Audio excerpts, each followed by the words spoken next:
now, preview time. So let's take a look at what's coming your way.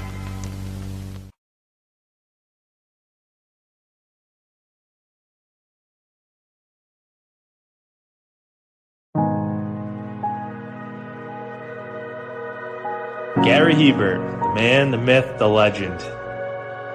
I was amazed, and I was looking to become a better skater myself, and I wanted to be like Gary.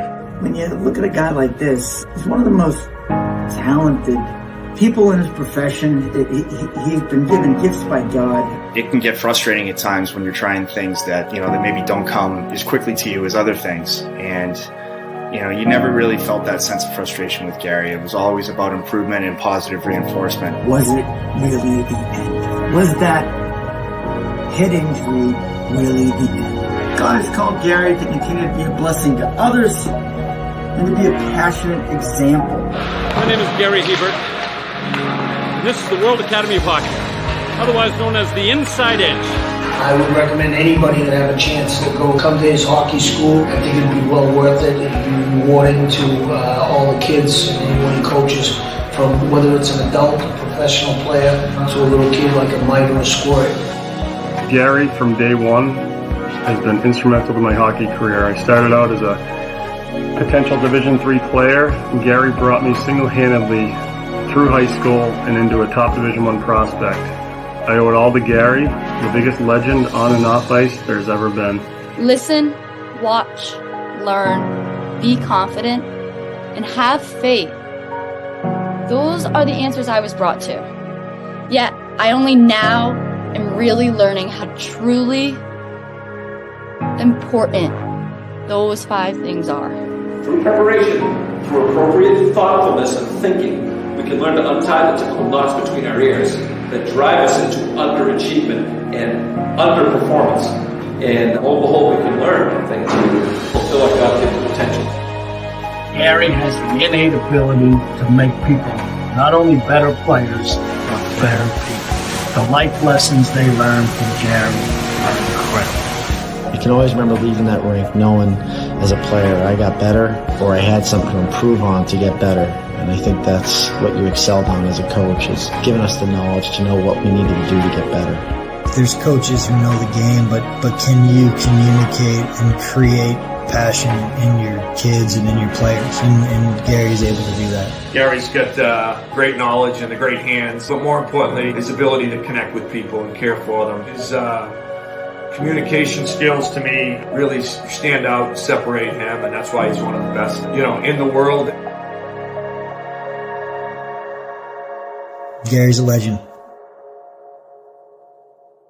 He's a special man.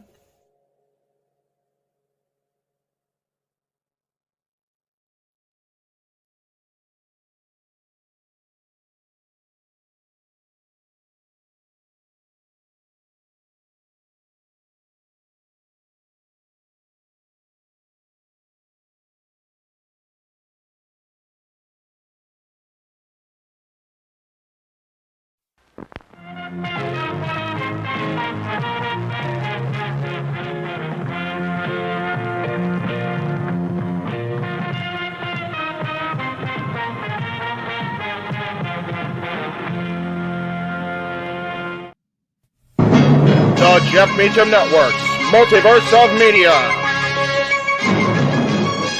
For over 15 years, the recognized symbol of excellence and the standard bearer in coverage of sports and entertainment.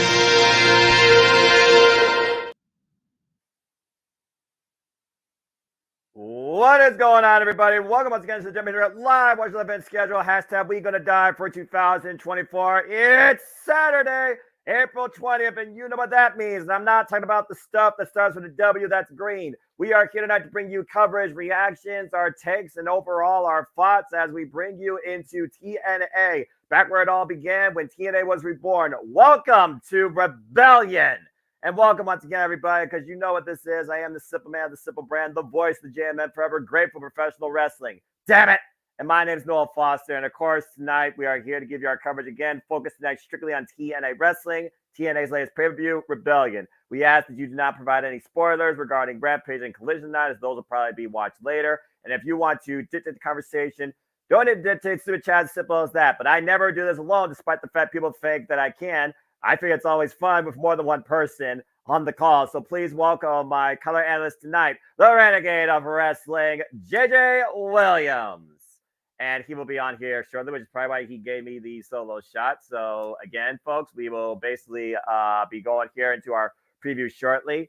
Again, hope you all enjoy the conversations. Get your predictions in if you haven't already. I'll give you about 15 more minutes before I close the forum, as I host predictions leagues for TNA, WWE, NXT, Ring of Honor, and AEW. And here at the JMN Multiverse of Media, we cover all those companies along with some stuff in JPW.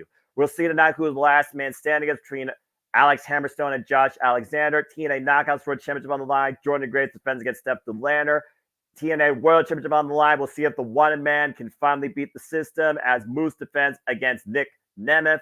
Self-proclaimed king of TNA defends his proverbial crown against the world-class maniac Eric Young. Full Metal Mayhem. We have the Knockouts Tag Team Championships on the line. And I also want to give a shout out to my NOLA commentary correspondent and fellow TNA friend. Please follow her at Raiders of Wrestling, as she is there live at the Palms as we speak.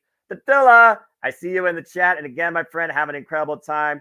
We'll also see if Joe Henry can put DJ Jazzy Knockoff in his place, as Joe Henry goes one-on-one against Rich Swan with Uncle AJ Francis in the corner.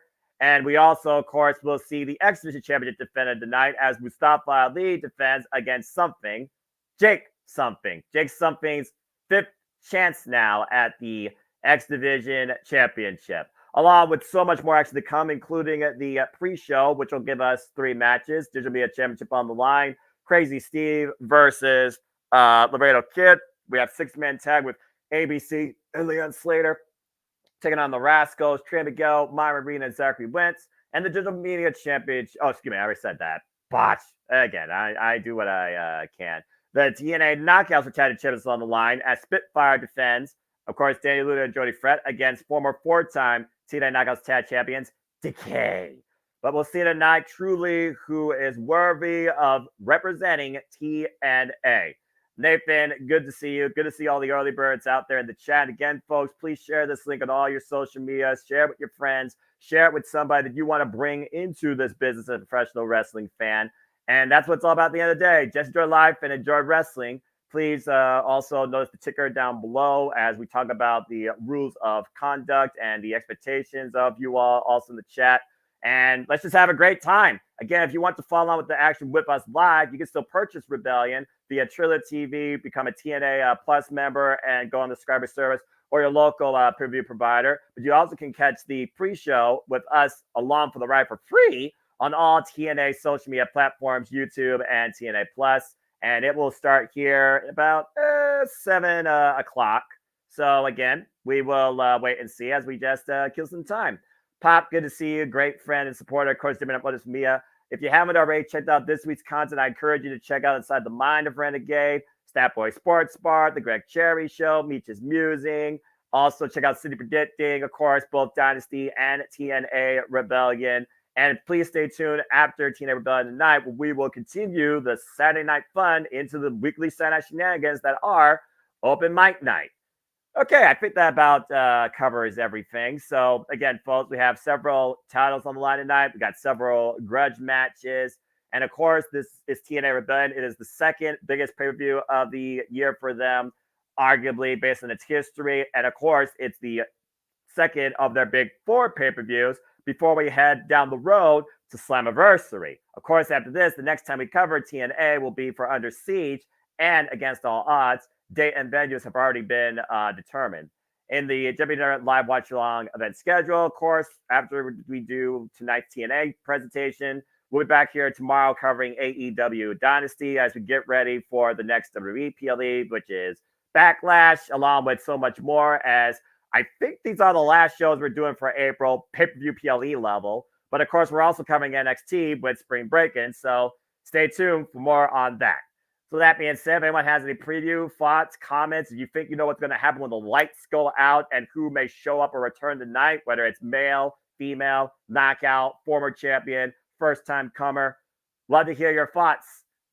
Safety, good to see you. Appreciate y'all once again. I'm not used to doing this thing solo, but I guess I am Joey Styles. Tech of it.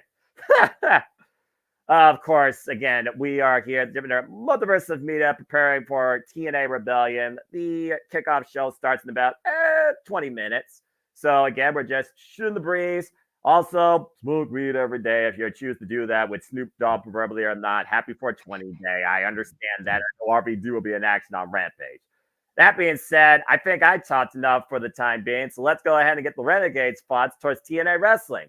JJ, good to see you. Once again, we're back on a TNA call. How you feeling tonight about Rebellion? I'm out of breath. I could tell. I'm good to be seen, as always. Breathe, brother. For the viewers wondering, like right as we went on the air, the fam came home with groceries, needed my help. So there you go.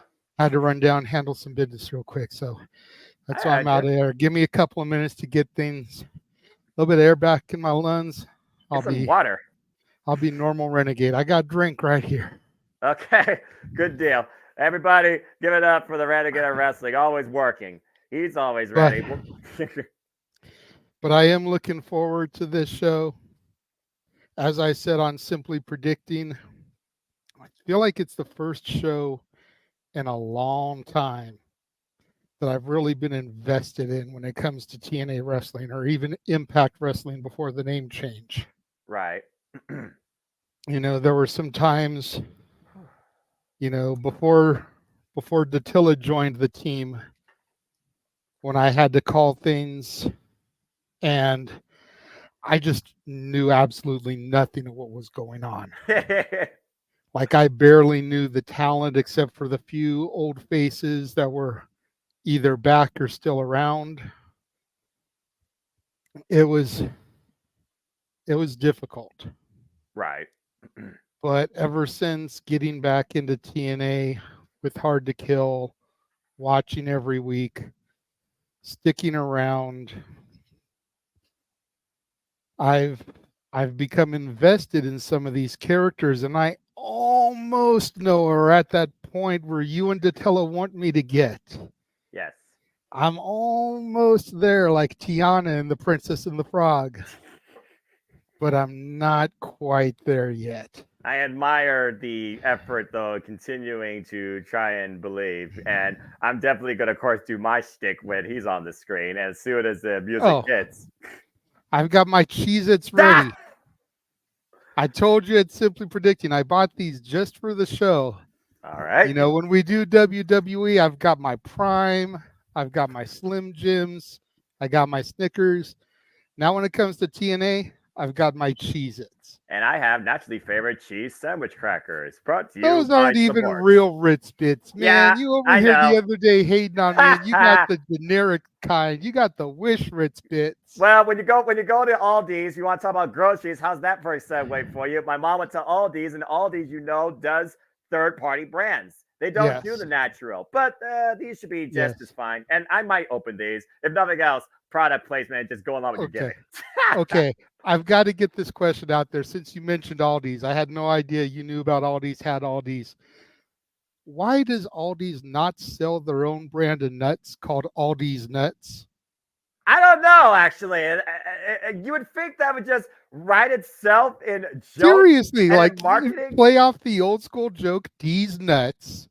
Aldi's Nuts. All these nuts. All these nuts. All these nuts. Like, come on. It seems like it's right there, but maybe that's why they haven't done it, because they don't want to get hatred from parents and stuff. Well, I mean, to be fair, Aldi is probably one of the more family-friendly corporations that's left out there, still serving the community, even in the lowest levels of poverty. So I kind of can understand that moral code, kind of like how Chick-fil-A is not open on Sundays.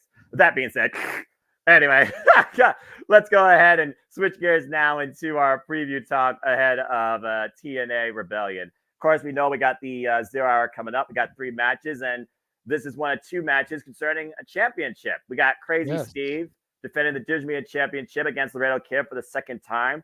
After the last match, Laredo Kid got disqualified after Crazy Steve basically was trying to take away his identity, try to remove his mask, and again, the mask is the most significant thing in Lucha Libre. But it's one of those things I figure about where, once again, this title is on the countdown. We're back where it all began with TNA, the Palms, Las Vegas. It was Crazy Steve that found every fork possible in this building and shoved it into Tommy Dreamer and put him into oblivion that allowed Crazy Steve to become champion in the first place. So it's almost one of those full circle moments, I feel like, for the real kid who's coming back from, his own issues, personal and mental. And I think it'll be a nice coup for a long-standing member of the TNA roster to win his first title here. But what do you think? Yeah, I agree. Of course, this was supposed to be on the countdown to Sacrifice. Correct. But Laredo Kid had issues, wasn't able to attend.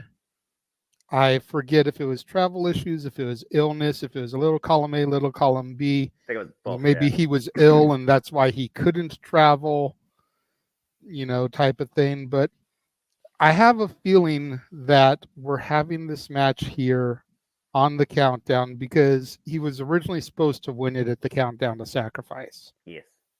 That's my thought process. And so when they ran it back on Impact a couple weeks ago from the 2300, they were like, well, let's just do something schmozzy, something that this Philly crowd will get a kick out of, try to disgrace the Lucha heritage, and then we can just get to Rebellion and kind of play makeup for it.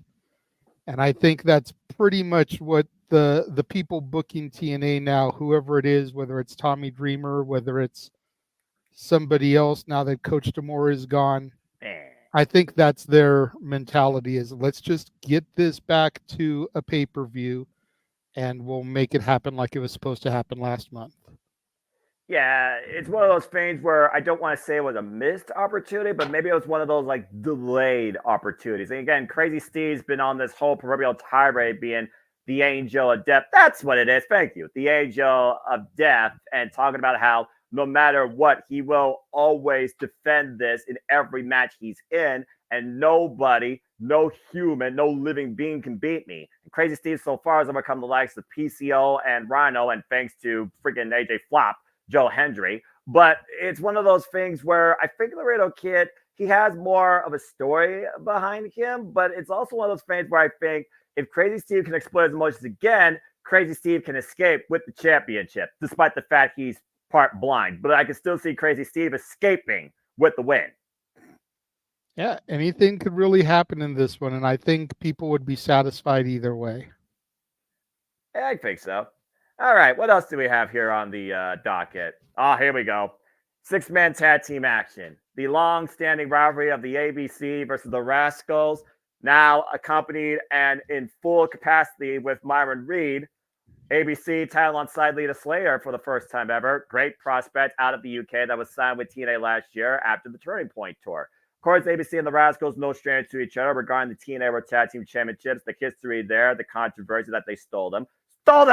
And of course, the ABC was able to get them back at Bound for Glory against the Rascals. But of course, now they've lost them to the system, and the Rascals have no love lost when it comes to Chris Bay and Ace Austin, both former X Division champions, along Trey Miguel, who's also X Division champion. In fact, Ace Austin and Trey Miguel used to feud over the X Division championship in trios and singles action. Speedball Mike Bailey sometimes played accomplice.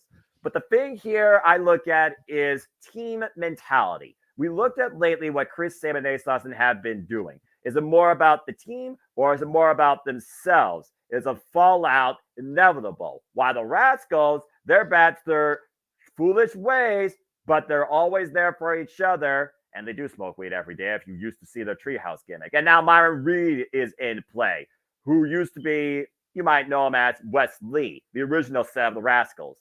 With the fact that this match truly is a sum of the parts versus parts of the sum, you know the Rascals have a longer experience together and are more of a united front. If Chris Bay and Ace Austin can't get on the same page and Leon Slater had to pick up the slack, that could be the opportunity the Rascals use to exploit to their advantage and get the win here. And the Rascals got a very good chance in this. What's your take?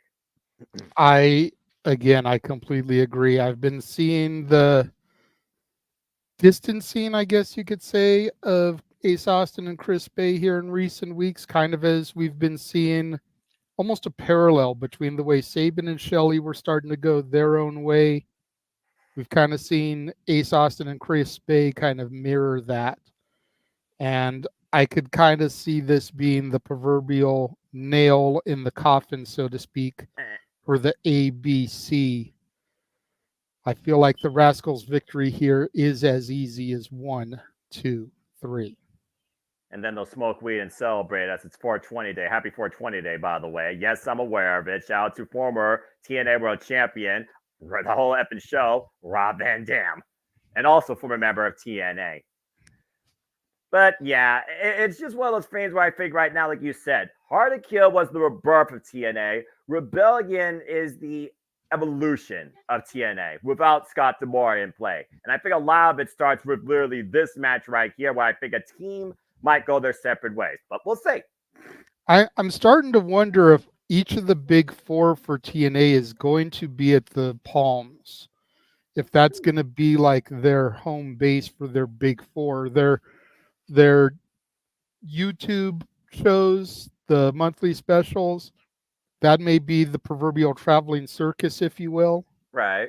But I'm wondering if they're going to use the Palms as their home base for the big four. You know, I think that would be very smart for them. Agree. They seem to be doing well at the Palms. They seem to be selling good tickets. You know, the next one would be Slammiversary, which would be July. July in Vegas, not exactly the best of times. But then once you get to Bound for Glory in October, things are starting to cool off again. At least 3 of the 4 months are decent weather-wise in Vegas. So, and it's a travel destination. So people that really are into TNA, like yourself, like Dattila, who's there for the second time this year, make that a destination to go see TNA and then mill around the strip and take in the other sites and shows as well. Yeah, and again, it's one of those tourist spots, number one. And I think that kind of is right now how the business is changing, where they're trying to find that centralized spot for their biggest shows or have like a centralized plan. And here's a little bit of a tease for Open Mic Night conversation, folks. The Weekly Saturday Night Shenanigans, hosted by the Renegade JJ Williams. If WWE is truly focused on their big five here in the U.S. by bringing everything else internationally, maybe TNA is following a similar approach where you might necessarily think all the shows might be Canada, U.S. strictly focused, but the big four themselves are centralized at one location where everybody could come and meet up in Las Vegas. It might be a simpler business approach and also might be an easier booking approach for venues and scheduling, avoiding less conflict and maybe knowing what budget to put in, since we know how cheap Anthem is being with TNA Wrestling. So that wouldn't surprise me. And you and I both know that if nothing else happens tonight when the lights go out, we're going to learn where Slammiversary is and when it's going to be. This is fair. On the final thing for the countdown. Yes. The most unique set of women's tag team championships in the business on the Western Front, where truly anything could happen in any match. We, of course, have the former 4-time TNA Knockouts World Tag Team Champions in Decay, Rosemary and Havoc. This combination of Decay are previously holding those titles on 2 occasions, including their surprise return to TNA in this building at Hard to Kill, beating MK Ultra before MK Ultra got it back. And of course, as we saw on our way through No Surrender and to Sacrifice, it was Spitfire, this unique duo that came together, Ultimate X at Hard to Kill, Danny Luna and the Wild Child, Jody Fred, Subculture and the Wild Child, Toronto and the UK, colliding, coexisting. How about that craziness? Spitfire, of course, surprised the hell of all of us, and why Jody Fred endured Masha's wrath for the better part of 3 minutes, a simple schoolgirl and one slight miscommunication, and we have new TNA Knockouts for Tag Team Champions. But Decay have cashed in their one-on-one, contractually obligated rematch since losing to MK Ultra back at No Surrender. So it's one of those things where, again, I would not be surprised to see these titles change hands, but I do see another story developing. Because one, Masha Slamovich has no love lost with particularly one half of these tag team champions after the fallout in the 8-4-1 match regarding the challenger to knock out TNA World Championship. We'll talk about later. But if the system is trying to continue to take stranglehold over TNA, then they need these titles. And at the end of the day, proverbial heel versus face dynamic, you need a face on the other side to contend with. And I also think that sometimes Decay, their dark arts might come back to haunt them. What's your take on this? For this one, it's really simple for me. Number one, I feel like the Knockouts tag titles have hot potatoed way too much lately. I do agree about that. You know, starting to resemble the AEW TNT title before Christian Cage got a hold of it. Stop me when I'm telling lies. No lies detected. You know, the fact that they only have 3, potentially 4 tag teams in the division speaks volumes. They need to let a team run with it for a minute. They need to try to sign and bring in some new talent. And now that there is at least one other female free from WWE, just has 89 days and counting until she can sign, the one, the only Xia Li. Yes. Could be a hell of an addition to the TNA roster and the Knockouts division. But I think we need to keep it with Spitfire. I like Danny Luna. I like Jody Threat. And going back to your point, if we're going to start a thing with potentially Masha and Alicia of the system, got to have it with the baby faces. Yeah, it's just a matter And the other thing to keep in mind, Noah, as I switch really quickly tabs, Lars Fredrickson of Rancid is going to be in Spitfire's corner.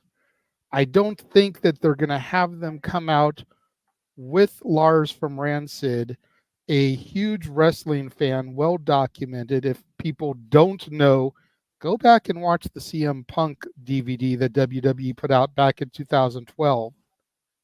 Accurate. He's all over that.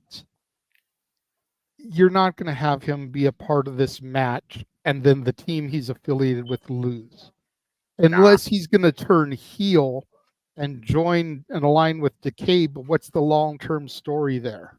Yeah. You know what I mean? It's like, unless Lars is going to become a legitimate character for a couple of months on TV, I don't see that happening either.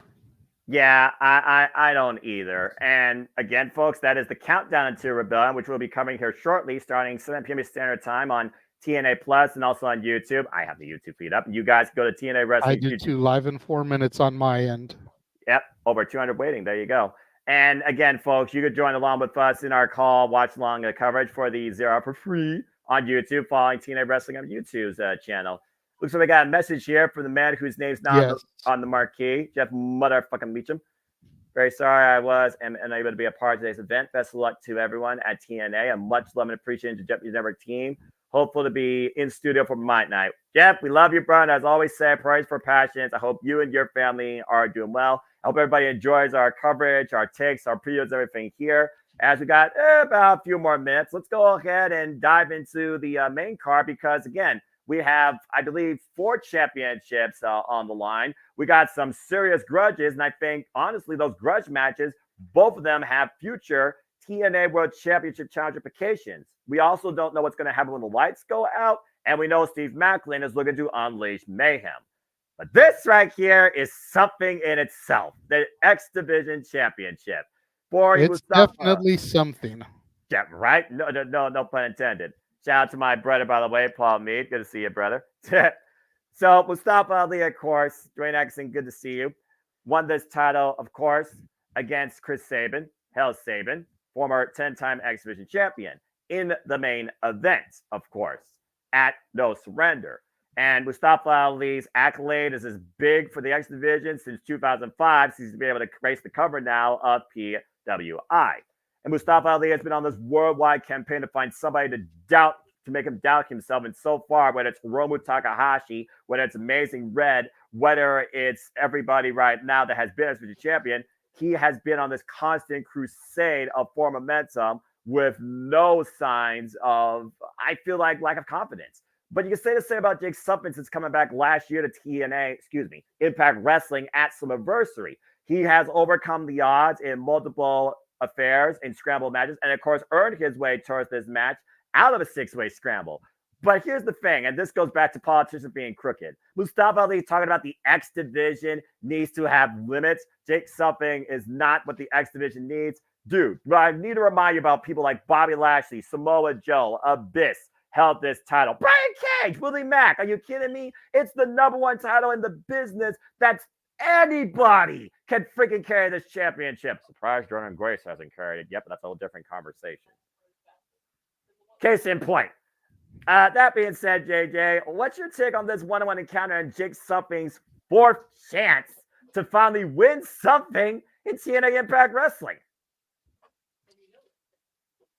I trust in Ali, but I feel like it's Jake Something's time. I feel like tonight at the Palms, we're going to make something out of nothing. Fair.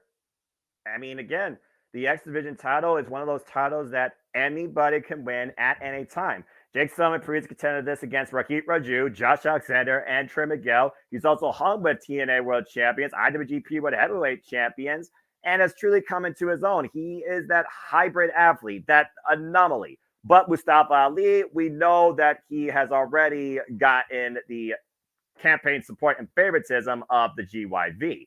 So we'll see if they come into play versus his special security. But either way, this is one of those matches that truly could go either way. And here are some X factors for you. This is the first time ever matchup. Jake Summit, of course, won this, as I said, and the Rebellion tried saying that word out 3 times fast. Referendum match to earn this title shot. But Ali has not lost a match anywhere in a month. To the point, if you looked at his promo back at Windy City Riot backstage, he's demanding, he's begging, asking somebody, please make me doubt me. Please give me that sense where I am not confident that I truly am the best that I can win. Is Jake Something the guy that could do that? We will find out soon enough, I guess. Well, there you go. And that being said, as I was talking about Jordan Grace earlier, the history maker, the trailblazer, the juggernaut, the face of the Knockouts division, let's go ahead and look at the TNA Knockouts World Championship. Jordan Grace defending against Steph DeLander, who came back to TNA. The Deathmatch Queen along Deathmatch King, who of course won her way out of the 841 after Ash by Elegance had a cosmetic blemish. And I'll just leave it at that. Of course, Jordan Grace, again, she has done absolutely everything possible to try and define her legacy and cement herself and name with this title. This title going all the way back to 2007, first held by Gail Kim. You look at Jordan Grace's strength and her history, she's up there with the likes of Tara and Awesome Khan with the power she brings and the standout that she is in the business. Thick Mama Pump for a reason. 99 days and 6 defense already. You see the tail of the tape right here. A bit of a height disadvantage. We, of course, know we have the sit-out TKO on the big boot from Steph DeLander down under in Australia. Of course, Jordan Grace has the muscle buster, juggernaut driver. The accolades, though, they speak for themselves.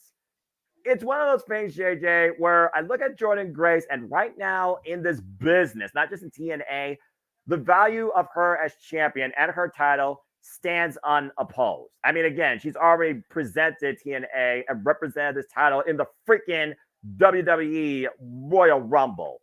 But I do think it's one of those things that eventually a juggernaut meets her match by the most unlikely of opposition. And we know Steph DeLander might have some tricks up her sleeve, but Jordan Grace says she has something to equalize that. So even if Matt Cardona hobbles in on a crutch, what's your take on this TNA Knockouts World Championship match? And who you think could be waiting on the other side? Is this maybe when the lights go out? Well, I definitely feel that Jordan Grace is going to walk out of here with the title. I don't see her losing it until probably Slammiversary, if I'm completely being honest.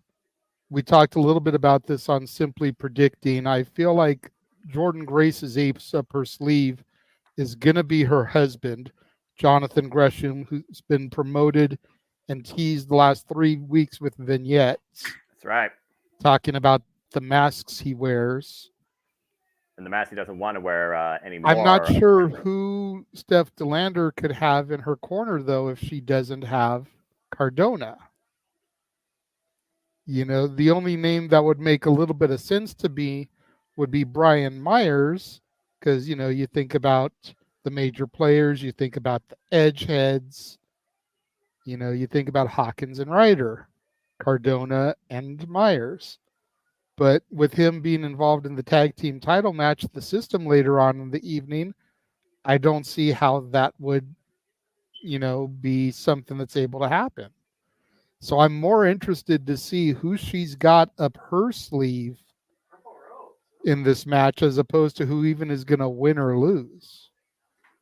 Well, talk about having stuff up your sleeve. We always know that Ace Austin has a purple ace up his sleeve as the 0 hour is underway. But purple ropes, that's an interesting touch there as we are getting action underway here as ABC and Leon Slater make the way inside the ring. We're kicking off with trios action here. The Rascals versus the ABC and Leon Slater. Picking up a rivalry between the Rascals and the ABC that went all the way through last year's Bound for Glory. And of course, we talked about the mindset of the team versus this trio here. Again, is the ABC on the same page? And can Leon Slater maybe keep them on that same page in case there's some tension that's brewing? Let me know when the bell rings on your end because I think I'm ahead. Bell rings were underway, and it looks like we're kicking things off with Myron Reed and Leon Slater. The two X factors for the two teams makes a lot of sense.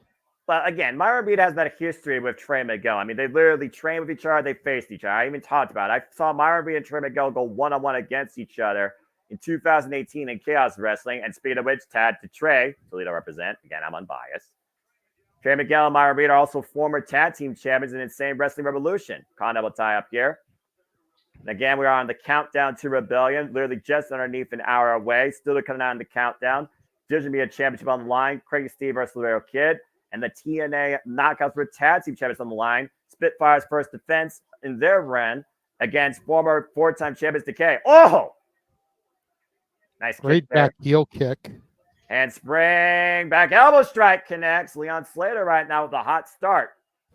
As you see the people still filing into the Palms in beautiful Las Vegas. Again, shout out to our friend Datilla. Great member here at the JMN Multiverse of Media. Also there live. As, of course, they're just continuing to run down this card. You see Trey Miguel take advantage. Tad to Zachary Wentz.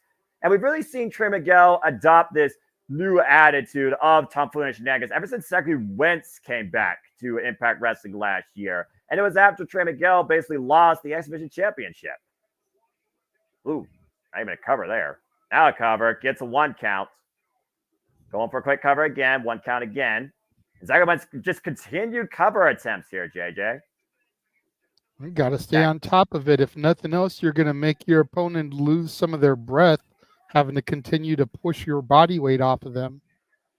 Well, again, this is the MO of the Rascals. It's always about getting inside their opponent's head, taking advantage whenever they can.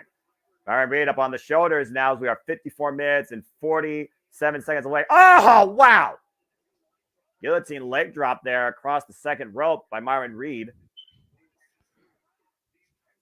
Myron Reed right now taking advantage. Nope. Great counter by Ace Austin. Drop toe hold by Myron Reed, a second turnbuckle.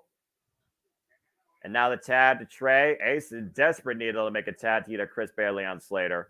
And again, Ace Austin and Trey Miguel used to feud over the X Division Championship. We're looking at 2 former X Division champions here, JJ. Yep. Tag. Tag to Leon Slater. Of course, Leon Slater came onto the scene in Impact Wrestling last year during the Turning Point Tour in the UK. Oh, man. Damn. What a boot in return for that cheap shot attempt. And I keep looking in the crowd, seeing if I see Datilla. Yeah, I'm about to say, I don't see her quite yet. She might be on the hard cap side as he just went face first in the mat. Tag made, Zachary Wentz. Ugh. Standing across the second rope. 7 minutes of Gurry. Cold breaker. Hoisted up by Myron Reed. Oh, man! What a combo there by the Rascals. Cover by West. Look at the near leg and a near fall. A barrage of offense by the Rascals here. Isolating Leon Slater getting a near fall, JJ. Yeah, just like some that. Great shit here. Well, again, it also comes back down to that level of experience, that trust, that non-verbal communication, that cohesion. And the Rascals have that in spades. Oh, just ripped down on the mat by his hair. Now we're slowing down the action here as the Rascals have gained full control of this match. And Leon Slater is a bad way right now. There's a tag to Trey. Trey, a former 2-time X Division champion. Second wins, and Trey, former Impact World Tag Team Champions. Tag to Myron Reed, who has not held an accolade in TNA Impact Wrestling, but again has that history with Trey and Wentz. Still pretty new to Impact Wrestling, no? Because I don't see him a whole heck of a lot on my TV screens. Well, yeah, and it's one of those things where Myron Reed, again, I think the last time we saw him was after Bound for Glory, and he had a match, I believe, with Laredo Kid, who, of course, will challenge Crazy Steve for the Digital Media Championship. Myron Reed pushed off. Leon Slater going for the tag. Credit to Chris Bay. Las Vegas' own Chris Bay, might I add. It was this city where ABC won their first Impact World Tag Team Championships. Tadeusz Austin. Oh! Beautiful kick there, springboarding off the middle rope.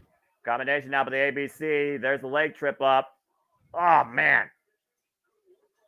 And again, we look at here, you're looking at several individuals of the X Division, several X Division champions right now. ABC isolating Myron Reed, front face lock, hoisting him up. Gets to the head, brainbuster. Cover by Ace. Kick out. Whew. Fast and furious action here, and we're only on the countdown, Noah. Well, you know that all 6 of these men are out to make a statement. You got to think about this again. What does it mean for the winning side? Possible tag challenge, possible X Division challenge. Oh! There goes Leon Slater. He's not part of the picture for the time being. Myron Reed isolated with the ABC. Matrix kip up. Double cutter. Fantastic counter offense here by Myron Reed. And Myron not done yet. Whoa! He's going to fly. And he flew clearing the ring post.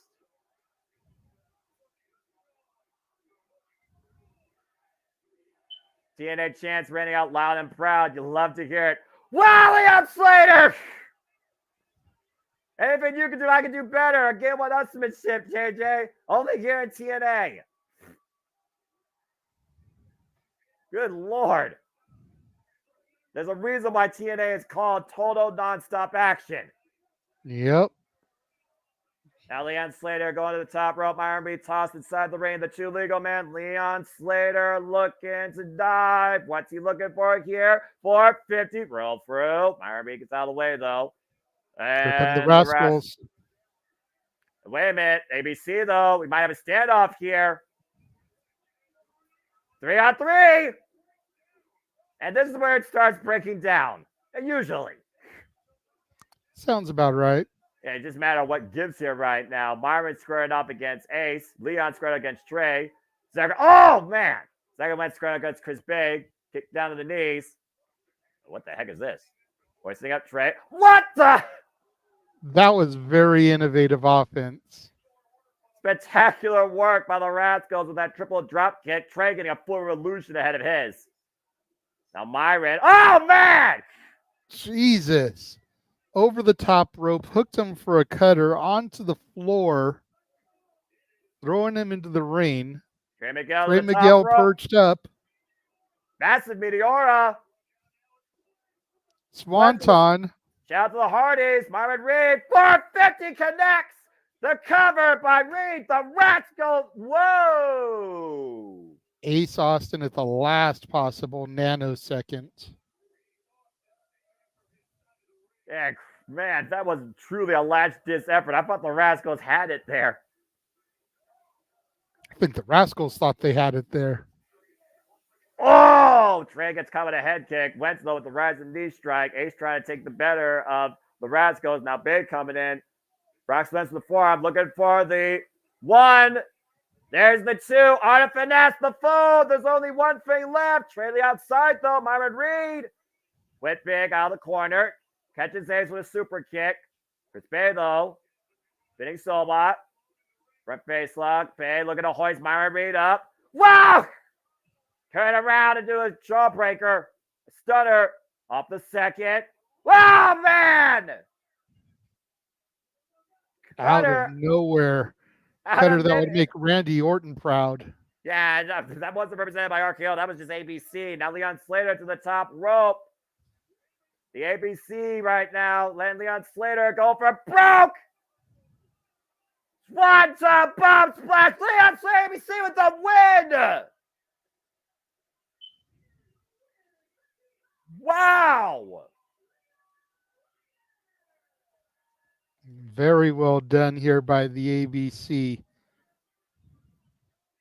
Incredible, fast and furious action in our kickoff here ahead of Rebellion as this unlikely trio comes together for the first time ever and get the win off the established Rascals, Leon Slater and ABC. I wouldn't mind seeing more of these three, JJ. Look at this, by the way. Watch what Leon Slater does.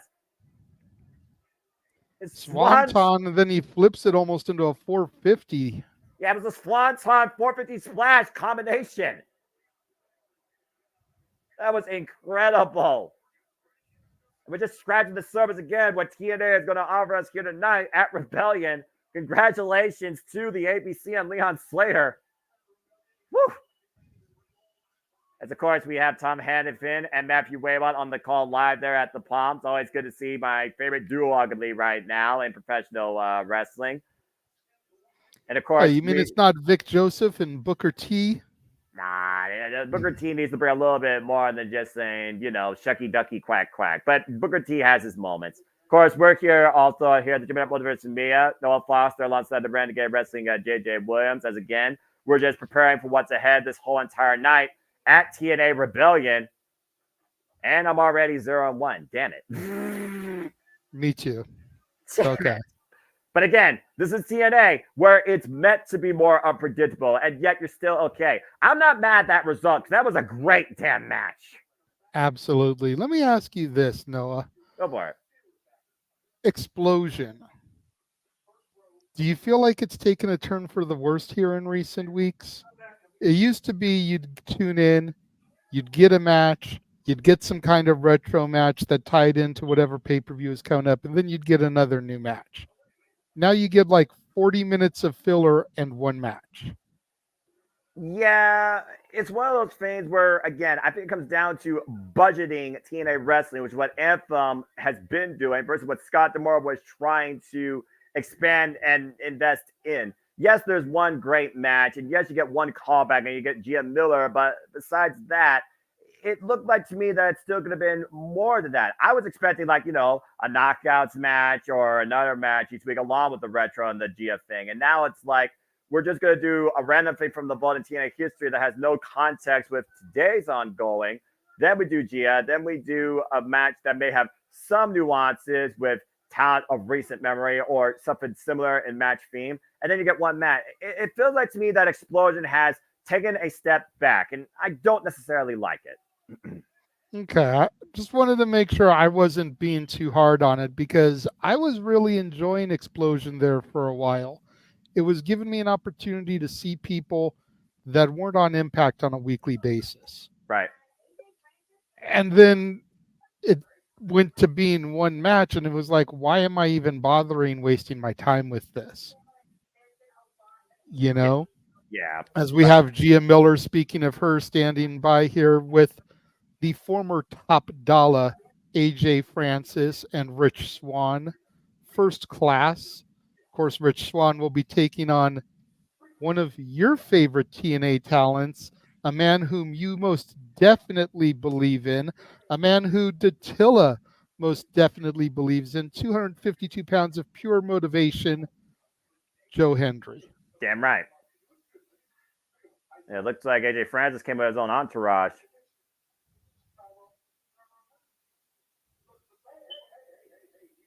Right now, we just got a backstage segment here. I will say this about AJ Francis. I'll stop calling him flop now, since I haven't seen him flop over the top rope yet since coming into TNA.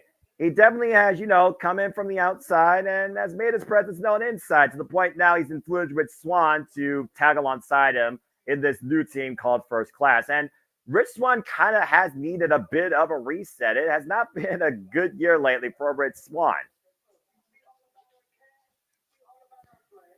I definitely will say that AJ Francis has improved since coming to TNA. Granted, he hasn't had a whole lot of matches, but the stuff that he's been doing has been a lot better than his matches in Hit Row that I saw. Well, that's something. Again, right now I think TNA has figured out what his weaknesses are, and they're taking the old ECW method of accentuating his strengths and hiding his weaknesses. He's a great talker. He's an imposing force.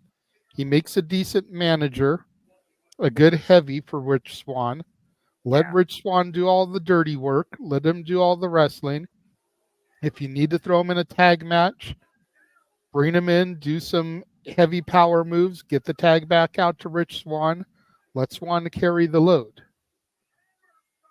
And we'll see if AJ Francis exploits that for his own selfish gain, which I still think at the end of the day, AJ Francis cares about himself. Speaking of care about himself, here's something that we're definitely going to see who truly is a standard or the Iron Man of TNA Wrestling. Of course, last man standing match still to come tonight between Josh Alexander, the walking weapon, and Alex Hammerstone. Of course, this all stems back from where it all began for TNA when Alex Hammerstone basically presented the opportunity to Josh Alexander to face him one-on-one, which later led him to come into TNA Wrestling, officially signed and crossed the line.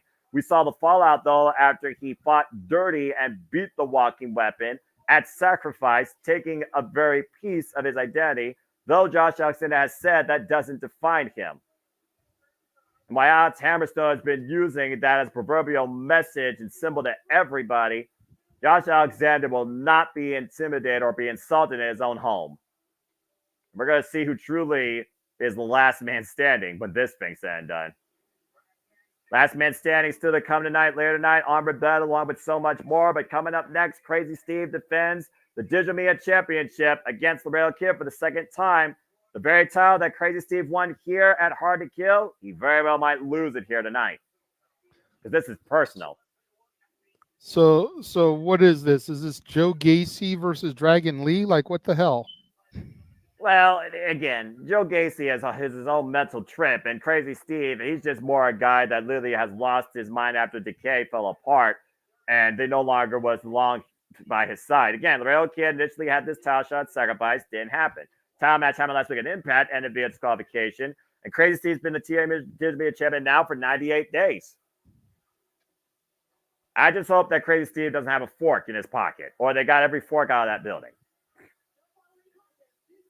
Well, I mean, if Ringo Starr can have a hole in his pocket, why can't Crazy Steve have a fork in his pocket? That's fair. And if you know, and you're my kind of people. Ringo Starr. I've got a hole in me pocket. Yeah, I'm out of the band as well. And again, Laredo Kid talking about this pressure that, of course, he put on himself to deliver here, to follow up on this opportunity to capture his first championship in TNA Wrestling. But, of course, it didn't go his way last time after Crazy Steve literally got inside his head, taking his mask. I feel like Crazy Steve and PCO would be a good tag team. Crazy Steve looking like something out of a modern monster movie, and PCO coming from the classic Universal Monsters era. Yeah, this is a whole different... Throw Khan with them and make it a trios. Well, honestly, Khan needs to do something different, to be fair, after Khan lost that Monsters Ball match, to your point, against PCO at Impact Wrestling just 2 weeks ago. Of course, Crazy Steve, again, has been the Digital Media champion since he won it at Hard to Kill in the Palms in this very building against Tommy Dreamer in the birth of TNA. Christopher Roths, good to see you as well, my friend. Hope you had a fun time at SmackDown last night. And Crazy Steve calls himself the Angel of Death, but he also says that no living being can touch me, can destroy me, can take this title from me. Already, of course, Crazy Steve has overcome Rhino and PCO, to your point. And like I said previously, Laredo Kid, after taking his mask, looking to expose the fraud that Laredo Kid is. To get ready for this match to get underway here. Again, you all can watch along with us before Rebellion hits the airways, or they of your local pay-per-view providers or Trilla TV, or becoming part of TNA Plus. The first of 2 title matches here on our Rebellion kickoff. So nice to be back here in the Ponds. Bell rings are underway. Fast start with the Continental tie-up. Again, he used I don't know how many forks are in that building, but he stuffed Tommy Dreamer with forks and cannonballed him into oblivion. That was ridiculous. It's a casino. There's probably as many forks in that place as there are poker chips. Yeah, well, again, place your bets. Lost the shot. Lost the shot again. The Rail Kid getting the better. Crazy Steve up and over. I know you've been in a casino before, right? Like, think about all the restaurants that are in that building. Oh!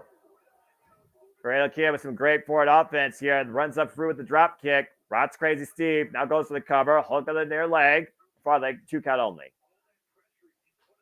All this pressure the Rail Kid has put on himself right now. He's exhibiting first and foremost here against Crazy Steve. Crazy Steve pushing the Laredo Kid to a different place in his mind, possibly. Yeah, Laredo Kid has got to keep the momentum going. If he allows it to slow down, then he's going to fall right into Crazy Steve's trap. Case in point. And again, using the mask. Style, he's got to keep flying around the ring. Stick and move, stick and move. It's going to wear Crazy Steve out. Yeah, again, Crazy Steve, former challenger for the X Division Championship. He might be crazy, but he also is twisted and effective. Cannonball in the corner, rocks the Real Kid. Oof. It's also to your point, though, he has to keep the speed up, but also Laredo Kid has to keep his emotions in check. He has to stay in control of himself, or he could cost himself here again. Laredo Kid right now at the mercy of Crazy Steve. No mercy will be shown. Now Crazy Steve again going after the mask of Laredo Kid. We all talk about how sacrilegious the mask is to a luchador, to lucha libre. Crazy Steve, slow, methodical approach here. And of course, Crazy Steve will not hesitate to do anything at his will to make sure he leads the Digital Media Championship. Shot right to the face. Irish whip reversal, Irish whip Laredo Kid. Counter. It's the boot up. Crazy Steve up to the second rope. Might be looking for a tarantula here. Eesh. The strain on a man's neck from that position.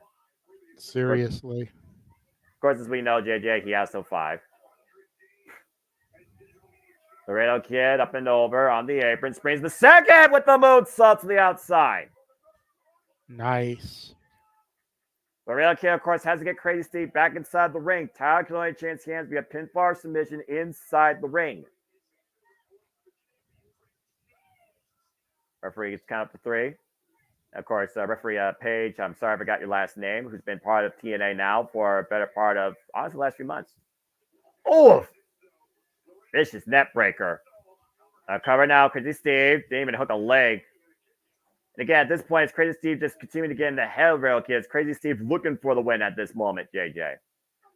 No, I don't think so. I think he still wants to discipline and inflict punishment to Laredo Kid. He seems to be really fixated on that mask.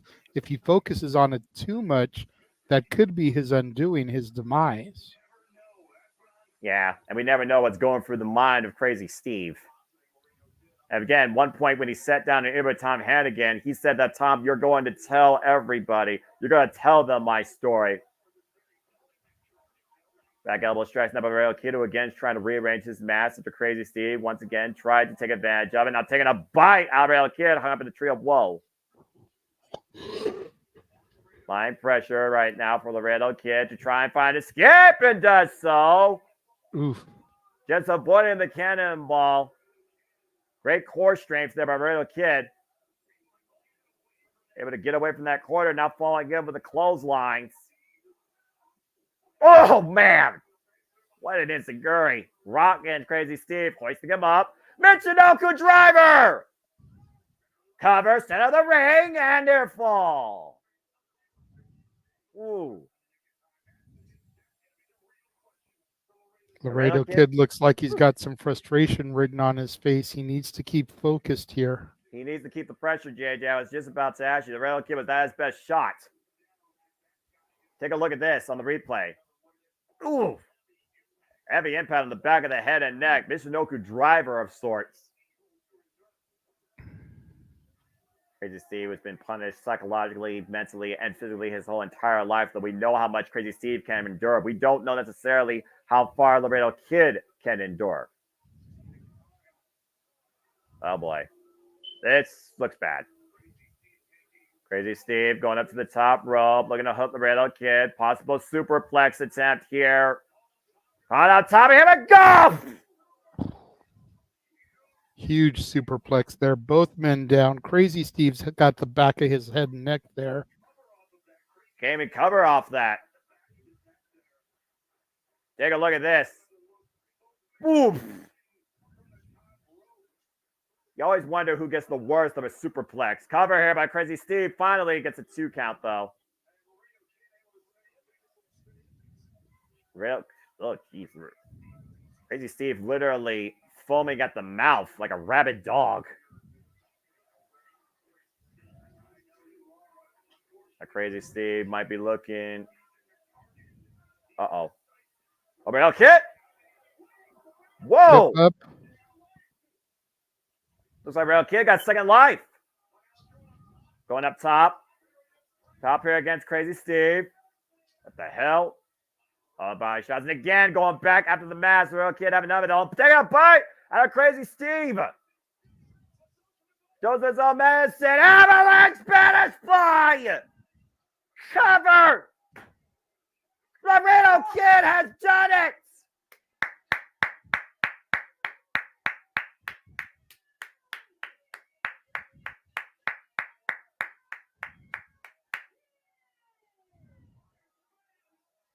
For his fans, for his family, for his culture, for his own mentality, Laredo Kid has finally won a championship in TNA Wrestling.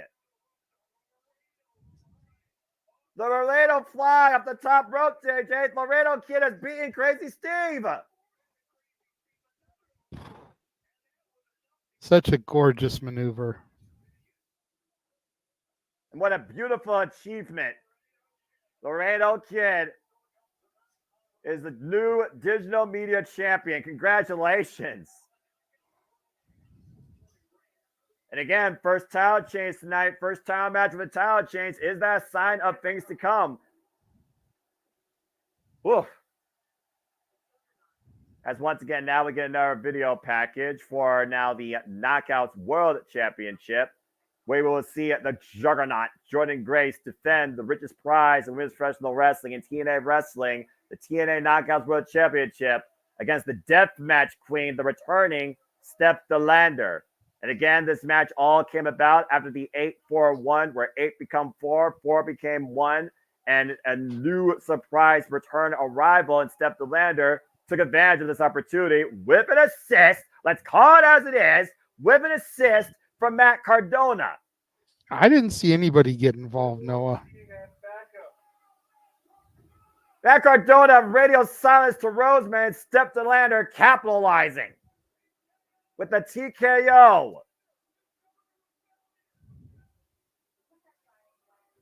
And as usual with contract signings, one person went through the damn table. Why is that almost a thing anymore? Except in, I don't know. It just feels like a proverbial thing to happen. I just want like that tension built, that suspension of disbelief, you know? Not necessarily involving planting somebody through a table. But again, Jordan Grace, she not only has beaten Steph DeLander previously, she beat Matt Cardona previously. She beat Matt Cardona's wife previously, the hot mess Chelsea Green. She is the juggernaut for a reason, JJ. Yes, sir. And we know that Matt Cardona right now may not be here as he has sustained an injury, required surgery. And of course, Jordan Grace said karma is a bitch, but still expects Steph DeLander to have something up her sleeve. And Jordan Grace believes that she has something to equalize against that feat. That's a chance for Steph DeLander, but again, Jordan Grace has overcome Michelle Shaw, Saya Brookside, Tasha Steeles, and of course beat Trinity for that title and overcame her ultimate rival, the virtuosa Deonna Purrazzo. She has never been more confident than ever in her own abilities to be the face of the Knockouts with that title. Speaking of which, looks like we're going to get word from the challenger.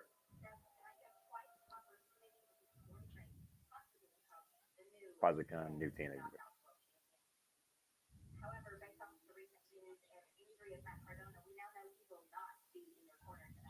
And do you mind confirming that? I confirm that. Big Jordan.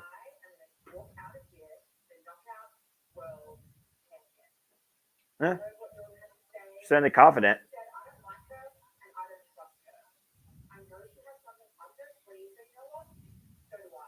Huh? What? All right, up a row. Oh no! Oh no! JJ, Couple of good hands. Your stupid cheesy smile. I like these guys. Noah, I'm sorry. Fine. I don't know what it is about them, you know.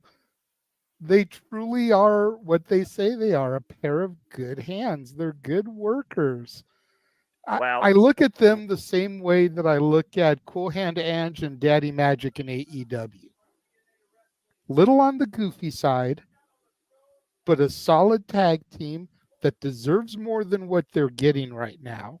Fair. And if they were pushed the proper way, could be a serious, viable threat to the tag team gold. Well, we'll see. I see the potential in them while everybody else looks at them for the goofs they're portrayed as TV.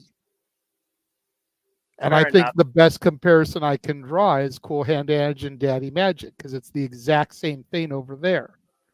They've got great chemistry, but they're portrayed as sideshow clowns instead of a viable tag team threat. Well, you talk about potential, you talk about threats. Let's talk about these two OGs and what they're looking to do tonight in the most dangerous match outside Monsters Ball in TNA history, Full Metal Mayhem. I'm usually the one that gets a lot to preview, but JJ, you know the history of these two. One particularly far more, and their drive, why they call themselves the Separate Class King of TNA. Always a soldier for this company, but never held the crown. Why the opposition has done it twice now and had a chance to do it for the third time, only to lose it because of Kazarian. Take it away, man. Your thoughts on this? This is going to be downright brutal. It is. And until we saw Casey Jones on our television this Thursday, case in point, I was all set for Frankie Kazarian to take this one. But if EY is willing to go back to this dark place, then who truly knows what can happen here? You know, I am worried for a man that I consider a good acquaintance. I wouldn't call him a friend. I've never known him on that level, but a good acquaintance I feel is a good, you know, way to describe Frankie Kazarian and I. That's fair. Well, there's no good acquaintances here as we get ready for our TNA Knockouts for Tag Team Championships. Decay lost the titles to Sam Kyoja, no surrender. Spitfire Sam Kyoja for the titles at Sacrifice. Still can't believe that happened. And of course, momentum favors the challengers as Rosemary pinned Jody Fred this past week on TNA Impact. Decay looking to become 5-time TNA Knockouts for Tag Team Champions. As all things fall in the darkness, to the returning duo from the undead realm that came back here to this building in Las Vegas at Hard to Kill to earn those titles back in the first place. Jessica Havoc and Rosemary, they are Decay. Oh boy. Of course, Rosemary and Havoc already been through New Orleans, said they basically channeled some dark magic once again and improved on their voodoo. Says that MK Ultra got what they deserved too. And of course, Decay has not had the contractually obligated traditional tag team rematch yet. Santina Morella gave him this opportunity finally tonight ahead of Rebellion. And I look at establishment, I look at experience here. Again, these titles were just won. It's Spitfire's first defense, Spitfire's first time ever as tag team champions. But Decay, again, has done this dance now the previous 4 times. This combination of Decay 2 times previously alone. That's fair. I mean, there's definitely the experience factor there within Decay. But the X factor, and no, not that horrid WWE stable, lies with Spitfire and the fact that they have Lars Fredrickson in their corner. And here come the tag champs. The Wild Child from Toronto, Ontario, Canada, and representing the subculture from across the pond, Jody Fred and Danny Luna, to your point, with Lars Fredrickson. As if they weren't rocking enough as it is.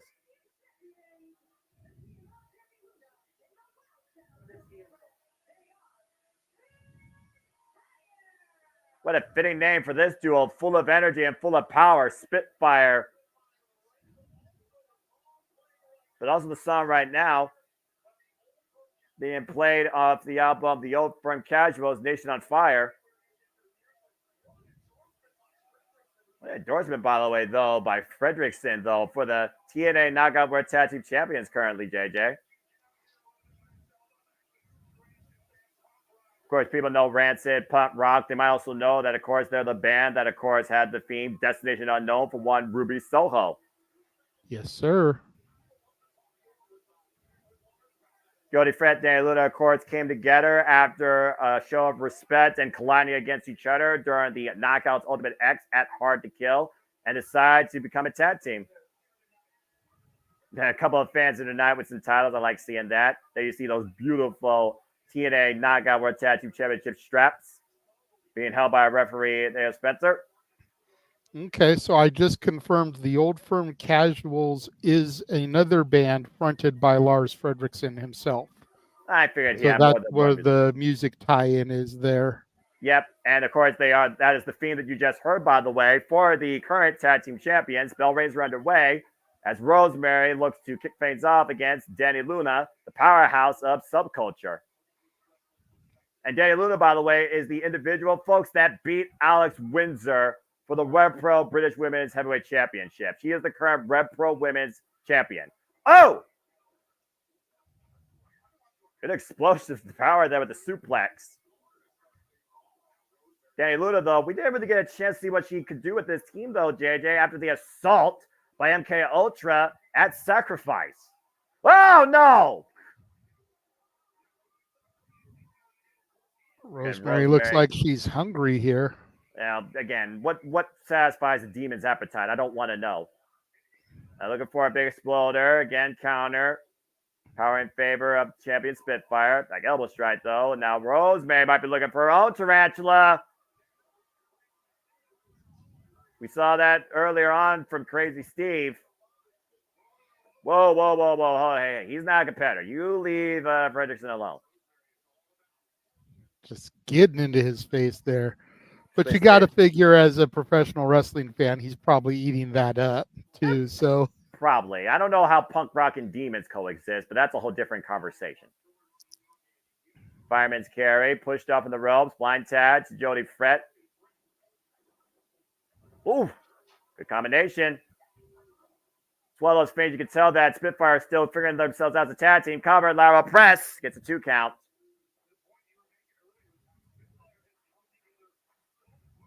Front face lock. And again, we've seen how quick this team has come together, but you have to look at experience. Do they have that cohesion yet? Do they have that nonverbal communication? Have they established a game plan? Have they established tag team offense yet? Now looking find out in due time. The only way they can really develop that is to stay together and continue to dominate in this division. And right now they're dominating Rosemary. Stalling drop. Virgo suplex. Goes for the cover. Cover by Danny. Gets 2 count. And of course, people, your time's running out. To follow us, continue alongside the action live to order TNA Rebellion. Thank you to everybody that's watching across all platforms, by the way. Matt, good to see you. Tad to oh boy. Tad to Havoc. Jessica Havoc. former TNA Knockouts World Champion as well. And her and Rosemary's history goes all the way back to Smash Wrestling. Oh boy. Well, Danny, test your strength. Meeting of the powerhouses here, JJ. Which one gives first? Danny Luna hyping herself and not falling for the psychological warfare. Great move there by Danny Luna not to let Jessica get into her head. Well, we know when you face Decay, it's always a mental game as it is physical. This is getting a little bit warped. Then again, it is Decay. What am I saying? Luna right now trying to get the better of Havoc and Havoc. Oh my God! What a headbutt. Now up in the fireman's carry. Danny Luna in a world of trouble. Firm control with that power drop. Trying to capitalize to win the titles and a kick out. Whew. Only 2. Yes. And there's no 2s in the crowd, which I find disappointing. Jeez! There's a Bull Nakano with that whiplash of the hair, throwing Danny Luna into the corner. Havoc going to follow up. Back elbow strike by Danny. And Danny's got to find a way to neutralize the power of Havoc. Hoisted up again. Fireman's carry. Oh, man! Big Samoan drop. Cover by Havoc. A 2 count. That back body drop was ridiculous. It doesn't get more nasty in this division than Jessica Havoc, possibly. When it comes to her aggressive nature and attitude. Havoc looking for the choke bomb. Danny Luna better counter, though. Takes her down to her knees. And now takes her down completely with the sliding lariat. Danny Luna desperate for a tag right now to Jody Threat, but she's facing the wrong corner. And again, how much does that take out of Danny Luna, though, to just take Havoc off her feet for the time being? Now looking to hoist her up. No way. No way. No way. The suplex. Havoc. Oh! Counter. Yeah, that was just one of those mental games that turned physical that Danny Luna was just not going to win this early. Now Havoc right now. Challenges in control. Pushed up kick. Tied to Rosemary. Now Rosemary coming back in. Of course, Rosemary beat Jody Fred again previously this past Thursday in Impact Wrestling. Rosemary also a former TNA World Champion. Put in the boots. Hook on the far leg. It's a 2 count. Once again, back to the cover. 2 count again. Trying to wear down the champions. Again, Rosemary and Taya Valkyrie and Havoc Decay themselves have been 4-time TNA Knockouts Tag Team Champions. Nice running kick there by Danny Luna. Has a huge chance. Needs to make the tag. Lars trying to fire up Jody Fret and Spitfire to get back in this match. Spitfire are 23rd TNA Knockouts for Tag Team Champions in this company's history. Tag to Havoc. Tag to Jody. The Wild Child. Former bouncer of the Rebellion Complex. Respected, independent individual from the wrestling scene, trained by Josh Alexander. Takes down Rosemary with a clothesline. Gets a mission. I wouldn't mind seeing this one-on-one. Jody Fret, though. Big boots side of Havoc's head. Havoc rots the second rope. Drop toe hold. Rosemary falls into Havoc. And Butler's Decay stacked up. Now Havoc. Oh, man! 2 for 1 for Jody Fret. German suplex release to Rosemary. And the champions have regained control of this match for the time being. Is she going to get it here onto Havoc too? No way.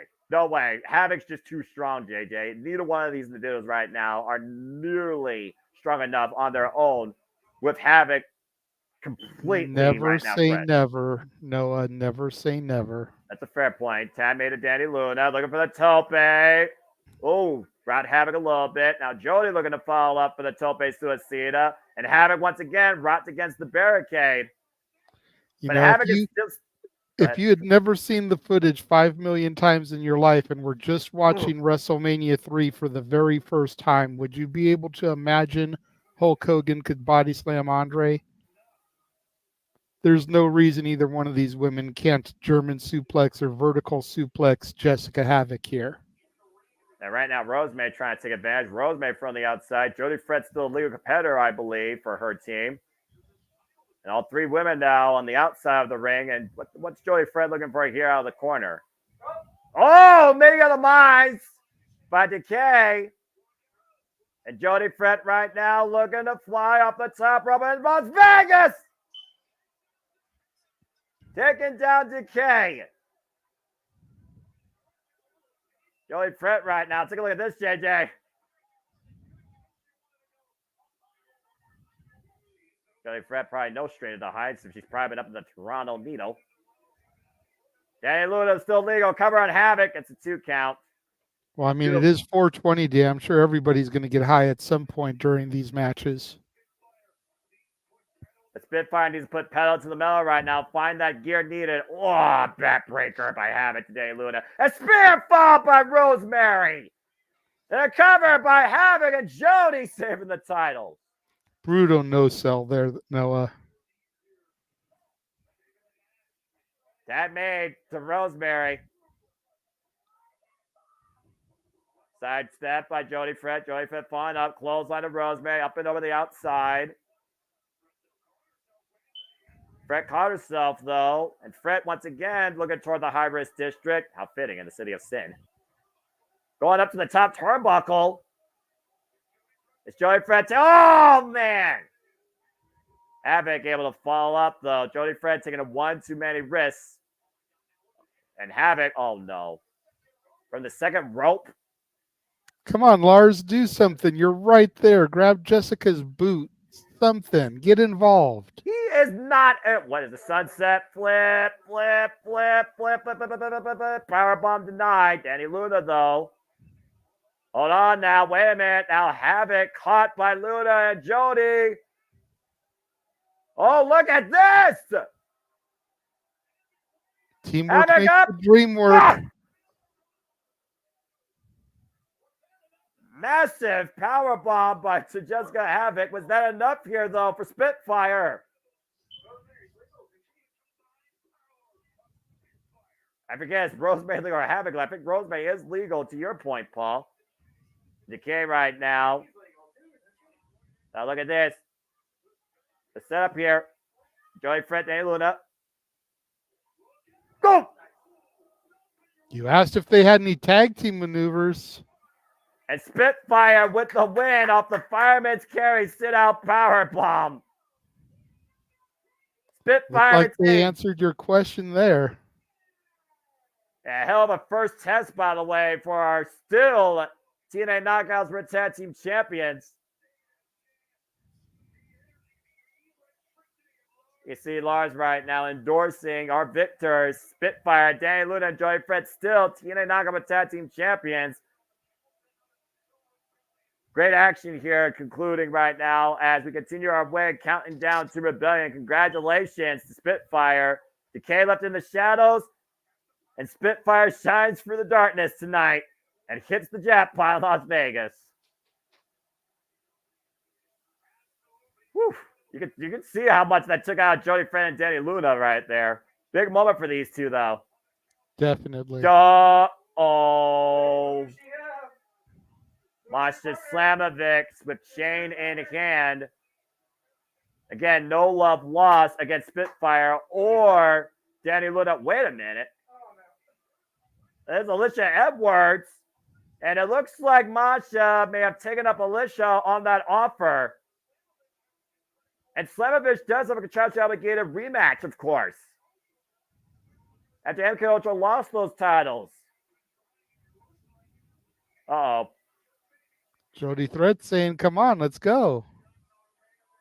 Well, again, we'll Alicia see. Edwards saying on our time. Yeah, it's the system. On our dictates. time. I'm about to say the system controls time, right? Well, we'll see if the system still controls things by the end of tonight. I would almost bet you we'll see that in 13 days at Under Siege. I'll double down with you on that and say that I agree.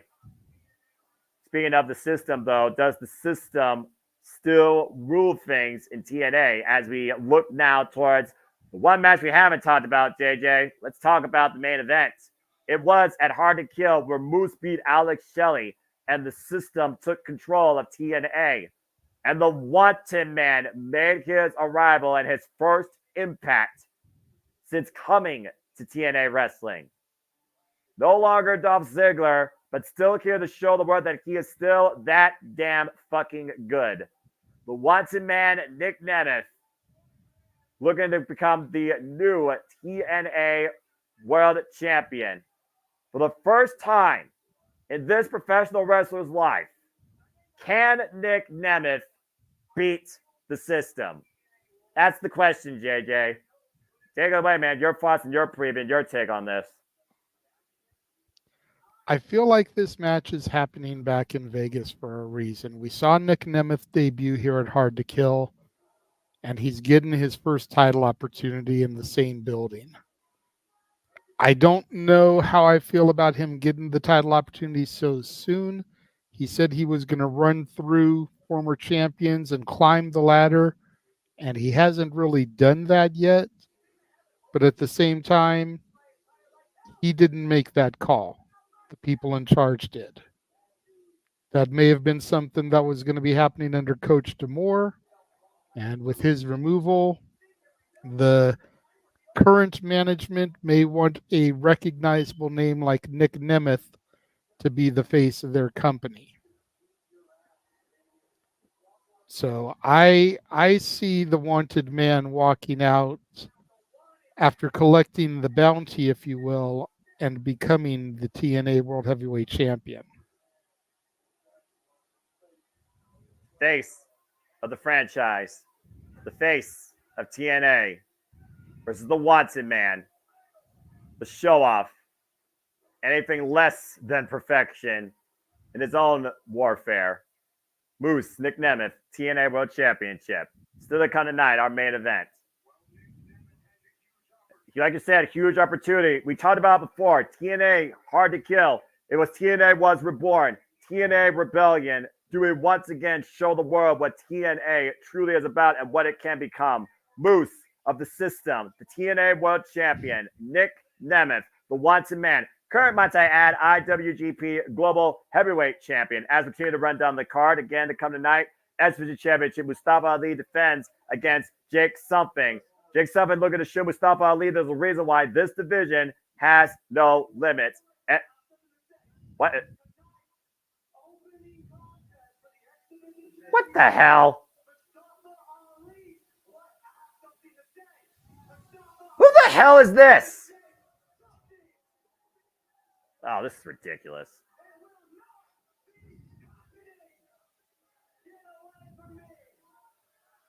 Okay, seriously, can someone get the Las Vegas security out here and pull these guys out of the building?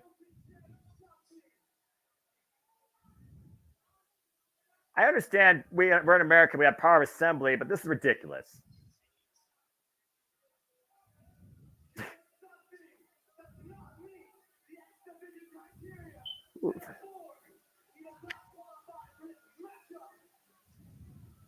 How much did Mustafa Ali pay these guys? Not enough, because you know they're going to get demolished by Jake Something. I hope something happens sooner rather than later.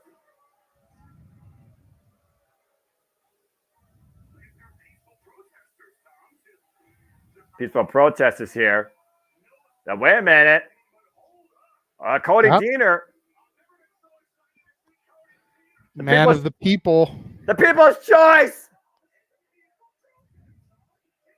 I'll say, come on now. This is not something we want to see right now. Cody Deaner here to try and get back the power to the people, regain control of this show.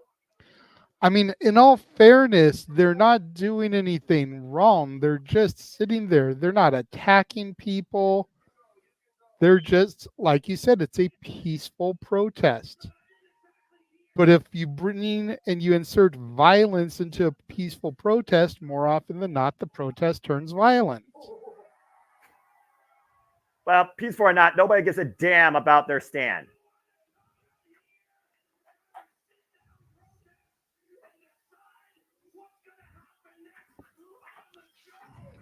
So what happens next in the show? I'll say these two don't have the choice.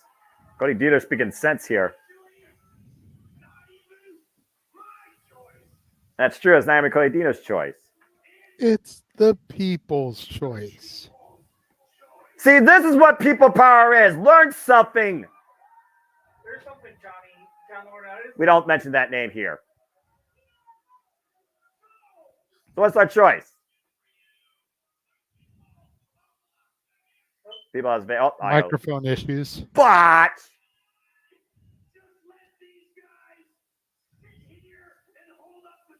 let me answer that question for you. No.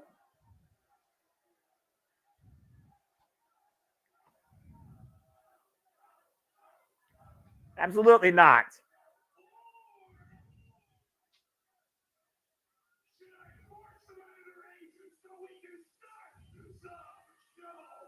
Yes, I say yes. Option B. Force them out. I vote for option C. What? This is TNA. This is where option C was born.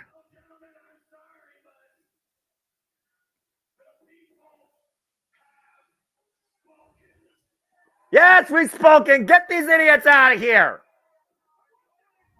Get to the midsection. Cody Dieter, the front face slot to. Uh-oh. Oh, gosh.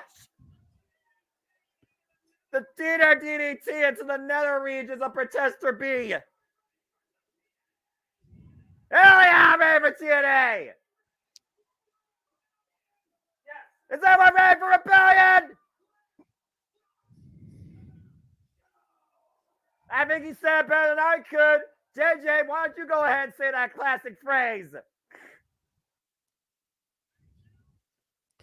Thank you, Cody. I mean, I do find it a little ironic. Aren't you the one that pointed out that Cody Deaner and Jake something are brothers? Yes, yes. I So he came out here to beat up the protesters that were protesting his brother being in the title match for the X Division. Like, I think you're onto something, Noah. I'm just saying. I think that was the initial seeds being planted for what you were discussing on Simply Predicting, good sir. Look, I'm just putting two and two together here. I'm going to kick over to Triller TV now. As we are 15 seconds away from TNA Rebellion taking the airways as we are getting ready for TNA Wrestling. So, ladies and gentlemen, JMN Multiverse of Media, here we freaking go. TNA Rebellion officially starts right now. Oh, this is gonna be fun. Cody Dean is hilarious, by the way. He gives me shade. He gives me vibes of Showtime Eric Young, of being perfectly honest. Black screen, black screen, black screen, black screen. FBI. And this is a warning for those here at JMN Multiverse of Media. Please follow the codes of conduct. If you provide spoilers for any content we do not cover here or try to dictate the conversation without super chatting, you will receive a warning or then you will be banned. Again, if you want to dictate the conversation, super chat. It's as simple as that. Thank you for tuning in to JMN Multiverse of Media. And we will find I just got the FBI warning. Let me know when it goes to black on your screen, because I still have FBI warning on mine. FBI has to be like the biggest. Okay, it went black on mine. So let me know when it goes black on you. That's going to be fun. FBI, FBI, FBI, FBI, FBI, FBI. Black. Welcome to fabulous Las Vegas, Nevada. Guaranteed to answer your question real fast, it's not that he can't be X Division. They're just protesting him because of the size. But the X Division, it's not about weight limits. It's about no limits. That's the way the X Division has always been, going back to TNA's inception in 2002. But because the majority of X Division superstars in history have been what you would consider your classic cruiserweight definition wrestler, they're trying to say that Jake something doesn't meet that criteria and therefore shouldn't be in the division. DJ Asma here apparently playing our national anthem. Oh, okay. TNA giving us a rocking version.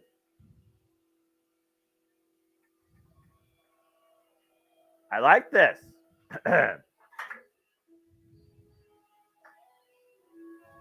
As TNA always does, the alternative way. Good point, Paul. We are not seeing it here because we're not getting copyright strike, folks.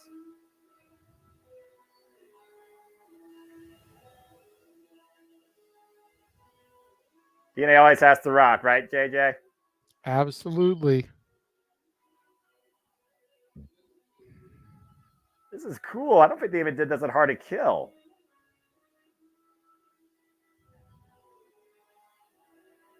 Oh, glory.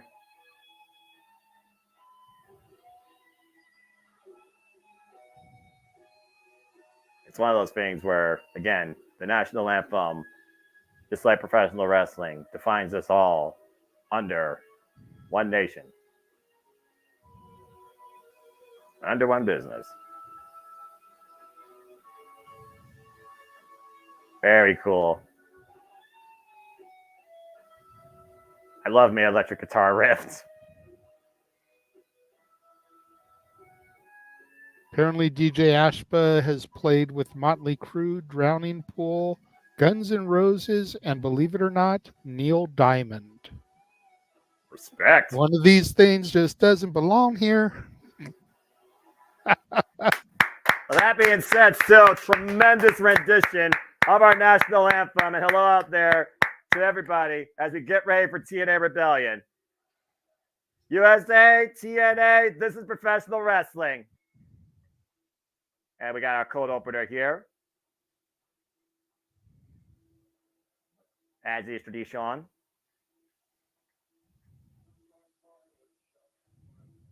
You see the system rolling high. But will the system still be in control come the end of tonight?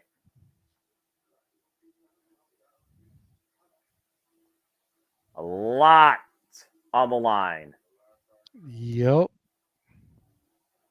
X Division Championship, TNA World Tag Team Championships, Knockout World Championship, TNA World Championship. Plus Last Man Standing. Plus Full Metal Mayhem. And what happens when the lights go out? All these things and more will be answered within the next 3 hours of professional wrestling. Damn it.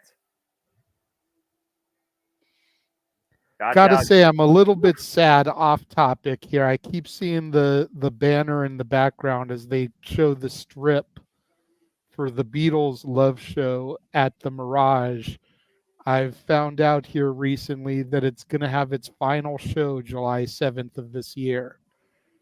After damn near 20 years of running as a show, it's lowering its final curtains. So anybody out there that is a Beatles fan that has never seen the Cirque du Soleil Love Show, get your ass to Vegas and see it before July 7th. You said yourself, JJ, Las Vegas is one of the entertainment capitals of the world. Everything collides there. Yeah, you see the system kind of stalking Nick Nemeth there. And he disappears. Well, again, does the system trust in themselves to the point that they believe the once in man can't take them down? And now he's behind them. The hunters have become the hunted. And the once in man is out to prove once and for all that he truly is that damn good.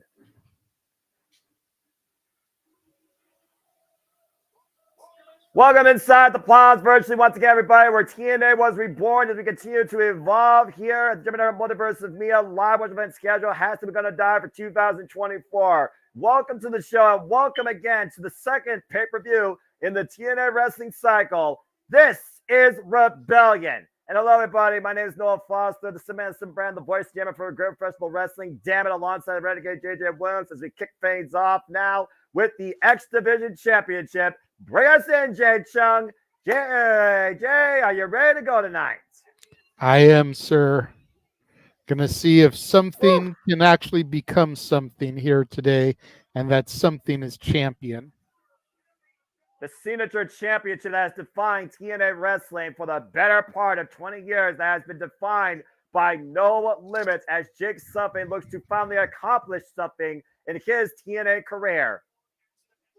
And let's go ahead and take a look at the X Factor that you so ugly put up on the screen so people can already get a look into this. This is a first time ever singles matchup. Jake Something won the Rebellion referendum match to earn this title shot. And Mustafa Ali, though, has not lost a match anywhere in his global campaign in the last 8 months. And hello, everybody, of course, out in the chat. Safety, Darren, Everything Pro Wrestling, Wesley Collin, and all those that are watching here live. We appreciate you. Please like, subscribe, comment, tell a friend if you want to dig the conversation. Go ahead and dictate. Super chat truly is as simple as that. Mustafa Ali, of course, the 105th X Division champion in this company's history. And you see coming out in the Palms Arena here in Las Vegas, the arrival of our X Division champion. Oh boy. I'm definitely going to be keeping my eyes peeled. I don't know if he is there, but knowing that friend of the network, Gino Rivera, lives in New Mexico, and New Mexico is not far from Vegas, I wouldn't be surprised to see him pop up as an extra. So definitely keep your eyes peeled when they do security and stuff like this. See if we see him. And the champ is here, Noah. In Ali, I trust. Mustafa Ali's global campaign has now arrived in TNA Wrestling, where Mustafa Ali made history in the main event at No Surrender, beating Chris Sabin and winning his first singles championship in his illustrious career. Dethroning arguably the greatest. You think about what TNA has done with Mustafa Ali since he's debuted here, and what a complete 180 it is, as opposed to his presentation in WWE. Almost makes you wonder if the recently released Jinder Mahal could have similar success in TNA should he decide to come here once his 90 days is up. And of course, the X Division has defined this company. Like I said, it sets the pace. It really sets what the roster needs to bring. Truly, this title is why TNA has always been the alternative in pro wrestling. Bell reigns, and we're underway. Jake Something, again, this is his 4th chance now going after the X Division Championship in his career after falling short against Rohit Raju, Josh Alexander, and Trey Miguel. And we talked about this before, though, JD. Mustafa Ali, though, is bringing this propaganda that the X Division should have limits. We talked about all the time. You have the original title behind your back, for Pete Eff's sake. This division truly is no limits. Anybody, cruiserweight, heavyweight, middleweight, lightweight, even female at one point almost became, could be the X Division champion. It truly is a title that is defined by if you are worthy to call yourself a champion and you believe in yourself that much. Oh my God. Woo. Whether you have speed, whether you have muscle, whether you have technical skill, it doesn't matter. Anything is valuable in the X Division. Knife edge chop, and that just hurt Mustafa Ali, it seems. Looks like Jake Something's got some kinesio tape there on his upper bicep. Yeah, handshake here. Oh my! Thankfully, it doesn't look like it's his dominant arm, though. Well, still, though, that's still a target. And you and I both know if a wrestler presents a target, their opponent will exploit at some point. Big elbow, forearm shiver. Dropped down by Jake Something. Great agility shown by Jake Something here. Taking Mustafa Ali down. And right now, just literally running through our presidential. Oh, God! Campaign.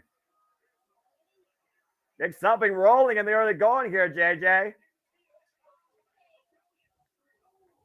Back elbow strike. Jake Something falls in, though. Mustafa Ali able to find his way in between the ropes. Oh, big high kick.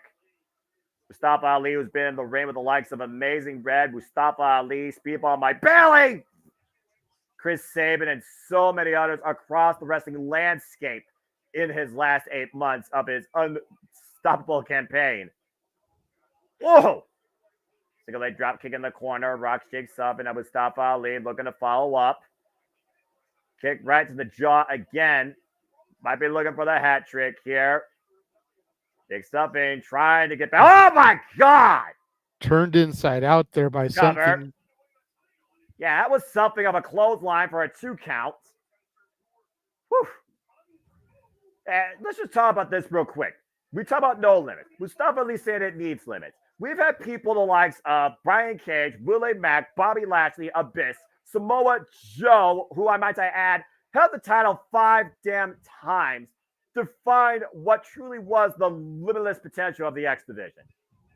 Whoa!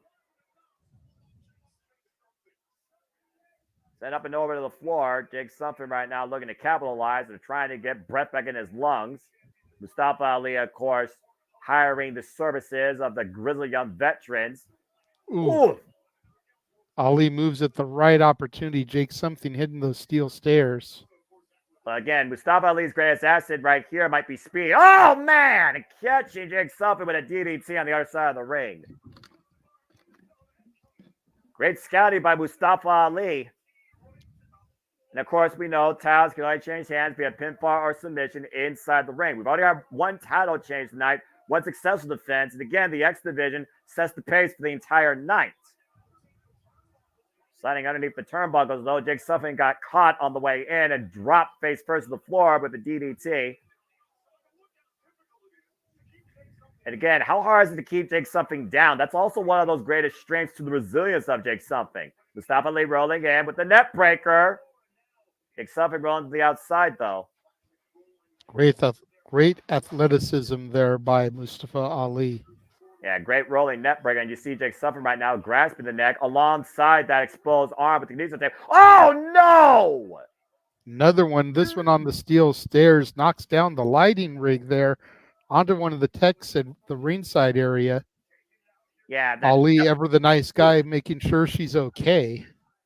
Yeah, I don't think he cares if Jake Something's okay, though. To your point, that was a rolling net breaker on the steel walkway, the elevated walkway that matches up to the ring along the stage. Mustafa Ali might be looking for a count out here. That might neutralize Jake Something enough. Mustafa Ali looks like he's content taking the count out victory here just to get Jake Something out of contention. Well, we saw the reluctancy on Mustafa Ali's face when Jake Something was part of that 6-way referendum. This was the last person that Mustafa Ali considered ever challenging him for the X Division Championship. 7, and Jake Something comes back in and caught again with a net breaker. And Mustafa Ali rolling him over, shoots the half, hook the leg to cover, and gets a 2 count. Nope, not enough.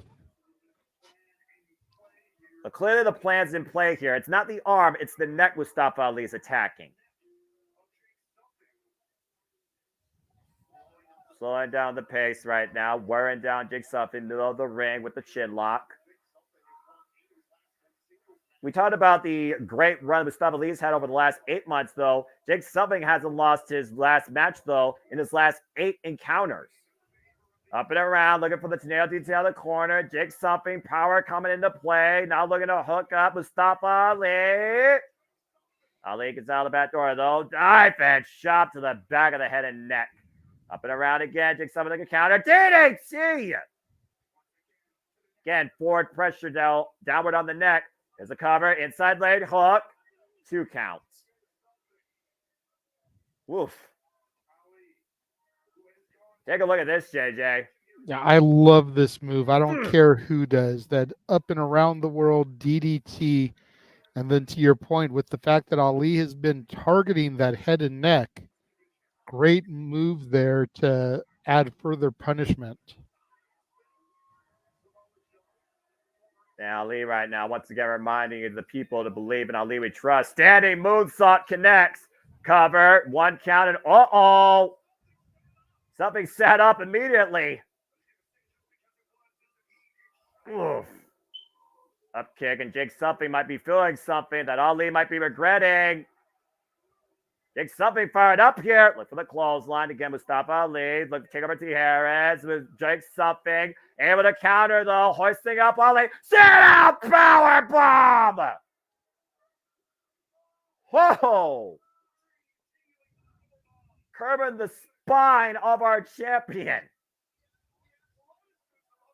incredible explosive athleticism demonstrated here by Jake Something, JJ. Look at the way he just bounced. Nice battering ram to Ali in the corner there while we had the play-by-play. And Jake Something, again, looking to follow up here, needs to stay in the driver's seat. New life found for the challenger here. Is fourth time the charm. Just deadlifting Ali like it's nothing. The sheer brute strength has him up on his shoulders, torture rack position. Oh. Backbreaker from the torture rack position. Can Jake Something win the title? No. Ali able to bridge out, but what did that take from him? You notice he collapsed as soon as he bridged out there. And again, grabbing the small of his back. Think about the damage done to the spine versus the damage done to the neck of Jake Something. Both men with a vulnerable target here. And Jake Something looking to end this fame. Might be looking to send Ali into the void or set up another powerbomb. Oh, wait a minute. Jake Something says he's going up. Whatever he's looking to do, he's going to the top rope for it. The catastrophe sensed by the champion. Ali able to capitalize with a nice counter up kick. And Jake Something's momentum has been halted. Jake Something's perched on the top rope. Ali now with the waistlock. Oh, dear Lord. What the hell? Oh, my God. German suplex onto the hardest part of the apron. Both men rolling to the floor outside. And think about what he did from. He did it from the corner of the apron while Jake Something was on the top rope. So Jake Something had an even higher fall from the apron to the floor. Secret Service right now at ringside, and they're all over Jake Something here. Jake Something looks like the lights are on, but no one's home. Secret Service rolling him into the ring. The Secret Service right now holding Jake Something in the drop. That's ridiculous. 450 connects. Held in place by the Secret Service. Ali's going to steal it here. Crooked politics. No! I thought he had him dead to rights off this setup. 450 splash that perfectly connected. Cover in the middle of the ring, but Jake Something still says no. That's the first time we've seen someone kick out of the 450. That bill has been vetoed. Jake Something feeling something here. But for the clothesline, Ali again slips out of between the bottom of the ropes. Now Jake Something looking to follow up from the other side. Over the top and wipes out Ali and the service. Special security detail down. This very well could be Jake Something's moment. Oh, maybe we'll stop Ali. The roll up. Whoa. Ali up the second. Flies. Oh, my God. Gets checked out of midair. Thunderous forearm as Ali was springboarding off the ropes there. Punched him literally. Lights out for Mustafa Ali. And is that enough to send Ali and his campaign into the void? Covered by Jake Something, new champion. No! Ali just close enough to the ropes. He was able to get his foot on the bottom one. Ring awareness. The only saving grace for the X Division champion. Literally, the ropes. The saving grace. Mustafa Ali right now, though. Literally might only be one more into the void or powerbomb away from losing his first match in 8 months. And Jake Something might finally be on the verge of ending this campaign. Mustafa Ali, though, breaking the ice. Jake Something looking to follow in. Oh, shoulder first into the ring post. Now look at this. Ali got Jake Something tied up, and he used the ropes for leverage. And Ali didn't see it. You can't call what you don't see. And Ali escapes with the championship. Hey. Very smart by Mustafa Ali there, taking the advantage. But you got to figure, Noah, this is not over between these two. Ali knew that he could not beat Something fairly. He had to find a way to escape with the championship. He survived Something tonight. He was lucky to escape with the title. Jake Something denied once again. Mustafa Ali still the X Division champion. But still an incredible contest and showing by Jake Something. And again, I do hope he achieves something soon in TNA. But for now, whether you believe it or not, in Ali we trust. As we have a momentary reprieve here, great opening I thought Jake Something had it. I truly thought Jake Something had it for a moment. That one spot, unawareness to not grab the freaking outside leg, cost something. Damn it. I agree. I thought he had it too. I really thought this was his time. I'm not Jake Something's biggest fan, but just something about the role he had been on as of late made me think that this was going to be his moment. Well, I didn't want Ali to lose, but it felt like it was the right bet. You know what I mean? Like I said, he's only had it for literally 58 days, and that was his third defense. I just didn't think Mustafa Ali was going to lose this soon in my mind, but in my heart, I kind of wanted to see Jake Something had his moment. And again, Cody Deaner, not involved. If Cody Deaner was there, People's Choice probably would have been the difference maker. And again, shout out to our friend Attila that's there live, sending me some pictures that she had there. And we'll definitely share those later. As of course, we are here with you guys all night through Saturday night covering TNA Rebellion. And of course, we'll transition into Open Mic Night.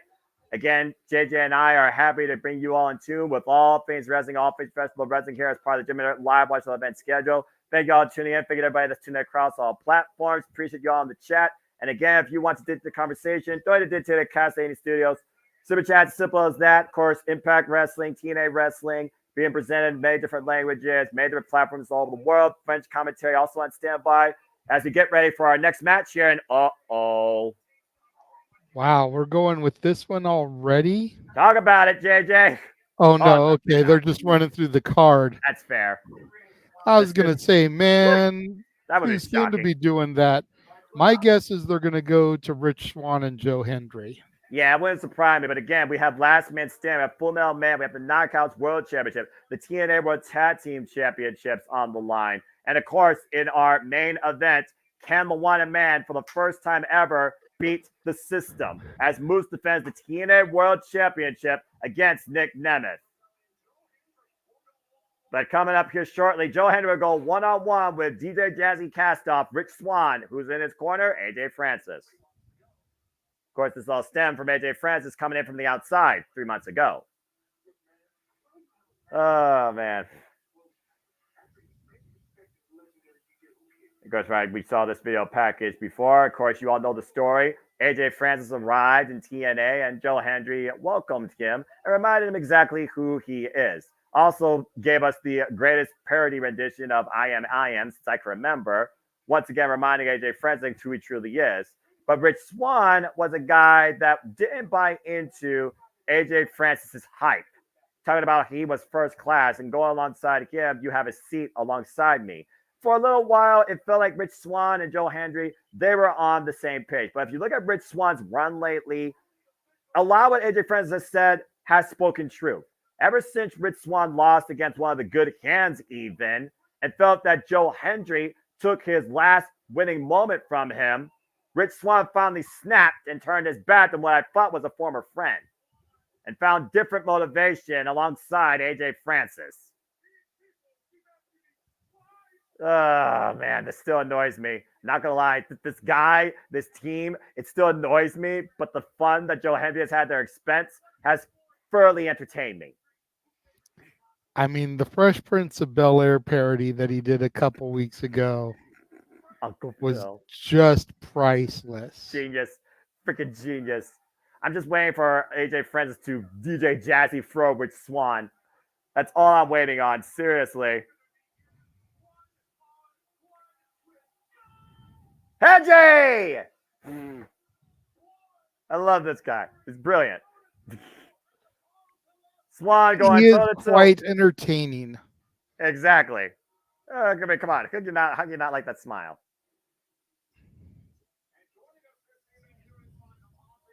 Man, look at that capacity crowd on hand coming in.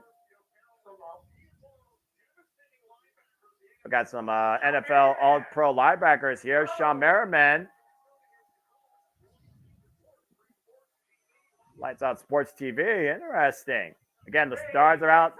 The stars are out in Las Vegas, as always, and they're taking in TNA Wrestling.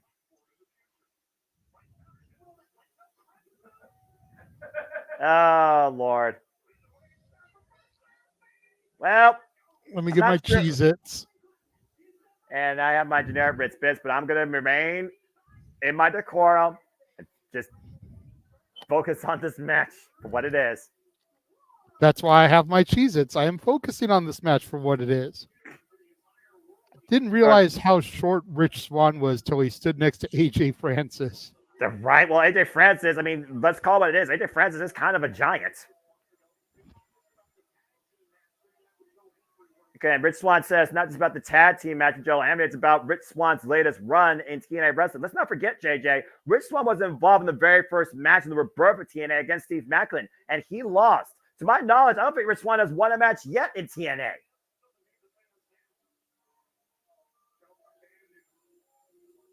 Yes! Do you believe? I believe Joe Hendry. I believe in Joe Hendry. Do you believe? Hey, they believe. The Pound believe. Headshot, do you believe? Oh, God, Joe Hendry, you're fucking brilliant. I believe in Joe Hendry.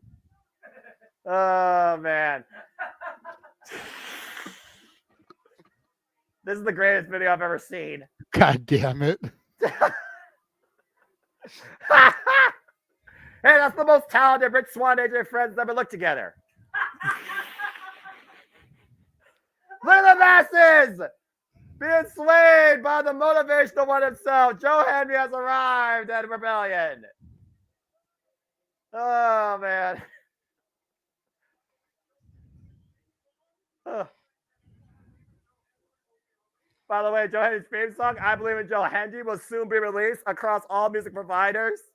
So if you want to get more motivation in your life, be sure to pick up that track. Let's hear it from the man himself. Oh, God, Joe Hendry. We believe.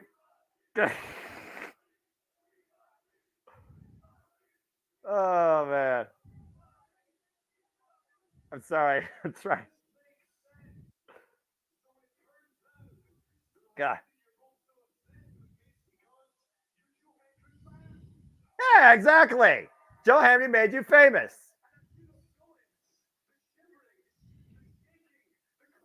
The quivering.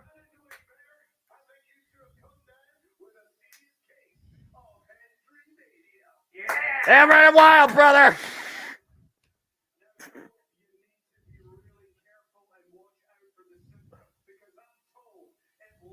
I'm confused.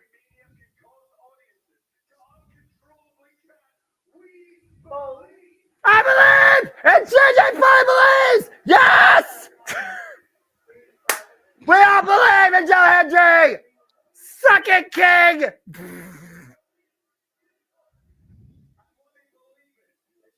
Oh, God. Pure motivation. Answer all life problems.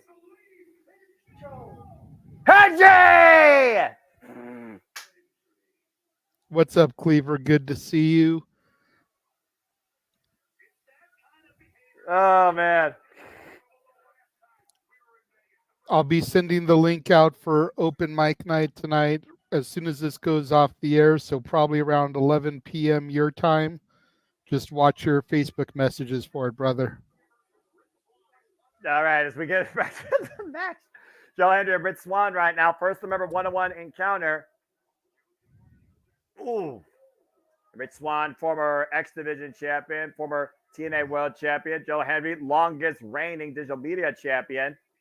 And Rich Swann using speed right now to his advantage, but the strength of the motivational one, local hero in play. Hoisted up in the fireman's carry. Up in the military press, the trust fall to Rich Swann. Early advantage right now going to Joe Hendry, JJ. Oh, my gosh. That is the best use of AI I've ever seen.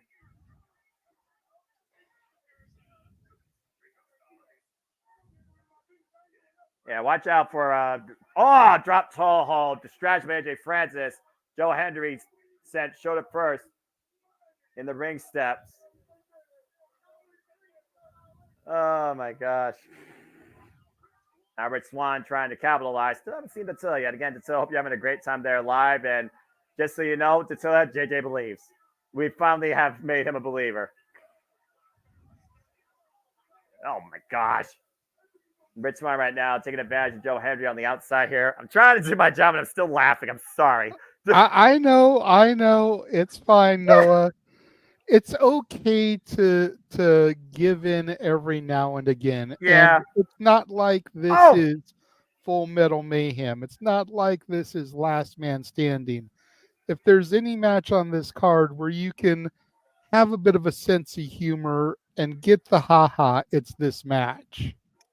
But again, with Joe Hendry, I mean, it's all the motivation, the happiness that you need as a fan of professional wrestling.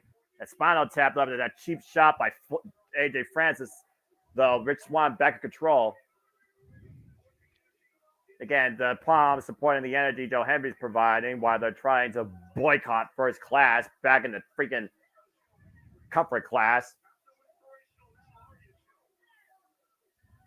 Rich Swann right now working the neck and shoulder of Joe Hendry, looking to follow up here. Oh, back action kick there. Joe Hendry Mania running wild. To Dollar Tree. Hey, you know what? If this job doesn't work, then maybe AJ Francis go back to Dollar Tree selling Cheez-Its. Face first in the top turnbuckle or Dollar General. There's a Dollar General arena in Las Vegas, I believe. Off. Swan right now back to the eyes and working Joe Hendry over in the corner. Joe Hendry right now countering. Knife edge chop to Rich Swann again. A rig of the eyes to Rich Swann. Desperate man. Golly, aggressive desperate man. You gotta get careful that they get disqualified here, though. Trying to take the eyes out of Joe Hendry's head. I was about to say, I've not seen this aggressive, nasty side of Rich Swann ever. No longer about having fun or being the people's choice or giving the fans what they need and deserve. Only about himself and money and selfishness. Oof. Vicious kick there. Takes Joe Hendry down. Rich Swann more jaw jacking. Again, going back after the eyes. Referee gets some control here.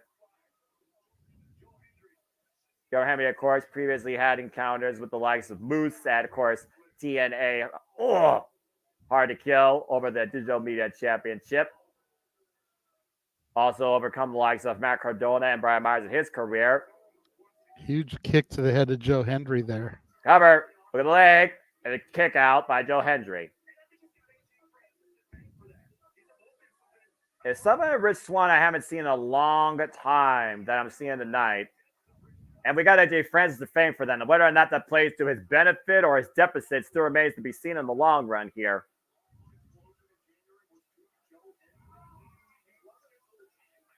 And right now, Joe Hendry braced up against Rich Swann, hyperextending the arms and pushing his knee into the lower back of the motivational one. People, though, believe in Joe Hendry trying to get him back in this. Now Rich Swann transitioning into the chin lock, front face lock. Oh, a guillotine attempt here, possibly. Again, the power of Joe Hendry trying to keep himself off the mat. Rich Swann bringing him down, though. Joe Hendry looking for leverage. How much can Joe Hendry handle? How much do you believe in Joe Hendry, Palms and TNA and JMN Multiverse of Media? Now Hendry, able to turn that around. Good breakaway moment here.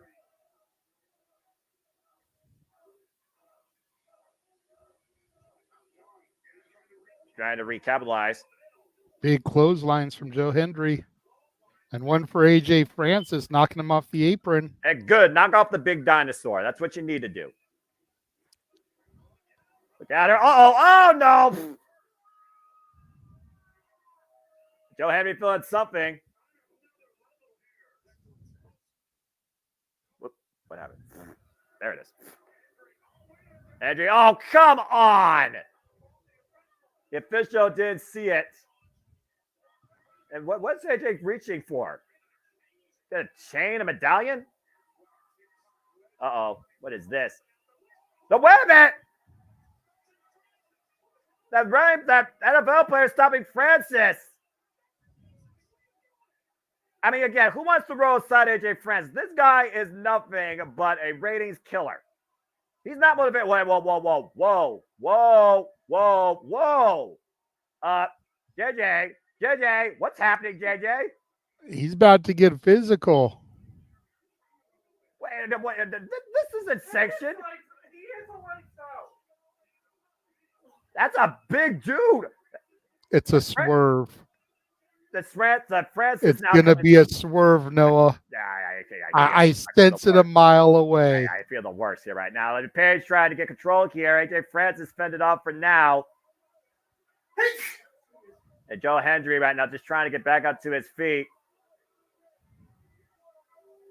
Saying, get your ass out. Oh, and he decked Joe Hendry! You motherfucker! Saw that coming a mile away. Bullshit! And Francis has the official distracted. Now look at Rich Swann going up to the top rope, trying to take advantage. Can't do anything on your own. Big frog splash. Cover. What an unmotivational victory by Swann. 1, 2, 3. Bullshit. Think you ended up a little bit ahead of me there, Noah, but it's all paused good. it, yeah, because my thing glitched for a moment. The friggin' team effort here. Ruined by Sean Merritt. Adding a little bit more to the first class entourage. That's just inappropriate. Again, Las Vegas is the city of sin for a reason. All the crooks, all the phonies, all the thieves, all the devils come out and play tonight. TNA Rebellion taking down Joe Hendry. If this is first class, I'm gonna stay in freaking comfort or coach. Ugh. Well, first class with the win tonight against Joe Hendry. Rich Swann getting the pinfall. Ugh. It's Sean Merriman. Give a big assist, by the way, to Sean Merriman. Jesus, that person looks like somebody you pick up on the corner and regret the next day. Well, I mean, again, you made the point a couple times. This is Las Vegas. Cruise the strip at night and you see some sketchy individuals holding out what look like trading cards for private encounters with women, and we'll just say it that way. It's probably the best politically correct way that you could say it. For all we know, she's one of those women on those cards. Yeah. But the most important thing, Noah, more important than this addition to the entourage of first class, more important than Rich Swann getting a victory for the first time in a long time, is that it is official. He believes in Joe Hendry. We believe in Joe Hendry. Damn it! That makes me a little bit happy. Anyway. Like I've said, man, it's become increasingly harder over the last couple of months to deny the entertainment value. Right. Whether I full on believe everything he's selling or not, that's still a little bit questionable, but I cannot deny the fact that when he comes on the TV, I don't shudder and cringe. I actually perk up and get a smile on my face, and I feel like that's enough. Hey, man. Yeah, you know what? And at the end of the day, that's a win right there because Joe Hendry made others believe. And that is the true power motivation. That's a first-class act, not that Las Vegas trash shit. Anyway, speaking of trash shit, shit's about to hit the fan because coming up next, it's Eric Young, Frank Azaris. We're doing this video package, and now we can truly talk about this because it is time for Full Metal Mayhem. Of course, this match truly stemmed off the rebirth of TNA, where a soldier that was always in arms for this company never reached the summit, but had alongside somebody that's been there at the top and couldn't stand any more of it. He was enough of a participant player. He wants to be the face of TNA. He couldn't stand that Eric Young had another chance to get there after beating him one-on-one and cost Eric Young the title at Sacrifice. Now this has come truly ahead to where Eric Young might channel the worst part of him that might consume him to remind Frank Kazarian exactly who he is. Eric Young, Frank Kazarian, Full Metal Mayhem. Yeah, and I know we've passed this match, but I just got this in the Jeff Meacham Network private chat. There you go. This is from Datilla's seat. That is a hell of a seat. And here comes the Full Metal Rebel himself and the self-proclaimed king of TNA. You guessed it. Former six-time X Division champion who does not believe in superstition, Frankie Kazarian.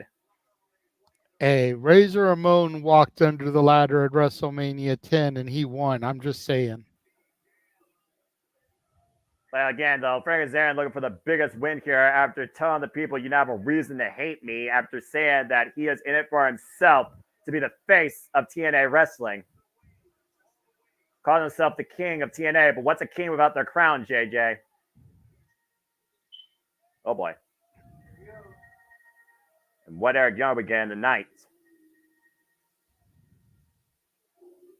I love this song, by the way. It's a very cool song. See, this company actually has music I recognize, understand, appreciate. Oh, boy. Eric Young, world-class maniac. Violent by design. Former two-time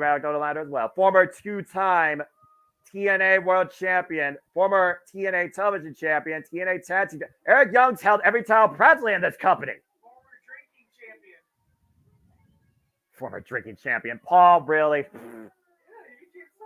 Yeah, true, but also Frank Kazarian, he also is a drinking champion. Jeff can tell you more about that. This is accurate. We talk about how dangerous Monsters Ball is. Full Metal Mayhem is not that far off, if not even more dangerous. This is the 18th Full Metal Mayhem match in this company's history, JJ. That's crazy to think about. A match defined by the likes of Sami Callihan moves in. Kazarian, whoa! Look at it falling, gets hit with the mask immediately. Looking for a cheap shot. There's the bell. We are officially underway. Oh, your class is Payton 101 and your instructor is Casey Jones. Yeah, and Frank Kazarian right now looking to use that mask, and Eric Young able to beat him to the punch and the swing quite literally. Again, Eric Young said if he has to channel that disease he fought previously to bring Frank Kazarian a reality check, he's willing to do that. It's a matter of who is willing to go further in this to get the win. Of course, for the Mayhem, no counts, no disqualifications. First pyramid submission inside the ring wins. And looking for that power driver earlier, Kazarian rose the outside, but baseball slide by Eric Young to Kazarian, and both men now on the outside. You see all the weapons decked around the ringside area here. Trash cans, tables, ladders to inflict punishment and destruction upon your opponent.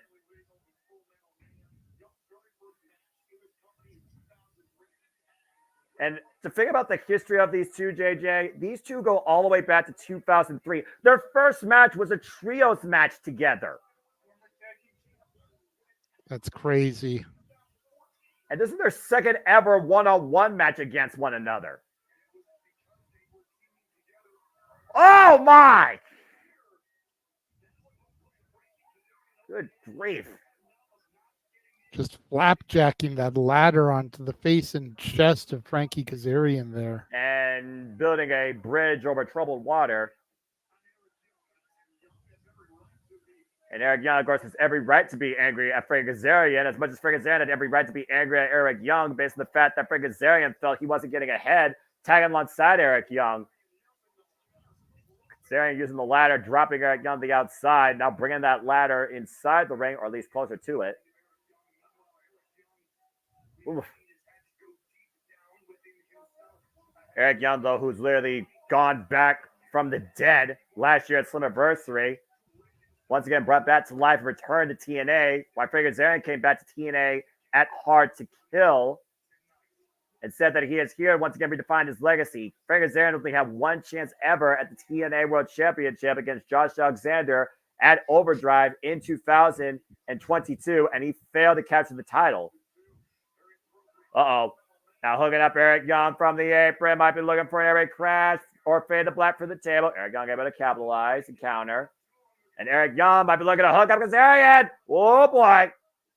Go for power driver, but thrown over inside the ring. To be fair, that Frankie Kazarian that challenged Josh Alexander was a completely different version of this man. Yeah, but is this version good enough to overcome the world-class Maniac in Full Metal Mayhem? Kazarian above that table, literally holding on by one hand, and Eric Young binding the fingers, trying to break the grip of Kazarian, who finds his leverage and goes down the apron. Trying to cover up and over. Oh, got caught with the guillotine leg drop. And Eric Young, plants him with a DDT. Slingshot DDT for the cover. Gets a 2 count. Again, only way to win via pinfall or submission inside the ring. No countouts, no disqualification. Anything goes. There has to be a winner. Oh, Lord. Look at the size of that ladder. Proverbial 20-foot ladder that they usually always find in these ladder matches these days. And Kazarian, oh, jeez! Just hurls that ladder at Young. Good God. And the thing is, though, Kazarian is buying into his own hype, but he hasn't been able to back it up. He said he saved TNA, JJ. I don't know to say if I agree with that statement. I think it takes more than one man to save a company, let alone bring it back to life. Is he discounting everything the Motion Machine Guns did, what Eric Young did, what Scott D'Amore did? Possibly, but I mean, this sport is built on egos, Noah. And those egos could be a downfall off the rope. And oh, man! The back of the right leg colliding with the ladder, JJ. And again, figured everybody that's watching across all platforms here, the JMN Multiverse of Media. Hope you're enjoying our coverage and reactions to TNA Rebellion, as we are focusing strictly on TNA tonight. Hard Irish whip in the corner to Frank Kazarian. Please remain spoiler-free regarding all other sports and professional wrestling programs. If you want to dictate the conversation, don't dictate super chat. Truly as simple as that. Again, it goes to how far these two are willing to go to destroy each other. And Eric Young with, what is that? Oh! Is that a cookie tray? Yep. And now Terra we got cookie trays there. Oh, God, and that's a trash can lid. How many different ways can you slam an opponent in the head? Uh-oh. Maybe I should have said that. I was going to say, Noah, there's supposedly 6 million ways to die. I'm sure there's probably equally as many ways to hit your opponent in the head. Oh, dear God. JJ, that's Janice. Oh, shit. TNA Hall of Famer business calling card. Janice has returned home at Rebellion. Oh, God. Look at the fear in Kazarian's eyes. Oh, no. Kazarian telling him he's sorry. Wow! Doesn't want any part of Janice. Faithfully missed. Batter up. Yep. And he faithfully missed. Now going for the chicken wing. That was insanely scary. Imagine your life flash before your eyes seeing that thing coming to your face. Oh, dear God. No. Kazarian trying to drive Eric Young's face into Janice. And Eric Young trying to drive Kazarian's face into Janice. And a thumb of the eye prevents that close encounter. This is how violent, this is how barbaric, this is how downright lethal it's come. Swing and a miss by Kazarian, though, with Janice. Someone needs to get that weapon out of that ring. Seriously. Janice now literally caught in the turnbuckles, finally falls to the floor. Oh, man! Spear through the table. And Eric Young and Kazarian both crashed to the floor through the table. Talk about a human car wreck.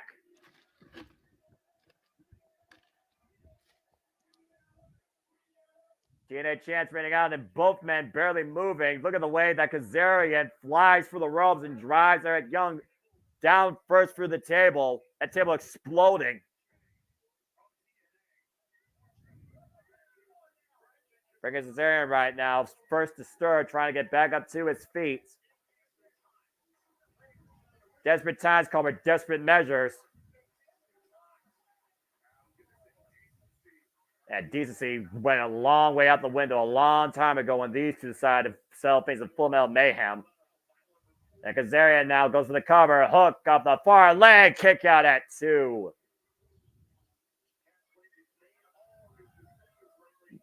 Oof.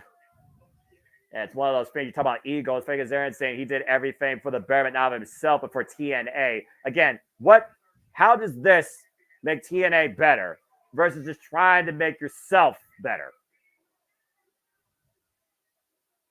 What's that, Noah? About to say, but Kazarian, sorry, I was a little bit tongue-tied there. Frank Kazarian, again, we talk about it, you talk about his ego. We talk about, people's MOs, people's selfish goals. Kazarian says what he did, though, was for the betterment of TNA. Again, if you cost Eric Young the TNA World Championship, how's that for the better of TNA? Oh, God. A slugfest here. It's like saying I'm the hero in the story, despite the fact I'm the villain. You can hate me. I mean, at the end of the day, Eric Young, I don't think is the guy that people look at and think, "Oh, that guy screams world champion." Big slugfest here. Whereas Kazarian looks like a guy that could have, would have, and should have been champion, yet for some reason never has. As far as I know, for any company except for maybe PWG. Maybe another indie fed that I'm unaware of, but oh, Jesus. Oh, God. Look at the way he dented the cookie sheet. And Kazarian with the receipt. Now Eric Young. Oh, Lord. Well, from fists to trays, we've truly gone to Full Metal Mayhem. These guys are literally bashing each other in the head with cookie sheets, folks. Kazarian and Young not letting up. Those sheets warp beyond belief. Golly. And I haven't seen a volatile match this sort since James Storm and friggin' Bobby Roode. Oh, right to the face. The metal right to the skull right now. Kazarian getting rocked a whole different way versus how he plays with his band. And Eric Young hoists up Kazarian. Deathfire driver!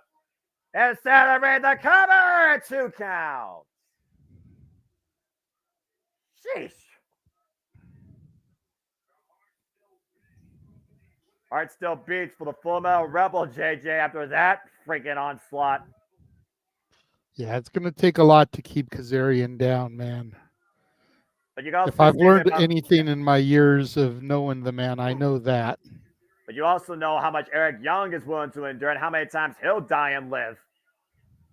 Kazarian right now choking out Eric Young with a steel chain in the corner, now bracing across his mouth and jaw. Inside the mouth of Eric Young. What the hell is Kazarian looking for here? Going up to the top rope. Trying to wrap that chain up around Eric Young like a... What in the world is he doing? He's trying to go with a chicken wing with a chain. Out of the corner as well, and it's perfectly legal. He can hold it as long as he wants. Grabbing the shoulder. Cutting off the supply of oxygen to the brain. Eric Young gave it a counter. Eric Young trying to hook Kazarian, trying to throw him off. And now the chain wrapped around Kazarian's head. Uh-oh. Eric Young. Oh, man. Down goes Cass the hard way. Chain the neck, the whiplash effect. And Eric Young once again going back to the outside. Trash can in hand. Trash cans can only mean violence, can only mean bad things. Especially when you can't see what's coming. Eric Young wrapping up his arm with that chain. Oh! And wailing away at the trash can while on top of Frank Kazarian's head. Eric Young going to work right now. ringing in the ears of Frank Kazarian and crowning him a whole different way. And he's not done yet, going up to the top rope. Eric Young with the top rope elbow drop. Chain assist through the trash can. Is it enough here? Try to pull Kazarian out. Go for the cover. Hook of the leg. Near fall for Eric Young. Nope. You got to consider those few seconds it took to take the trash can off Kazarian with his only seeming grace there, JJ. Woof. Gotta figure EY is wondering what it's going to take to put him away at this point. Well, we've seen how violent and how far these two are willing to go to brutalize each other. So, again, what's it going to take versus what they're willing to take, let alone willing to give. Now, a very troubled bridge. Eric Young with the ladder bridge. Oh! Trash can swings to the head of Eric Young, though. And Kazarian, uh-oh. Oh, wait. No. Unprettier. Ah! That was the definition of unpretty. Cover, two, and a ladder, and a near fall. Ugh. Oh, jeez. You see this frustration Throwing the trash can lid back at him. Yeah, you can see the frustration written all over Kazarian's face with that trash can whiplash. Uh-oh. Setting up a table in the ring here, Noah. Well. Again, Frankie, get the tables. Shout out to all-time Team 3D. TNA greats. Oh, boy. What the world is Kazarian going to do with this table? How far is Kazarian willing to go to not only punish but end Eric Young in his ever-long crusade as the Supercross King of TNA? And Kazarian right now clubbing Eric Young, putting him across that table, and that warped trash can. Both men have endured so much punishment here, and Kazarian going up to the second with the top. What the hell is Kazarian looking for here with that warped trash can to cut edges? Oh! Eric Young able to I think come he was to. going to go for a moonsault. Well, whatever. Use that trash can and his body weight to put EY through the table. Well, Eric Young looking to capitalize here. That table right now in the ring. Eric Young now to the outside of the second. Kazarian on the inside on the second. Precarious situation for both men here. I sense disaster. Kazarian holding on for dear life, and I don't blame him. Oh, and a low blow. Perfectly legal and Full Metal Mayhem, as we know. Now Kazarian up to the top rope. It's cast. Oh, dear God. Flux capacitor. Oh, God! Barely caught the edge of the table there, Noah. Frankie Kazarian with one of his classic finishers, the flux capacitor. And look at Eric Young cut open from that cover by Kazarian. Kazarian wins. Nice. Jeez. Nice way to dip back into your old school bag of tricks there by Frankie Kazarian.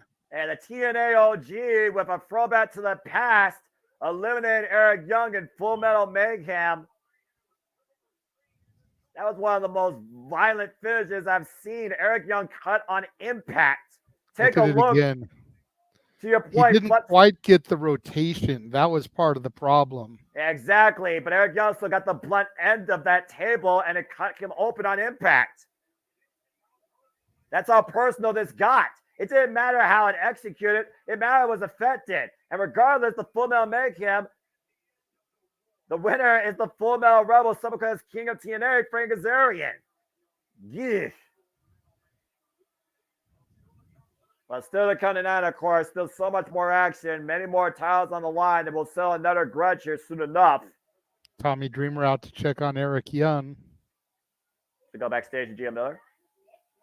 Oh, here we go. I'll let you relay what this man says. Turn this up a little bit then. I got you, brother. It's what we've been working for and waiting for back in Vegas.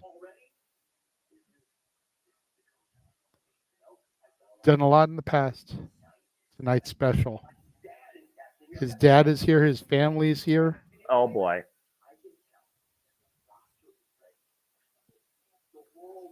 The roster is ready. The world is ready. TNA is ready for a change.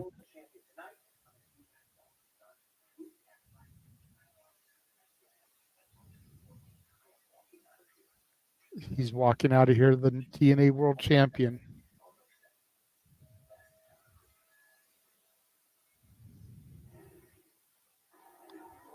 Well, he certainly is confident, but is he confident enough to finally beat the system? Still to come tonight, our main event, TNA World Championship. And again, folks, hope you are enjoying our coverage here. Please support my friends at JMN Multiverse of Media, Super Chat, Renegade JJ Williams. Buy a t-shirt for Wrestling Tees. Buy a shirt today for the Renegade, for Jeff Mudder from Meacham, for me if you choose. I don't market myself. I'm happy to support my friends. Hope you are enjoying the conversation, the reactions. And again, if you want to tip the conversation, Super Chat, it's as simple as that. We're going to keep an eye right now with Eric Young. Again, Eric Young got cut on impact off that table. To your point, the rotation was so far off, they cut the edge of the table, but Eric Young caught the edge to the point his head was cut open from it. Yeah, but, the lights are going out. Noah, is this it? Is this what we've been waiting for? Well, I would say that, except I know that familiar sound. Remember what I said earlier about someone bringing mayhem for all? Steve Macklin. This is not on our schedule, but he did say he was going to be in that Rebellion. Yes, he did. He said he was going to make his presence known despite what was on the marquee. Well, he said whether or not it was on the marquee. He was going to do something here.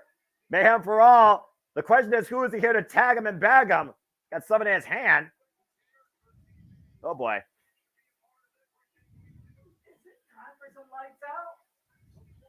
Former TNA World Champion, might add, and also the guy that faced Nick Nemeth in his first in-ring pay-per-view level match in TNA. Hell of a hot opener at Sacrifice, where Nick Nemeth got the better of Macklin. I don't know, Paul. About to find out here.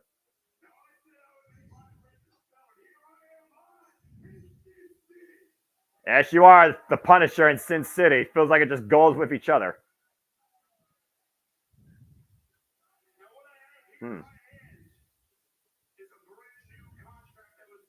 Brand new contract. Oh. Brand new contract.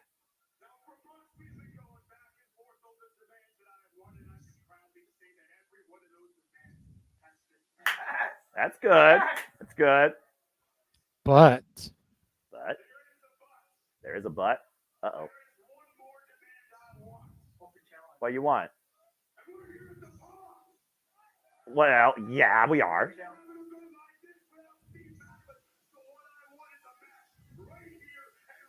What? Yes. Well, Steve Macklin just Macklin wants a match here and now, and he's not leaving the ring till his demands are met. Well, let's see what the director of 40 has to say about that. Here comes Santino Marella. The son of a gun himself. I love this guy. Did we really think we'd be talking about Santino Marella in 2024? No, but I'm glad we are. Yeah,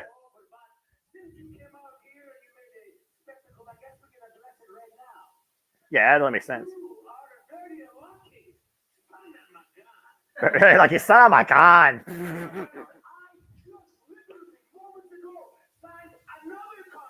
Sign another contract. Oh, new superstar. Really? He's eager to get started.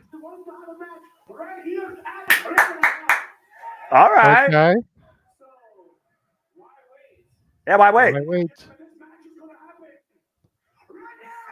Well, who is Okay. it?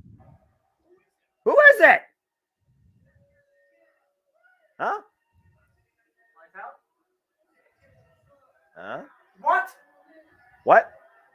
Did I hear that right? Who is it? Oh my God!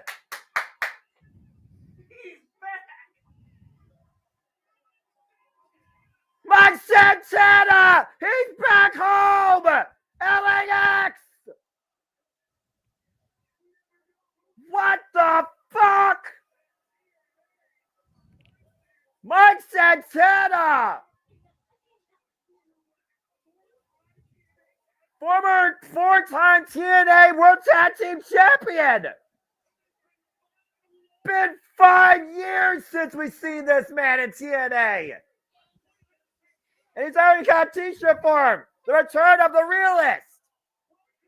Welcome back, the realist Mike Santana. Wow. Well, okay, Macklin, you asked for it. I didn't expect this guy to show up tonight. And Macklin Be looks, careful what you wish for. And Macklin, I don't know if he's unimpressed or surprised by that. Look at his face, JJ.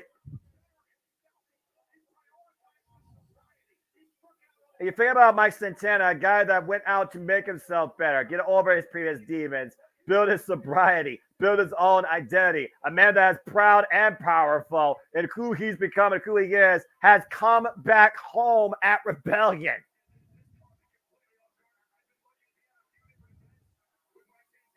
And Conan's got to definitely be thinking about this. Well, impromptu singles match, folks.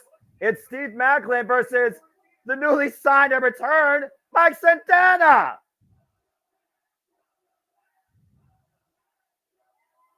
LAX.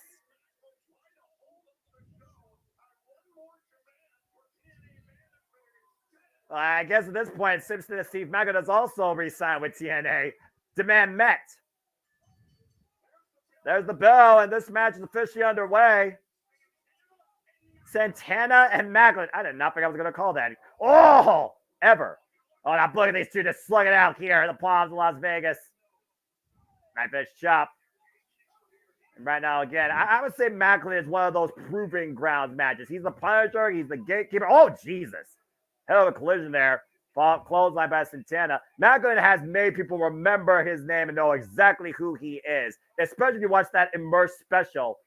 Big clothesline since Macklin up over the outside right now. Santana going to follow a top back on a low. Jesus. A hot start for Santana here in his return home.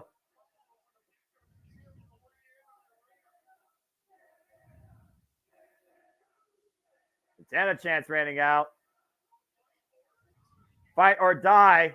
The MO of Mike Santana in control of the early going right now. Macklin though, driving Santana face first in the ring post. Hoist him up. Oh! Got face first in the apron. But we also know Macklin can also play spoiler, JJ. Yeah, no doubt. A friendly reminder to the people in the chat room, ask all the questions you want, but if you actually want us to answer them, it's going to take a super chat. Simple as that. Knife edge chop by Santana right now, looking to light up Steve Macklin. Get to the midsection right now. Irish whip up the ropes. Macklin with the elbow strike follow-up. Takes Santana down. Now goes to the cover and gets a kick out. Now Macklin hooking up Santana. Mean backbreaker, lateral press the cover, and a 2 count. And Macklin trying to spoil Santana's homecoming. Gotta figure that Santana is going to get this. You know, you're not going to spoil his homecoming by having him job out to Macklin. And that could add fuel to the Macklin fire of, you know, I said I would sign this contract if I got a match. You gave me a match, but I lost the match. Why am I going to sign a contract for a company that makes me job out? A big clothesline. We could actually run a big story here with this. Cover here, a kick out. And to your point, though, JJ, I mean, again, the demand was simply put, he wanted a match night at Rebellion. And per the terms of the contract, he got it. It's one of those things where, you know, be careful what you wish for. You said it before the bell, but it's also one of those things where you say Macklin might not resign if he gets jobbed out. I would argue that Macklin has been redefined by Impact TNA Wrestling to the point he probably doesn't want to leave. He probably welcomes this. Cover, 2. Santana able to kick out again. Drive that knee, now back to the rest hold with the chin lock and the cravat of sorts. Again, you saw the behind the scenes ahead of Sacrifice if you watched the TNA Emerge with how far Macklin pushed himself every day, the pressures that he feels. but every day that he's in that ring in TNA, he just feels like he's more and more better and comfortable. This is where he belongs. And he's made this his home. But Santana, again, former homecoming of sorts, former member of the TNA roster. On to Santana. Santana hoisted. Oh, first across second rope. I'll have a trio wall, and uh-oh. I think I know what's coming next here. Got him lined up. Macklin looking to tag him, back him into the crosshairs, but Macklin stops himself, colliding the ring post. Lands on his feet. Great awareness by Macklin. Doesn't the clothesline. Hooks Santana. The waist lock. Off the ropes. O'Connor roll denied.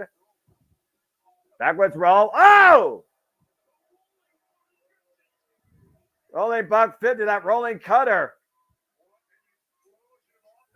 Whew. I got to familiarize myself with Mike Santana's offense here a little bit. I am completely thrown off. But this is awesome. And Mike Santana right now, big opening here, falls in, jumping back elbow strike.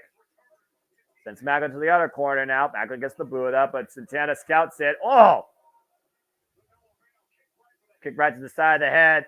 And Macklin, eats a forearm, Santana does. Santana and Macklin right now picking up speed. Oh! Pop-up, double driver. I'm in there, caught him with a 2 count. Great transition by Santana, but Macklin still in this bout. Not enough yet to put down the Punisher of TNA, proverbially speaking, JJ. And it takes a lot to put the Punisher down. Santana looking to follow up, though, out of the corner. Looks like he's looking for a lariat of some kind. Oh, man! He was looking for the spin, the block, the discus layer to your point, and Macklin intercepted it. And the diving headbutt cover. Can Macklin beat Santana? No. And a 2 count. Woof. That explosive impact by Steve Macklin with that flying knee to the face. Santana with the support of the fans, though. Macklin looking to ruin this homecoming. Woof. Boot right to the face. Not done yet. Big cannonball. And Santana might be looking for the cover. Outside leg hook and a near fall. Whew. Man. Mike Santana hasn't lost a single step since I could last remember seeing him in a TNA ring. Again, well, I mean, the 5 years he's been gone, it's not like he hasn't been wrestling. He was all elite for a while there, Noah. True that. It's not like he's been sitting home on his couch for 5 years. Although, the way Tony Khan books, maybe he was. God. Dropping Santana head first, cover by Macklin and a near fall. Macklin with his own variation of a Michinoku driver of sorts, driving Santana's head and neck down into the canvas.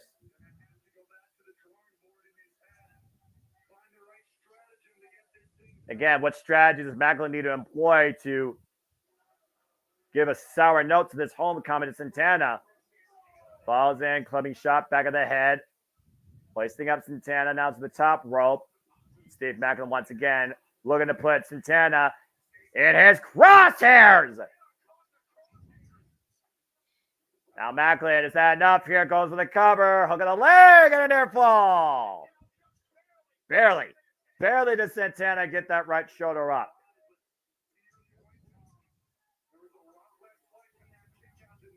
If nothing else, Macklin is wearing down Santana. The adrenaline rush that Santana probably had initially has been completely snuffed out at this point in the match.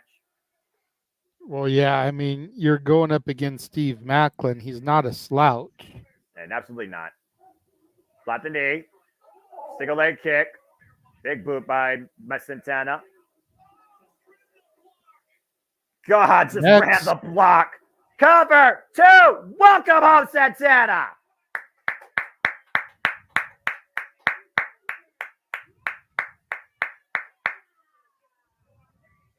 What Appreciate that, Daniel. What a shock. What a homecoming. What a return. What a debut. Mike Santana wins over former TNA World Champion Steve Macklin and returns home tonight to TNA Wrestling. The return of the realist at Rebellion.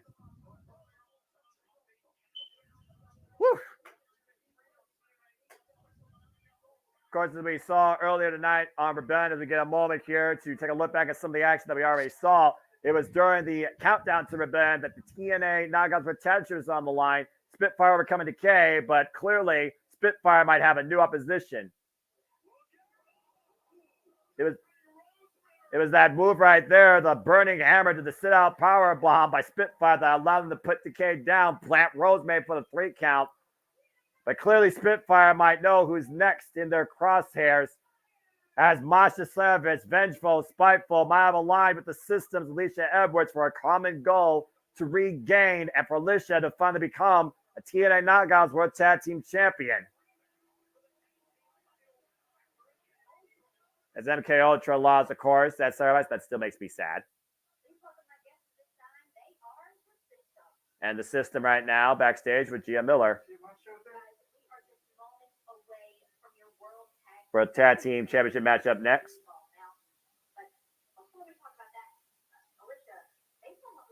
Based on what we saw earlier today. Masha. Yeah, I don't think Masha's part of the system. Future beneficial situation. Well, if Alicia can't do it on her own, maybe she could actually enlist Masha Slammers to help her actually accomplish it.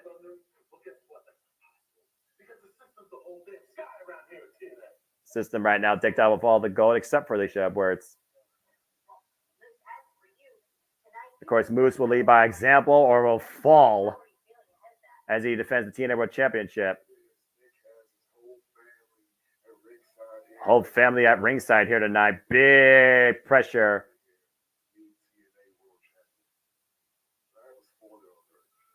Oh, brother. And I appreciate that, Daniels. Again, folks, we have a momentary reprieve right here, backstage interview ahead of things to come. Future challenges positive for the TNA Knockouts for Tag Team Championships, the system of a mutual beneficiary alliance with Masha Slamovich for Alicia Edwards to finally maybe hold gold. The TNA World Tag Team Championships are on the line, still to come. And I believe that's up next. And of course, it all ends with Moose defending the TNA World Championship against the one-man Nick Nemeth.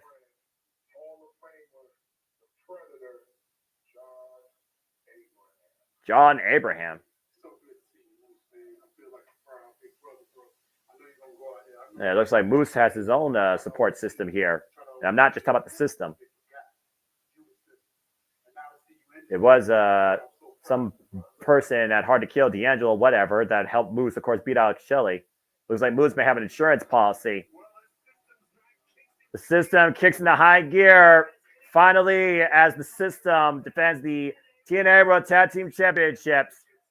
Brian Myers, Eddie Edwards, with Alicia Edwards in the corner. Defend the gold now against Speedball Mountain, Speedball Mike Bailey, and Trent Seven. Let's take a look at the tag lines here for this contest.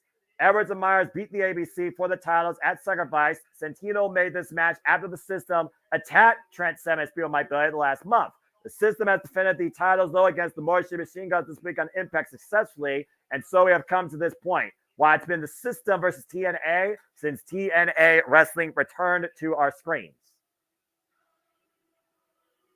Here we go. I really like this duo right here. I like this duo.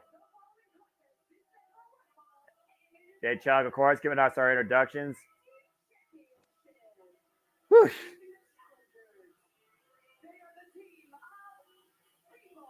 Speedball Mike Bailey, former X Division champion. Trent Seven, former NXT UK Tag Team champion, former Repro British Heavyweight champion.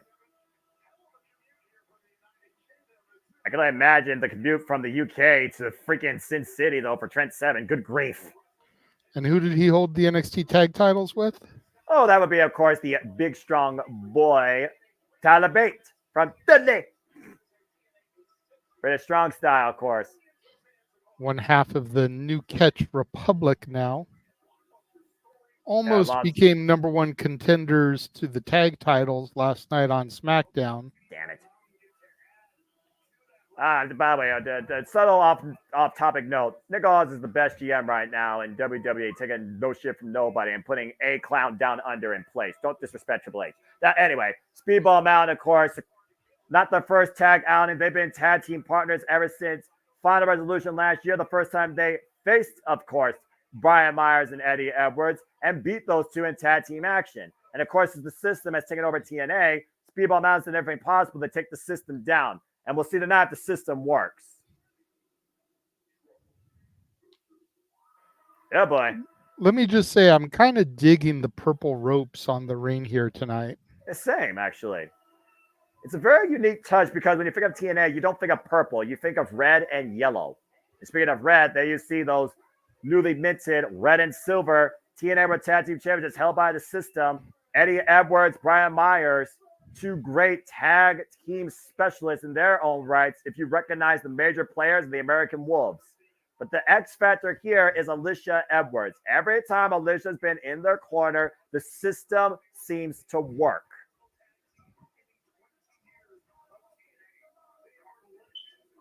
Of course, we know Brian Myers, longtime tag team partner of Matt Cardona, major players, former WWE tag team champions, calling himself most professional wrestler. Eddie Edwards, former TNA Impact World Champion.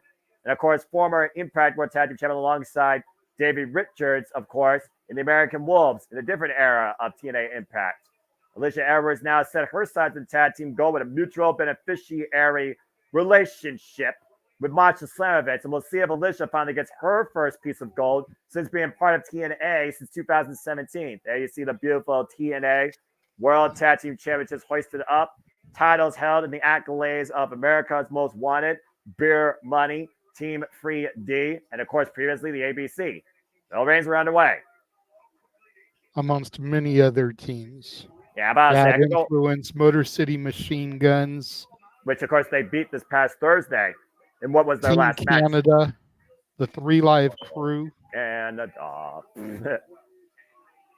with tag made right now, in comes Eddie Edwards. Boot right to the head of Trent Seven. The system already taking advantage in the early going. Irish whip, hand sprained by Bailey, look for the double Pele. Drop kick by Brian Myers. And Speedball got to keep eyes on the back of his head, knowing Alicia Edwards could come into play anytime. Oof.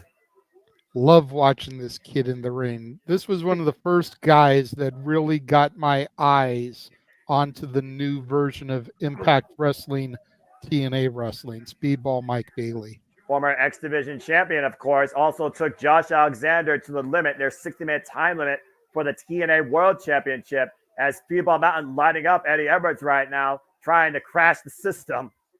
Double kicks in the midsection, hoisting up Edwards against the ropes. Nice double hip toss there. And Speedball right now, taking Brian Myers off. Speedball Mountain in control. Big PK. Referee keeps getting in the way there. She needs to play her position a little bit better. Whoa! Good offense there. Cover. Gets a 1 count.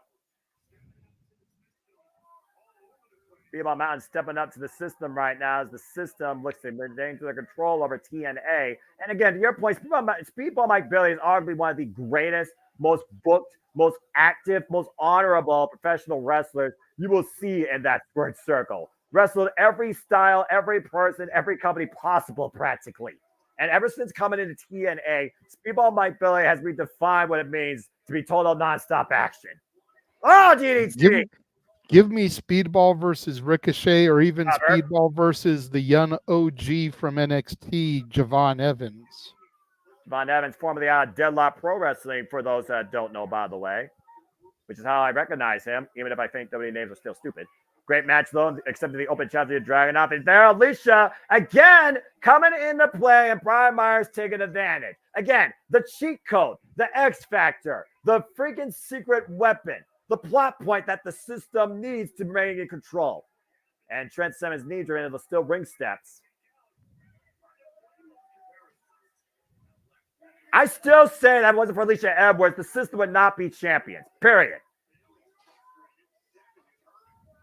Trent Seven right now in a world of hurt. Bailey frustrated as much as I am with Alicia's presence and involvement. Oh, God. Knee breaker on the steel steps. Ugh, that was nasty.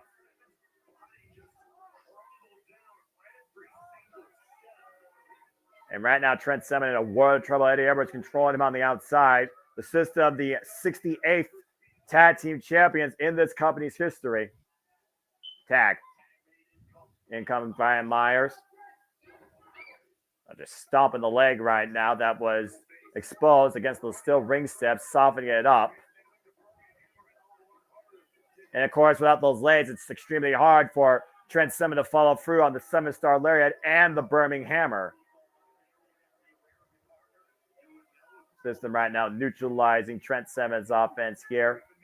Of course, Trent Seven was previously involved in a singles match against the TNA World Champion Moose. And right now, Eddie Edwards teeing up against that knee. See on my Billy just begging Trent to make his way over and make the tag. Eddie Edwards right now just playing to the crowd, it seems, wasting valuable time here. Because he's not taking the opposition seriously. No, he's not, and that might bite him in the ass. Keeping Trent Seven, though, close towards center on that beautiful TNA logo. Pop and bang! Down goes Edwards. Freaking Banshee screaming at ringside to the point she's losing her jewelry. Tab made to Brian Myers. Tab made his people! That's people my Billy now perched on the top rope. Beautiful drop kick. That speedball falls up against Eddie Edwards right now. Big foot, because he doesn't wear boots, to the face of Edwards. Spinning soulbot. Axe kick. Takes Brian Myers down to a knee. Now just lighting up Brian Myers and speedball in the driver's seat. With a run out of the shooting star press. Cover 2. No. Yeah, I commend the kid for wrestling barefoot like that. You got to figure those kicks hurt. And how do you not break your toes as hard as he kicks some of those people? Again, a background, of course, in mixed martial arts. Black belt in, I believe, Muay Thai. Oh, face first. Getting the better of Brian Myers. Brian Myers and Speedball might be the two legal competitors here. Speedball on the inside second. Myers on the outside second. Able to fend off Speedball for now. Down goes Speedball. Trent Seven, though. Knife edge shot to Brian Myers, but notice how he's hobbling on that left leg. Clearly, the damage done earlier is playing a factor. Front face like Brian Myers. Superplex! Good grief. And wait a minute, Speedball up at the top rope. He's legal. Shooting star press. Cover 2. We got no. No. He barely connected with that. He got too high and he was too short. He barely hit the leg of Brian Myers there. Yeah, I think that played to the system, able to survive that. Otherwise, we probably would have new tag champs. They never know to be found to your point. And Trent Seven now tagged in. Now hooked up, and Brian Myers right now. On Eddie Edwards, though, coming into play. Driving Speedball face first in the apron. Brian Myers and Trent Seven, the two legal men here. And Trent Seven, of course, the worst for wear. You see him still grabbing that left leg. Tagged to Eddie Edwards.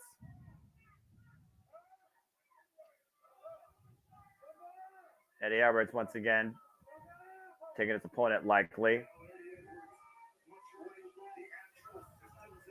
Again, as the system continues to just toy with everybody else. I've had chops here. Of course, we know Trent Seven is defiant to the very end. Again, one half of British Strong Style, the teacher of Tyler Bates, former Rep Pro British Heavyweight Champion, and again, back to that leg. Eddie Edwards hooking him up. Oh, Tiger Driver cover 2. No. Transition. Single leg Boston Crab. On the injured left knee. And Trent Seven, though, the only thing that might be helping him here is the fact that his body's not down on the mat. elevated high on his arms. But again, will he tap out? He's far away from those ropes. Does he have the strength to roll through? And Brian Myers fending off Speedball, holding him in a crossface. Delaying submission holds here by the system. Speedball trying to break free. Super kick Brian Myers. 7 right now, though, in a world of trouble. Oh, God. Did you hear that? Eddie Edwards, though, refusing to break his hold, even if it means collapsing his lungs. Ugh, and again. Oh, the disrespect. Oh, here we go. Just lining up Eddie Edwards. Look at this continued offense. And finally breaks him down with that kick. Triangle moonsault by Speedball. Brian Myers to the outside. Speedball feeling it, but he's not the legal man, I don't think. And now look at this, though. The two legal men are Speedball rolling with that kick. Full Nelson suplex. Great combination offense. Cover. Do we have new champions? No. Eddie Edwards still able to kick out there, Noah. Yeah. Look at this again. Triangle moonsault off the second, inside to the outside. Wipes out Brian Myers, and then that rolling cyclone kick into the full Nelson suplex release by Trent Seven. Hook of the leg near fall, but immediately you saw Trent grab that left leg again. He couldn't get the right footing, though. It's that leg right now that's allowing the system to still remain alive in this match. Once again, might be looking for something bigger. Can he hoist him up for the burning hammer? Eddie Edwards able to counter, though. Trent driven into his partner. Trent's still legal, by the way. That knee again. That knee is the factor right now. Oh! Enziguri. Eddie Edwards right now hooking up Trent Seven. Backpack stunner, elbow drop, system overload! Cover! 2! No! Wow. I thought that was it. I thought the system had him there. That combination helped them literally win the tag team championships and defend them successfully, but not enough tonight to put down Speedball Mountain. Deep hook of the legs there off the system overload. Backpack stunner, elbow drop combination. Of course, Trent Seven, the never say die attitude from the peak of Speedball Mountain. Uh-oh. And right now, Trent able to block that shot. Meeting of the minds. Brian Myers beat Eddie Edwards. Super kick. Knife edge shot. Speedball Mountain back in control. The waist lock. Whoa, ripcord lariat and also a ripcord kick. 7-star lariat connects to Eddie Edwards. Once again, looking for the burning hammer. Hoisting him up. Can Trent hold him, though? Burning hammer connects. In position. Speedball off the second. On top of a weapon. And Trent with the cover on Eddie Edwards. The system. Oh, man. Wow. This is tag team wrestling, Noah. Damn it. Ultimate weapon connects off the burning hammer, and the system nearly crashes. Brian Myers with a last-ditch effort, saving the championships. He speared Speedball into the cover. Yep. Off our camera, by the way, was why I couldn't call it. I just saw a body flew in the frame at 2.98.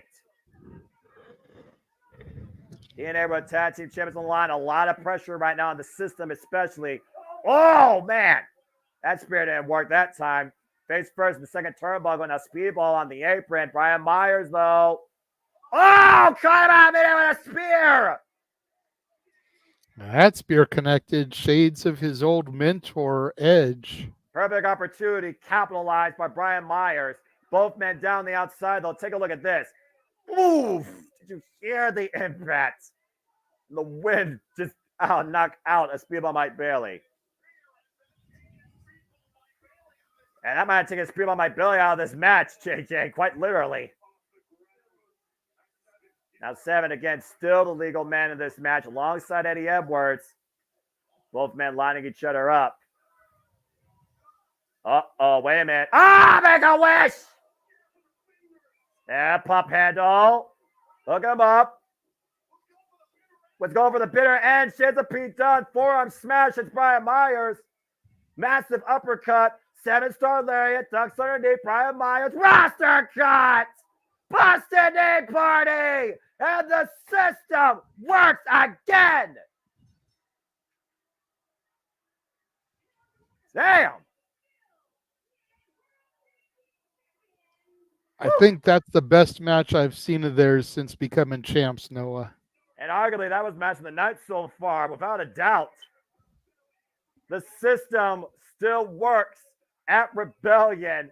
Every fail-safe protocol came into play, and that last combination off the roster cut, Boston Knee Party, allowed Eddie Edwards and Brian Myers to maintain their hold on the TNA Tag Team Gold. The system still works and are still the TNA World Tag Team Champions. But what an effort by Speedball Mountain. Well, coming up next, after a test of endurance by all four of these competitors, we're going to see who truly will be the last man standing. Josh Alexander goes one-on-one against Hammerstone for the third time. Holy hell, that was a hell of a match, though. Woof, I'm winded. As I got a moment to breathe again for that video package. JJ, again, your takeaways on the TNA Tag Team Championship match and what everybody brought. Well, like I said, I think that's the system's best match I've seen from them since becoming champions. They really stepped their game up to take on Speedball Mountain. Mike Bailey never ceases to amaze me, and Trent Seven, you know, I didn't see a whole lot of him before his coming to TNA. I don't know of British Strong Style or Mustache Mountain or any of that stuff, but everything I've seen of him in TNA is just chef's kiss.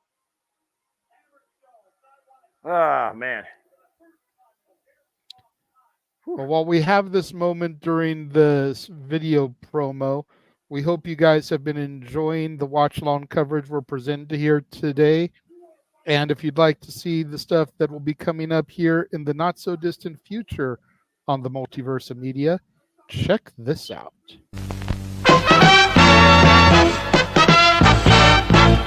And now, preview time. So let's take a look at what's coming your way.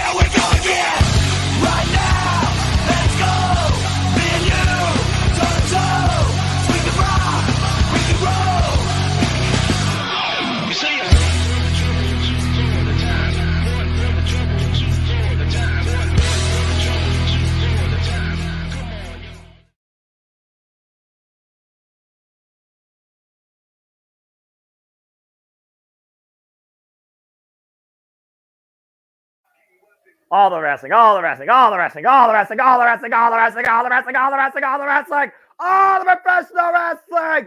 Damn it!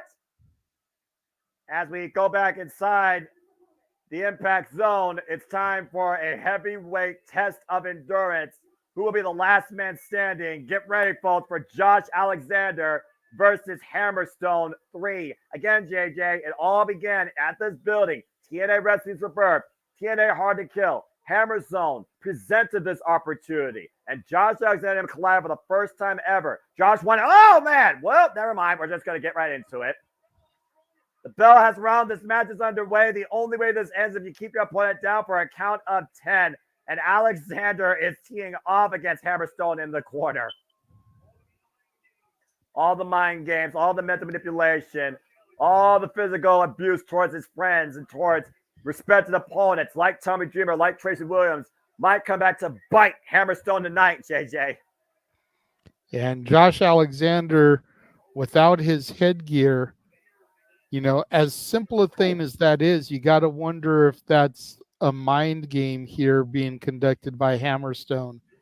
But pretty much, Hammerstone claimed that as a trophy after beating Josh Alexander in his home country of Canada, his hometown of Toronto at Sacrifice. Says that after I beat you, you'll know what be in the ring with me. Oh my God.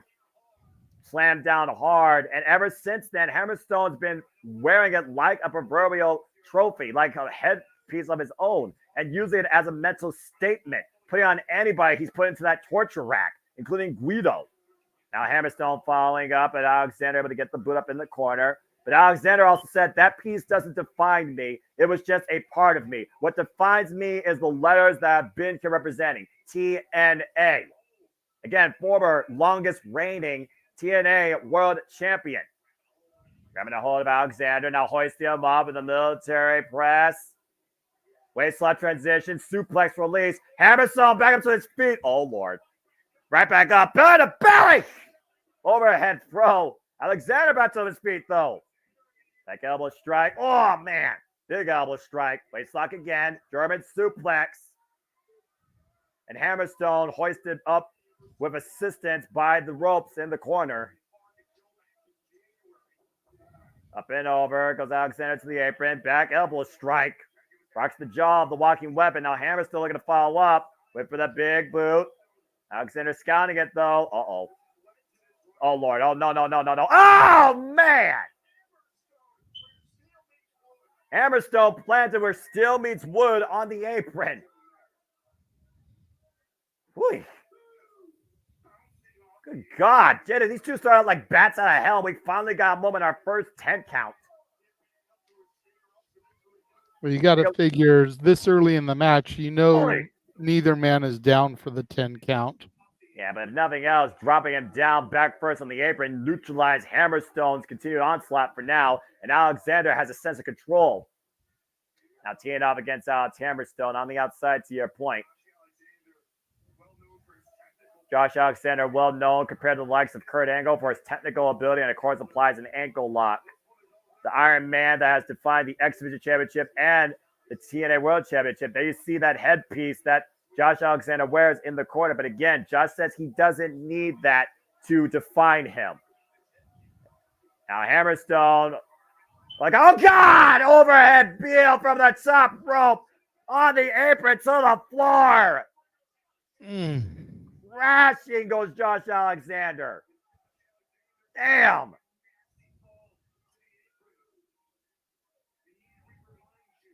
Whew.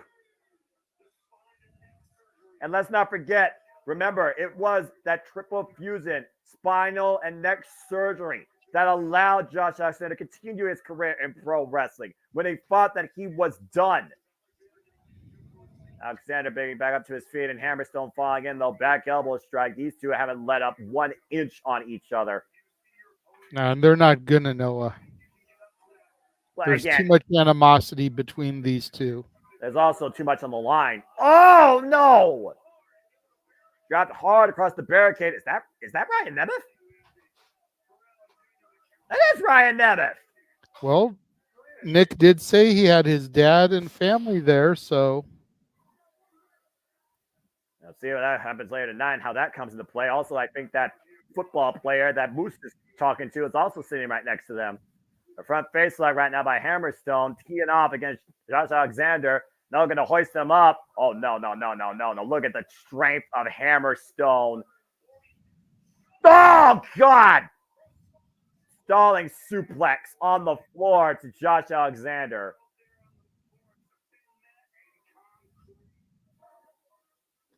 Oof.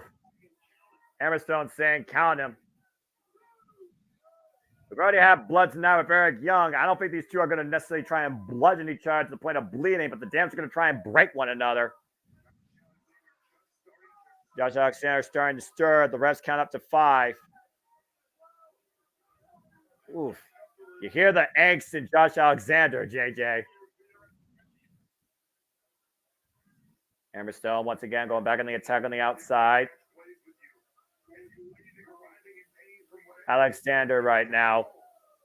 See if he can fry through pain. Knife edge chop. We've seen Alexander conquer physical and emotional adversity before. Let's not forget, he beat Bully Ray in a Full Metal Mayhem. He overcame the likes of Tomohiro Ishii. He beat Moose at Rebellion 2 years ago to claim the TNA World Championship and start his illustrious reign that lasted over a year, only to vacate it due to injury. Look out here, up the fireman's carry. Of course, Alex Hammerstone defined MLW as middleweight and heavyweight champion. And right now, Alexander hooking up Hammerstone. Oh! God! The neck of Hammerstone now in the apron off the half and half. Alexander on his feet. Hammerstone laid out here. These are two heavyweights trying to break each other's necks, by the way, on the apron. I just want to put that out there. Good grief. You hear Hammerstone saying, ow, my neck. Damage done. Count to 7. Count of 8. And Hammerstone back up. Alex Hammerstone, by the way, folks, is a 251-pound, 6'2" heavyweight. 33 years of age, 11 years in the game. Former MLW defining heavyweight champion. And now Josh Alexander. Oh, man, just trying to destroy that leg. Obviously softening it up for the ankle lock. It's a smart strategy, by the way. Again, how you take down a heavyweight, how you take down a man that might outpower you, you destroy the base. And again, it's all legal in Full Metal in Last Man Standing. Anything goes. Ah, just rips the leg against the ring post. Jesus. No, you know as well as I do, JJ, those ring posts are unforgiving, especially those square corner ones.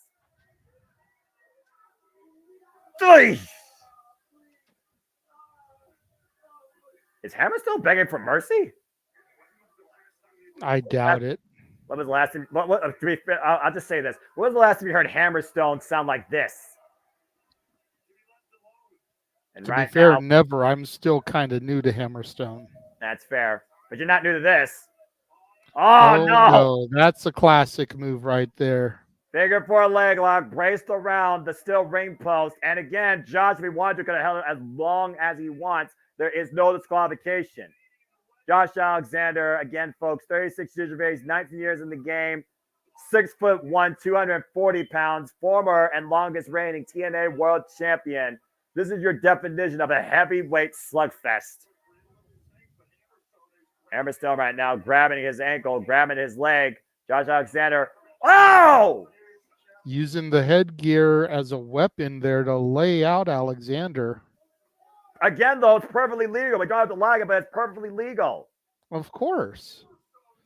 There really are no rules here in this Last Man Standing.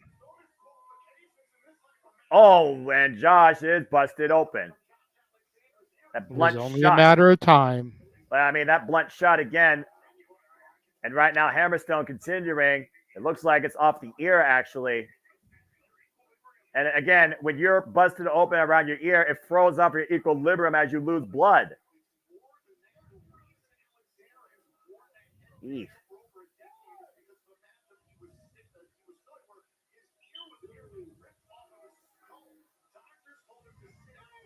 Apparently, that headgear has symbolism for a realistic physical purpose. That red ear, of course, was almost ripped off out of his skull. And right now it's being exploited by Hammerstone. So Hammerstone might have actually found the most vulnerable weakness in Josh Alexander that may or may not known about him. Count of 9, and Alexander is on his feet. Barely, though. You can see him staggering as he paintbrushes Hammerstone. Trying to fight back, but unable to. Now caught. Uh-oh. Now look at the strength of Hammerstone. Oh, God! Faraway slam. Throws the walking weapon to the other side of the ring. Count of 2, and Hammerstone just continuing the punishment.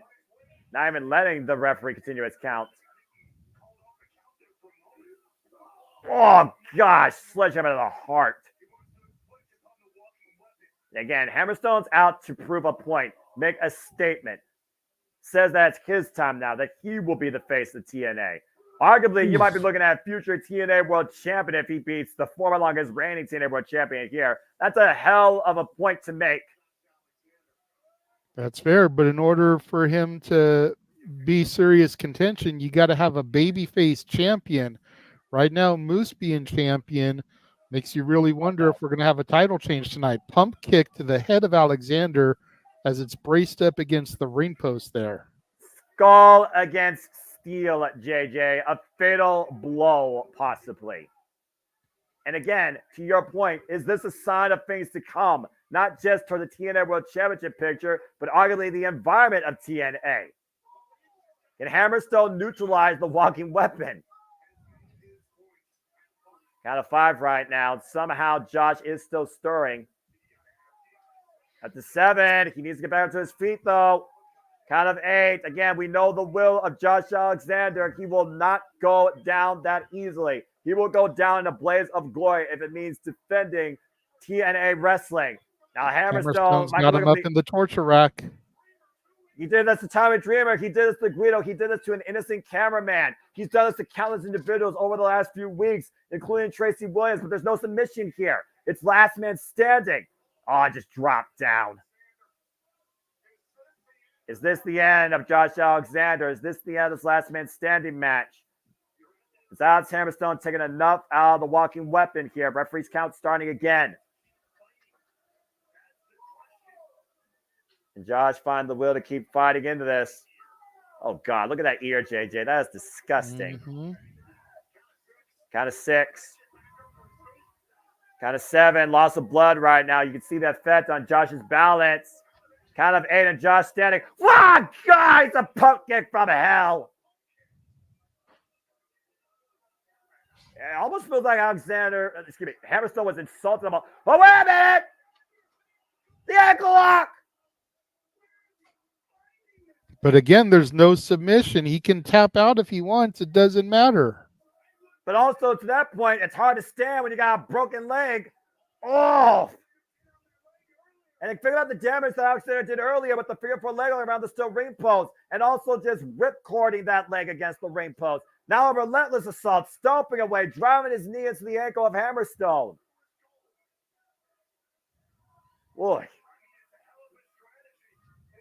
Goes back to that technical strategy, that technical experience we know out of Josh Alexander. We don't know much of a technical side out of Hammerstone. Referee starting his count once again as both these men get back up to their feet. Alexander, opposite side of the ring. And once again, might be looking to hoist Hammerstone up, perching him on the top turnbuckle. And right now, taking advantage, hung him up in the tree of what? What's this? Oof. Now, Josh just teeing off against Hammerstone here. Onslaught to the back and the front. And now Hammerstone hung up in the tree of woe. Blood still flowing from the ear, though. Josh Alexander.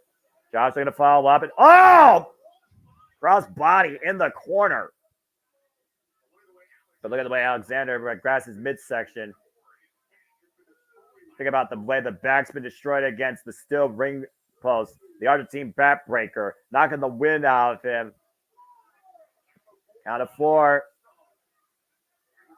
Hammerstone still up at his feet, though.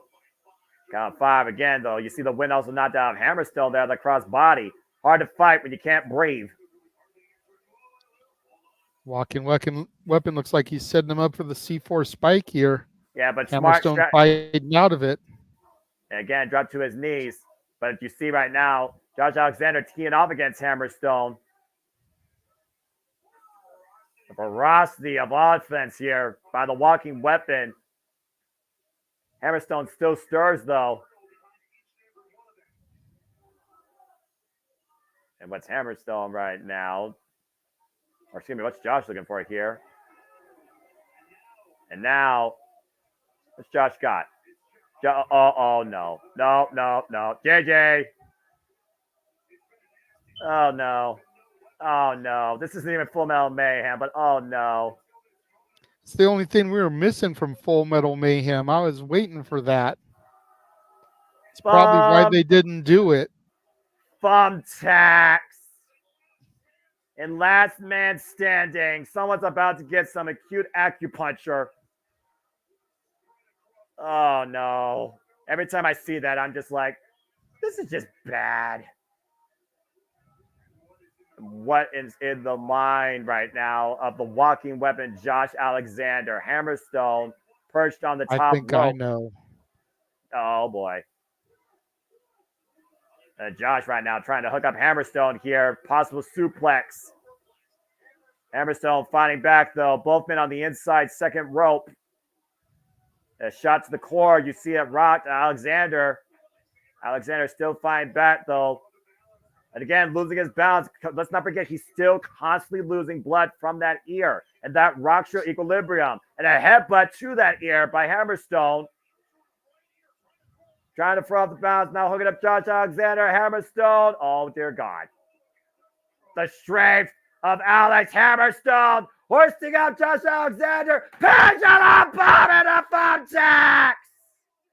Nightmare pendulum. Jesus Christ.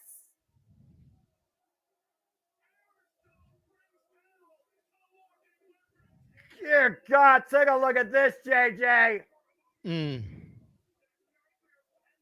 That nightmare pendulum bomb. Back first goes Josh Alexander to the thumbtacks. The referee's begun his count, and Hammerstone is on his feet. Hammerstone getting some of the worst of that, too. One of those things where you suffer. One of those things where you suffer for your art. Trying to remove a few of them while he's got the opportunity. Alexander just rolling in them. We're up to 6. Got a 7. 8. Count of 8. Dennisbury moving. Count of 9. Whoa. He is on his feet. It's pure awareness, JJ. It's got to be pure awareness. He rolled to the outside to find the vertical base. Yep.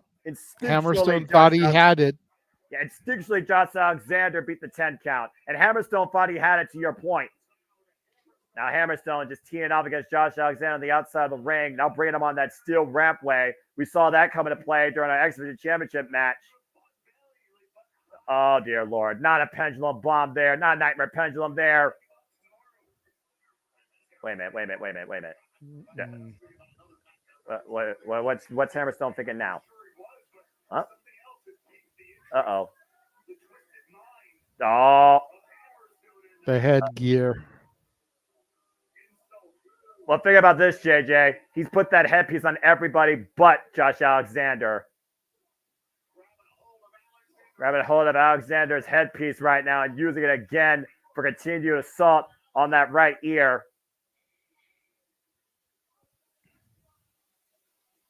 Now, once again, displaying it as a trophy, braced on that right bicep. Looking to hook up Josh Alexander once again. Nightmare pendulum denied. Alexander fights back. Hammerstone. Sides. Oh, rebound clubbing shot back of the head. Oh, man, big right. Oh, my God. No. Oh, half and half. On the entranceway. But it looks like it hurt the walking weapon more than it did Hammerstone. Hammerstone looks like he's out for right now. And the double underhook, if he hits this, Hammerstone right now holds up. C4 spike. The C4 spike on the steel walkway. That's gotta be it. That's gotta be fucking it. Is the C4 spike enough to neutralize Hammerstone tonight at Rebellion? Is he down for good? Is he down for the count of 10? Hammerstone stirring. Up to 7. Try and get the wits about him. Up to 8. Up to 9. 10. Josh Alexander did it.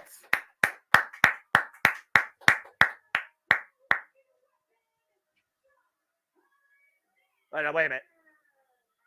And Josh takes back his headpiece. Finally reclaiming a piece of him that has defined himself for years and finally putting this feud of Hammerstone away. Josh Alexander is the last man standing at Rebellion Take a look at this, by the way. That right hook and half. Neck first goes Hammerstone on the entranceway. And then the double underhook, the C4 spike. I don't give a damn who you are. You're not getting up from that, let alone on a steel plate.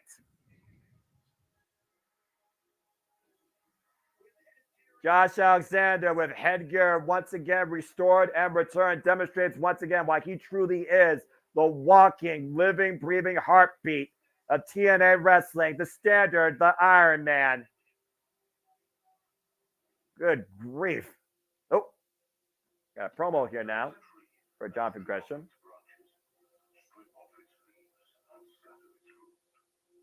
Very interesting package here. The buzz from its bunches. The guns with the dew of heaven. I gotta admit, dude, when Hammerstone went to go get the headpiece there, I thought he was gonna go after Jade Chun.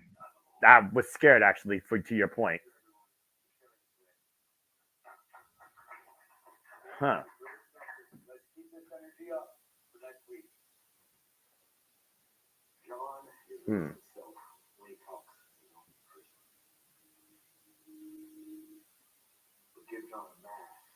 John a mask. That's true self.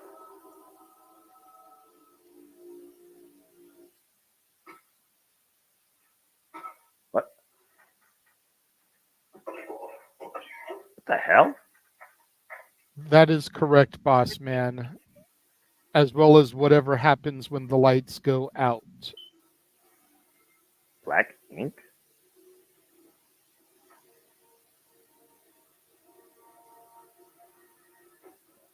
What the hell is happening? The octopus.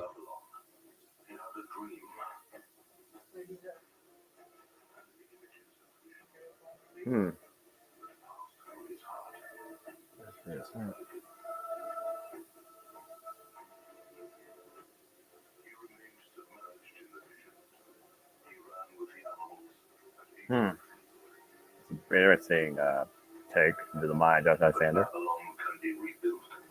I'd like to rebuild. All that's needed is an axe. An axe? I'm not sure what any of that means, but I know right now we're getting ready for only 2 matches left, and it's time to see what the future of the Knockouts World Championship looks like. The Juggernaut Jordan Grace defends against Steph DeLander. So first off, what the fuck was that? That was what you call storytelling via vignette, and is something that Tony Khan needs to take notes of. And I'm still trying to figure out the whole ink. And again, the octopus, what the part that defined it, but it looks like he ripped up the tentacles. And then talk about Babylon, the rise of the what? That was really weird. I'm just going to say that right now. That was really weird. Again, in TNA, by the way, I don't mind being wrong. That was an incredible match of resilience. And Hammerstone looked like an absolute killer. But there's a reason why TNA, when you hear those letters, you first say the name Josh Alexander. Whew. All right. As we get ready, of course, for our TNA Knockouts World Championship match, the Juggernaut Jordan Grace, who, of course, reclaimed this title to be in Trinity last year after overcoming her greatest foe, of course, in Diana Purrazzo. Or excuse me, she actually won that title at Hard to Kill. She defined TNA Wrestling as the face of the Knockouts. After making history last year at Bound for Glory as well, winning the Collier Shot Gauntlet. And, of course, she also is a former, only ever, inaugural Queen of the Mountain winner. She is a former Digital Media champion. She is a previous Royal Rumble participant. She's overcome Giselle Shaw, Zara Brookside, Tasha Steeles, and Trinity in a rematch. But will the Deathmatch Queen, in her return, claim the TNA Knockouts World Championship with a couple good hands in assistance? What does it take to neutralize a juggernaut? The answer, and this is an X-Men, folks, is yet to be figured out. Yes. Will we see a new phase of the knockouts crown tonight at Rebellion? As it looks fit, let's go ahead and look at the tail of the tape. Jordan Grace again, history maker. You see Steph Delando does have the height advantage. She has the sit-out, TKO, and big boot. Why Jordan Grace is the juggernaut driver and the muscle buster. Again, she is a 3-time Knockouts World Champion. She is a 1-time Knockouts Tag Team Champion, first Digital Media Champion, 2024 WWE Royal Rumble winner. Why Steph Delando is looking for her first major title win in her professional wrestling career. Oh, fuck me. Here we got the Wish version of Paul Rubens to introduce Dimeless Dana Brooke. This concierge. Jesus. Who gave him a mic? Whoever's booking TNA. Again, fuck that owl. All right, Noah. Who's going to win in a match? This Joker or Luther? Luther. I have more respect for Luther than this goober. And there's Ash by Elegance. Gee, isn't this the same shtick that they did on SmackDown last night? I know you don't have Fox, but I wouldn't know. Saying. I wouldn't know. We had Damage Control in a skybox, and then Bianca and Jade came into the one next door to cause shenanigans. Oh, and God. Now we've got Dimeless Dana Brooke here doing the same thing with her freaking Wish version of Paul Rubens. Look, regardless of Las Vegas trash, let's go ahead and get back to someone with some more class. Steph Delando makes the way alongside some good hands. Let's focus on the TNA Knockouts World Championship. All I got to say about that Botox injected fool, Saya Brookside, knocked the air out of her lips and out of her ego too on Thursday night. Thank you. Anyway, Steph Delando, of course, the Deathmatch Queen alongside Deathmatch King Matt Cardona returned to TNA during the 8-4-1, and Steph Delando outlasted the field, pinning Rosemary to earn this opportunity. Steph Delando has yet to have a single major championship in her young professional wrestling career. And of course, not the first time that Steph Delando has faced Jordan Grace.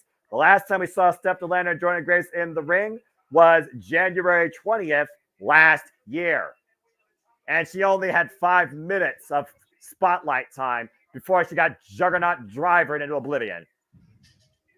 But the deck is stacked against the Juggernaut. But Jordan Grace said, if Steph Delando has a trick, so do I. So we'll see if the Juggernaut has in store for Steph Delando tonight. Steph thinks that she's prepared. That's easier said than done against Fick Mama Pump. Holla if you hear me. Oh, boy.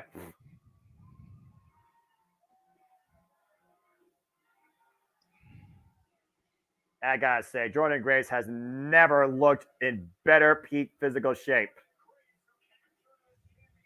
Jordan Grace, again, who captured this championship. We talked about the return, the birth of TNA, Jen J. It was hard to kill that Jordan Grace beat Trinity. And we're back here where it all began to see where it will go from here as we wait for Jade Chung with our introductions for our semi-main event. This is for the TNA Knockouts World Championship.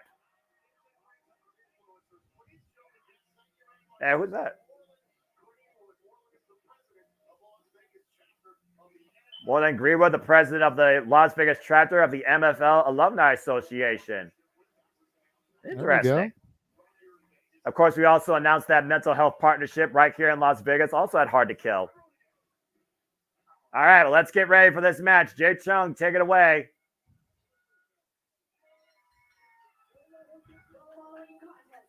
Simple and truly elegant, unlike something that's not. The richest prize, the most prestigious prize, the most beautiful prize in all women's professional wrestling. Don't at me. Frank Castano will be our official. Challenger coming by good hands from Sydney, Australia. Steph Delando. Steph Delando, trained by Madison Eagles, by the way, from down under. Nice, oh boy. Nice. Her opponent from Austin, Texas. There's only one, Jordan Grace. 5'1", 150 pounds, powerhouse. 13 years experience. The TNA Knockouts World Champion, Jordan Grace.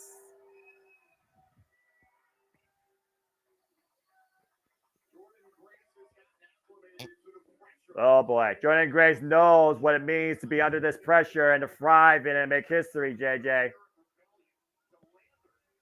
Lander, this is the biggest stage Lander has ever had. Bell rings run away. Whoa!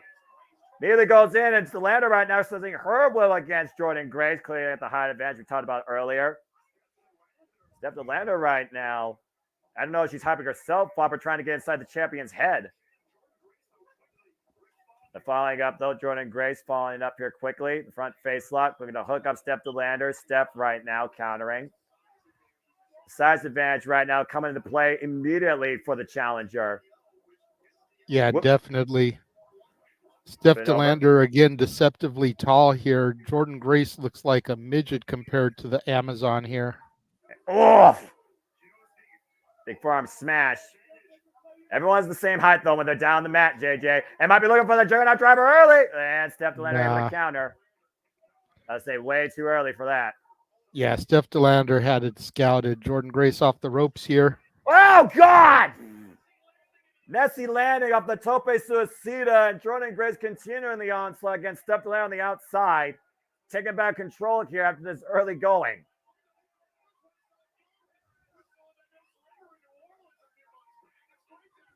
Oof.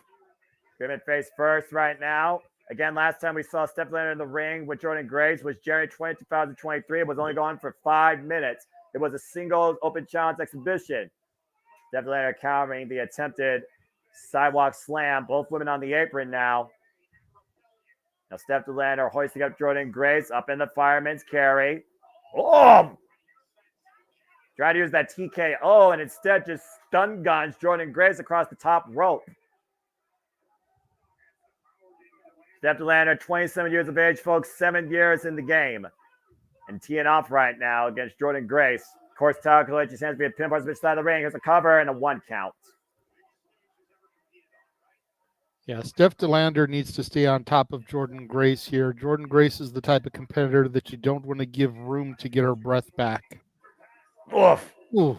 Snake eyes across the top rope. Steph DeLander, big boot follow-up. Good combination here. Now Steph DeLander with the cover gets a 2 count. Jordan Grace, the 64th TNA Knockouts World Champion in this company's history. A title that goes back to the lineage first held by the leader of the Knockouts now, Gail Kim. Of course, her rivalry defined against Awesome Kong. All-time greats that have held this title, including not limited to Tara, Mickie James, Trinity, Taya Valkyrie, Diana Perazzo, and so many others along the way. Brooke Tessmarker, Angela Love. Oh, man. Nice ODB. Shot. ODB, bam. A whole different form of a powerhouse. Steph DeLander right now exercising her will against the champion. Vicious knife edge chop in the corner. We saw during that contract signing, by the way, how Steph DeLander was able to plant Jordan Grace through that table. Steph DeLander asking Jordan Grace to hit her. Again, I don't know if Steph DeLander is trying to hype herself up or try and give that false sense of confidence to the champion. There's a cover here by Steph DeLander and a 2 count. Of course, DeLander was a late substitute in the 8-4-1 match to earn this opportunity, replacing Ash by Elegance after a cosmetic Botox botch. And was able to overcome the field and the odds. Oh, Jordan Grace now with the sleeper hold, though. Can she wear down this Amazon to your point, JJ?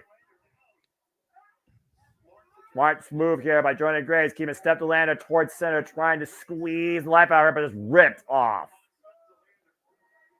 Jordan Grace also has to be aware of the good hands here at ringside, but the ace that Jordan Grace said that she had isn't out here with her. And to be fair, Jordan Grace has been doing this all on her own up to this point, but even Jordan Grace is aware that sometimes you need to have a neutralized counterpoint to the tricks of your opponent. The front face lock off that big boot now, draping Jordan Grace. Hold on. Now hook at her. Whoa! In for the suplex, fold over, hook of the leg, and a near fall. See, again, DeLander taking too much time. Jordan Grace has now got her whereabouts. She's starting to get up to a vertical base. DeLander's still sitting there. This is a mistake for the challenger. But you also got to consider the challenger's not used to this spot, not used to this environment. Maybe she's not used to handling this type of pressure. It's beside the point. It's one of the first things you're taught in training is once you get through the basics and bumps, stay on your opponent. And look at Grace, though, showing her athleticism, skinning the cat, going up to the apron, rising knee strike. And Jordan Grace has no problem staying on step to DeLander, now trying to hook her up for something. What the hell is this? Oh, man, just flipped up and over back inside the ring. I mean, how many times, Noah, have you heard the expression, give them an inch, they'll take a mile? Oh, I've heard that. And I'm just talking in regular life, not even in combat sports. No, that just goes with any opportunity in general. Exactly. Oh, defiance, though, by Jordan Grace, running up with the clothesline. Step to DeLander, though, refusing to leave her feet. Oh, both these women colliding middle of the ring, and DeLander takes Jordan Grace down. Might get the best of the exchange, but again, taking too much time, soaking in the opportunity. This is a wasted moment right now by the challenger. You're not going to win championships doing this. You can have all the confidence you want, but unless you get the 3 count, you're pretty much worth less than Ash by elegance. Exactly. Jordan Grace right now with the psychological warfare. The good hands now coming into play. Jaw jack in on the outside like a couple of chihuahuas. Single leg kick upwards. Jordan Grace inside on the second. Rising knee strike. Once again, going back to the sleeper. Trying to wear Steph DeLander down. Great positioning here. Of course, Steph DeLander, she falls forward. She might risk literally ref stoppage.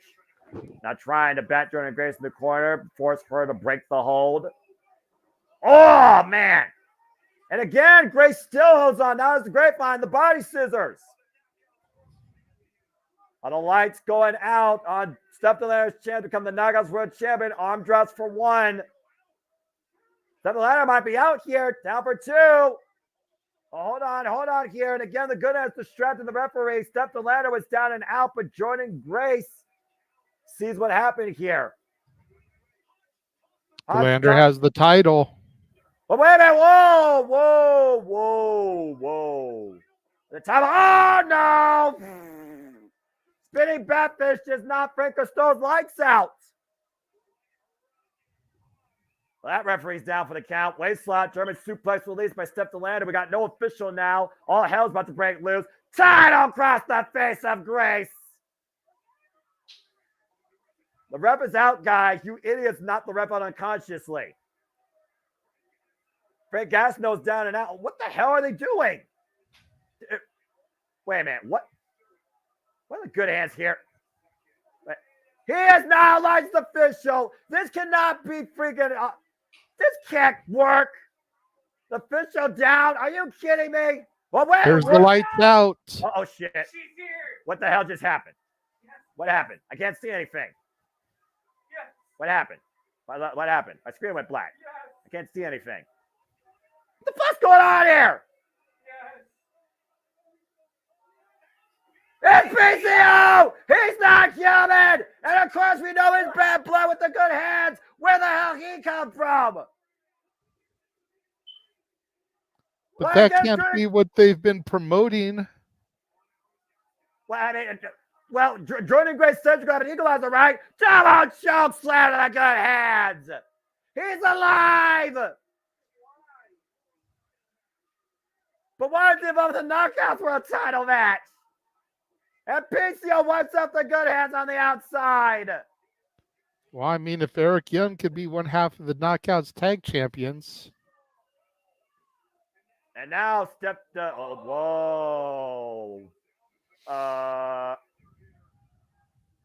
Why does this look like a bad version of Beauty and the Beast?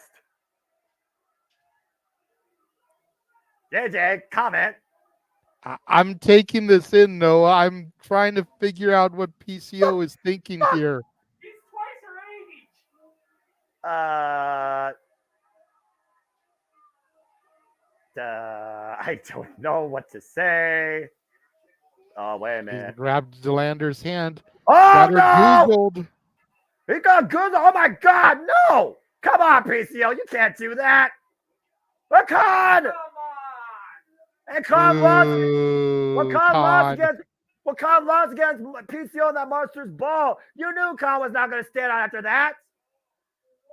Oh, my God. PCO hoisted up over the top rope to the apron. Jordan Grace back up now, though. She's stalking Khan. Well, Jordan Grace is no stranger colliding with enemies of the other gender. What the hell is happening here tonight in Rebellion? Look at the height differential here. Oh, just pie-faced the Knockouts World Champion. Still no official here as Khan just pie-faced Jordan Grace. Again, folks, this is the TNA Knockouts World Championship match. The match is Jordan Grace with Step Delander. Step Delander nowhere to be found for right now. Oh, and a low blow! Right in the mommy daddy button. And that brings Khan down to Jordan Grace's level and lower. Right in the juggernauts. Now hoist it up. No way. No way. No way. Fireman's carry. Oh, and it gets the midsection. Ripped off again. Good hands back up. Everything has gone against the champion. This is absolutely ridiculous here. Jordan Grace defenseless right now. Oh, God. No, Khan. No, you can't. You can't. Oh, Lights are out again. What the fuck? The lights are out again. I can't see anything. Who is it? What? Sami Callihan! Sami Callihan! He's back! The Death Match Machine! The Draw!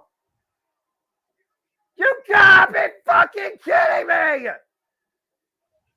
Callihan is back in TNA Wrestling! Holy shit! He's got a hold of Jason Hotch! Thumbs up, thumbs down! Cactus Driver! 97!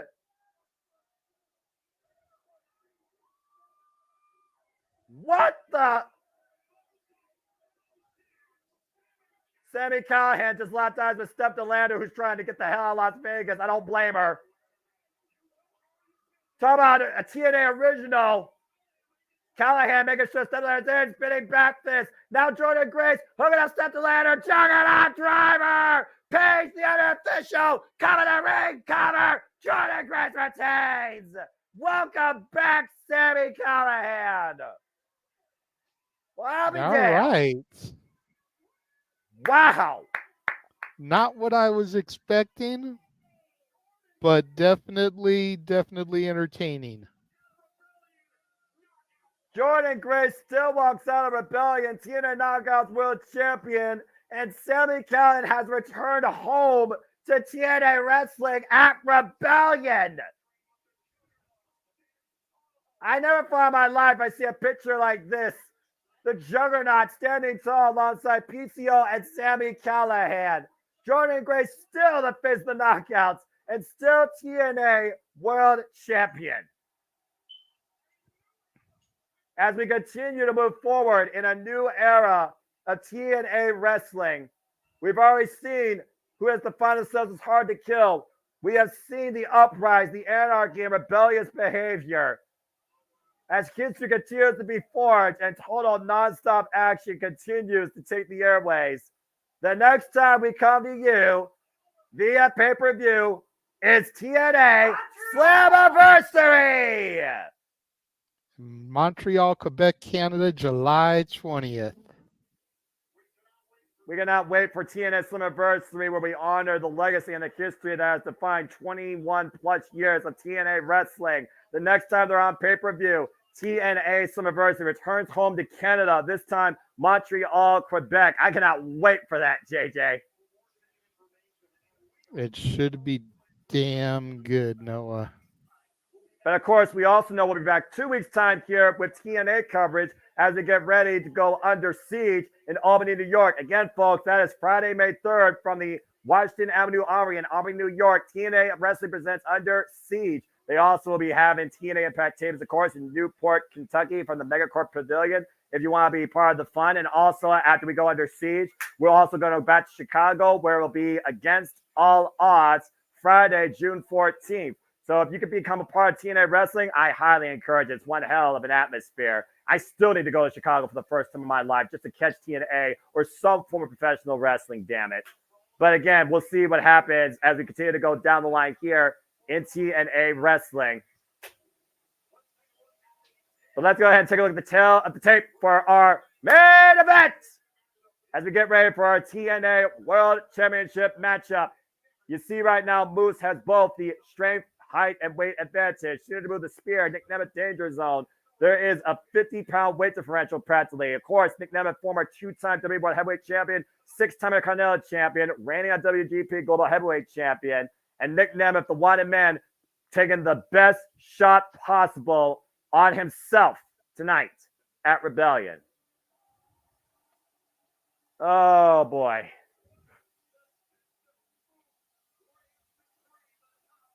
As we get ready for our main event here, you see again the accolades here. Again, JJ, we talked about it though. To put that amount of pressure on yourself your entire career to prove a point. It was Nick Nemeth that arrived in the rebirth of TNA and took Moose down into the danger zone at Hard to Kill. And here we stand 3 months later, where the wanted man could very well become the face of TNA and for the first time in his life beat the system. Oof. I'm just watching this video package and trying to get on my breath of that ridiculous madness that ensued in the Knockouts World Championship match. Yeah. And who knows what's going to happen here?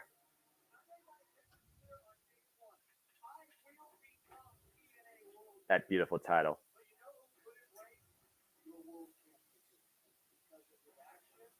Because of his actions. Like we said, because of his actions, he now has a world title shot. And Nick Nemeth didn't want to go this route. Moose forced it this way. Clearly, Moose feels that the system might be under threat. Yes, Bob. Basically. Oh, there you go. He was on MLW tonight, so that explains Sami Callihan. I've seen Sami Callihan recently collide with Matt Riddle on MLW, so what the hell?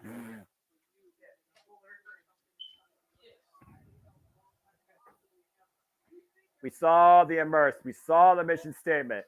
We saw the promo. We saw the heart, the passion, the confidence, that chance, that ultimate bet, that Hail Mary that Nick Nemeth has put on himself.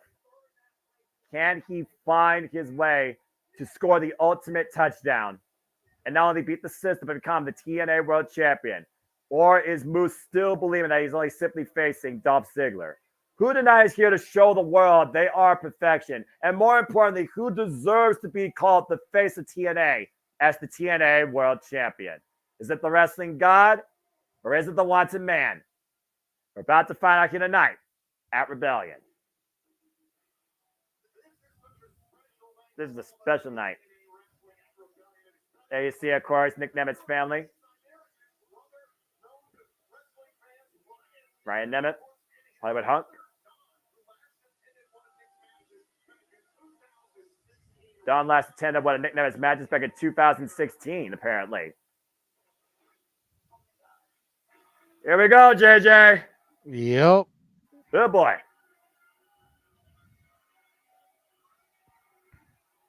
Challenger making his way to the ring. The wanted man, Nick Nemeth. Is he here to show the world that it is his time? The very building he exploded on the scene and arrived in TNA and crossed the line could be the very same building he creates history and becomes the TNA World Champion. And truly, the wanted man would have arrived.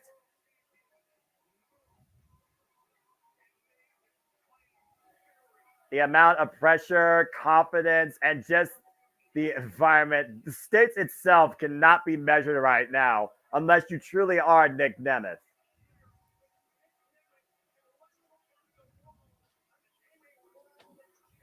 I mean, the last time Nick Nemeth became a world champion, no disrespect to NXT, but let's be honest here, that still was basically developmental. The last time he became a world champion was when he cashed in on friggin' Alberto Del Rio, the Money in the Bank briefcase for the World Heavyweight Championship. Yes, that was a glorious moment when he took the title from Alberto's Doritos. And Noah, brother, if I may direct your attention to the screen here, it's official. Damn fucking right, it better be. But JJ, comes to anniversary. Is the system still in charge of TNA? Or will the system fall tonight in the main event as Moose makes his way center stage? That isn't Moose. That's Cobra Bubbles. I told you that the other night, bro. Moose now a two-time official TNA World Heavyweight Champion. 3 times if you count the Impact World Champion. As you see the system coming in tow. Eddie Edwards and Brian Myers successfully defended their TNA World Tag Team Championships tonight. Alicia Edwards setting her sights on the TNA Knockouts World Tag Team Champions. Whether or not you trust the system, we saw the system work earlier. Will the system continue to work going forward, or will it finally crash?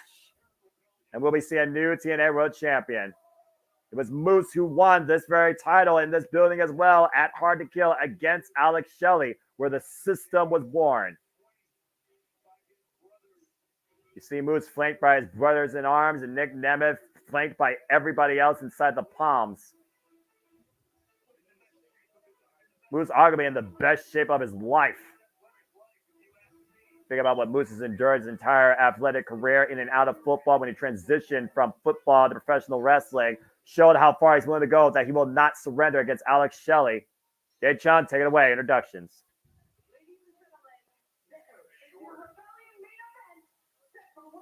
One fall.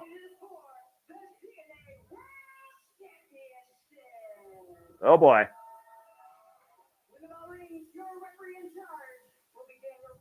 Daniel Spencer, senior official.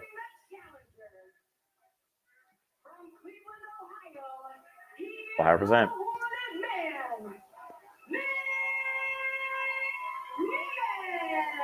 Nick Nemeth, of course, currently IWGP Global Heavyweight Champion, amateur all-time great from Kent State.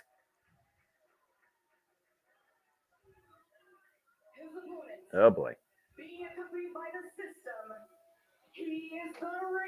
Accompanied by the system. That's not good for Nick Nemeth, especially if they stay out there at ringside. And there you see Moose, our TNA World Champion, after 2 successful defenses so far. You see that ridiculous, wicked smile on Moose, mocking Nick Nemeth. It's our main event, JJ. This is the richest prize in TNA. You know what we're about to do. Yes, sir. Here we go! For the first time ever, it is Moose versus Nick Nemeth. TNA World Championship. Double A takedown by Nick Nemeth in the ground and pound. You see the system are at ringside, though. Nobody in the wanted man's corner. This is where Nemeth can thrive, though, bringing that amateur wrestling background into play. At St. Edward's High School. There you go, Colin. Shout out to my brother here. Again, Ohio represent. Also straight out of the Cleveland, Ohio area. Oof. And right now, ripped off. Of course, Moose sacrificed the NFL to become a full-time professional wrestler, while Nick Nemeth has literally eat, sleep, live, and breathe professional wrestling his entire life. Doesn't know when to stop. Is his own worst enemy. And Moose right now blocking Nick Nemeth with the tope. Oh, Nemeth catching him, though. Moose on his feet on the outside. And Nemeth off the apron flush. Uh-oh, gets caught. Gets caught. The straight foot Moose coming into play. Hoist up on the shoulder. Drops face first on the apron. Yeah, Nick Nemeth had to run the gauntlet of horrid gimmicks before finally establishing himself and making a name as Dolph Ziggler. Of course, at one point he was Kerwin White's caddy. And then, of course, a lot of people try to, but can't forget Nikki from the Spirit Squad. To your point, again, you think about the longevity of Nick Nemeth, the Watson man, and the fact that he was truly only defined by one identity in one company, the show-off Dolph Ziggler. 19 years wrestling experience, 43 years of age. Last time he held a WWE Singles Championship was the Intercontinental Championship, former six-time Intercontinental Champion, and that was all the way back in 2018. He hasn't held a World Heavyweight Championship, though, since 2013. And again, to your point, he was NXT champion for a month or so, defeating Braun Breaker before losing it back to him. Oh, that God. Not a world championship, 1, and 2, developmental. But that's probably the last championship that he actually had his hands on before getting the IWGP title. You would be correct. The one man right now, taking down for the moment. Big pop kick by Moose, cleaning Nick Nemeth's clock.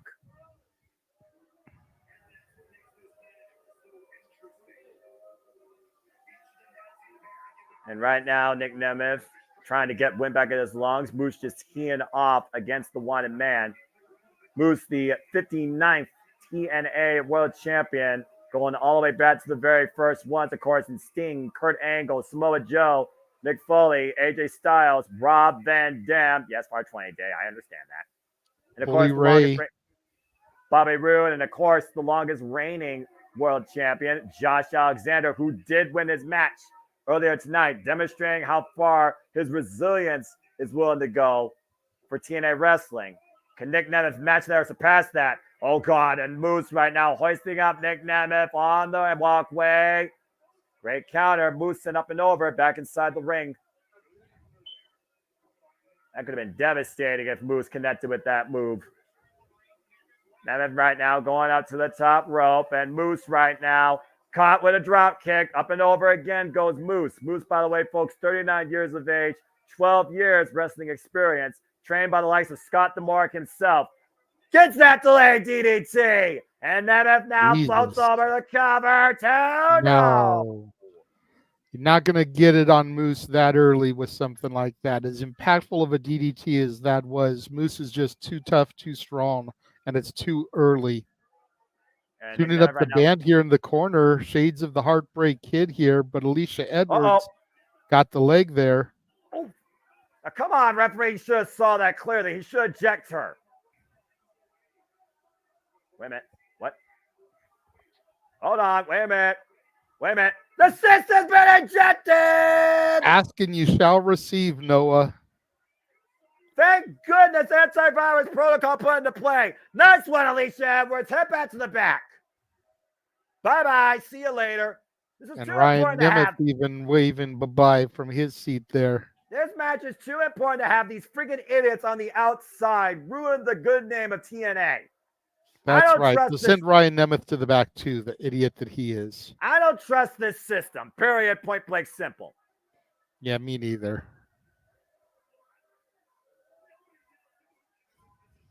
I mean, come on. Moose should be able to do this on his own. Why does he need these idiots at ringside?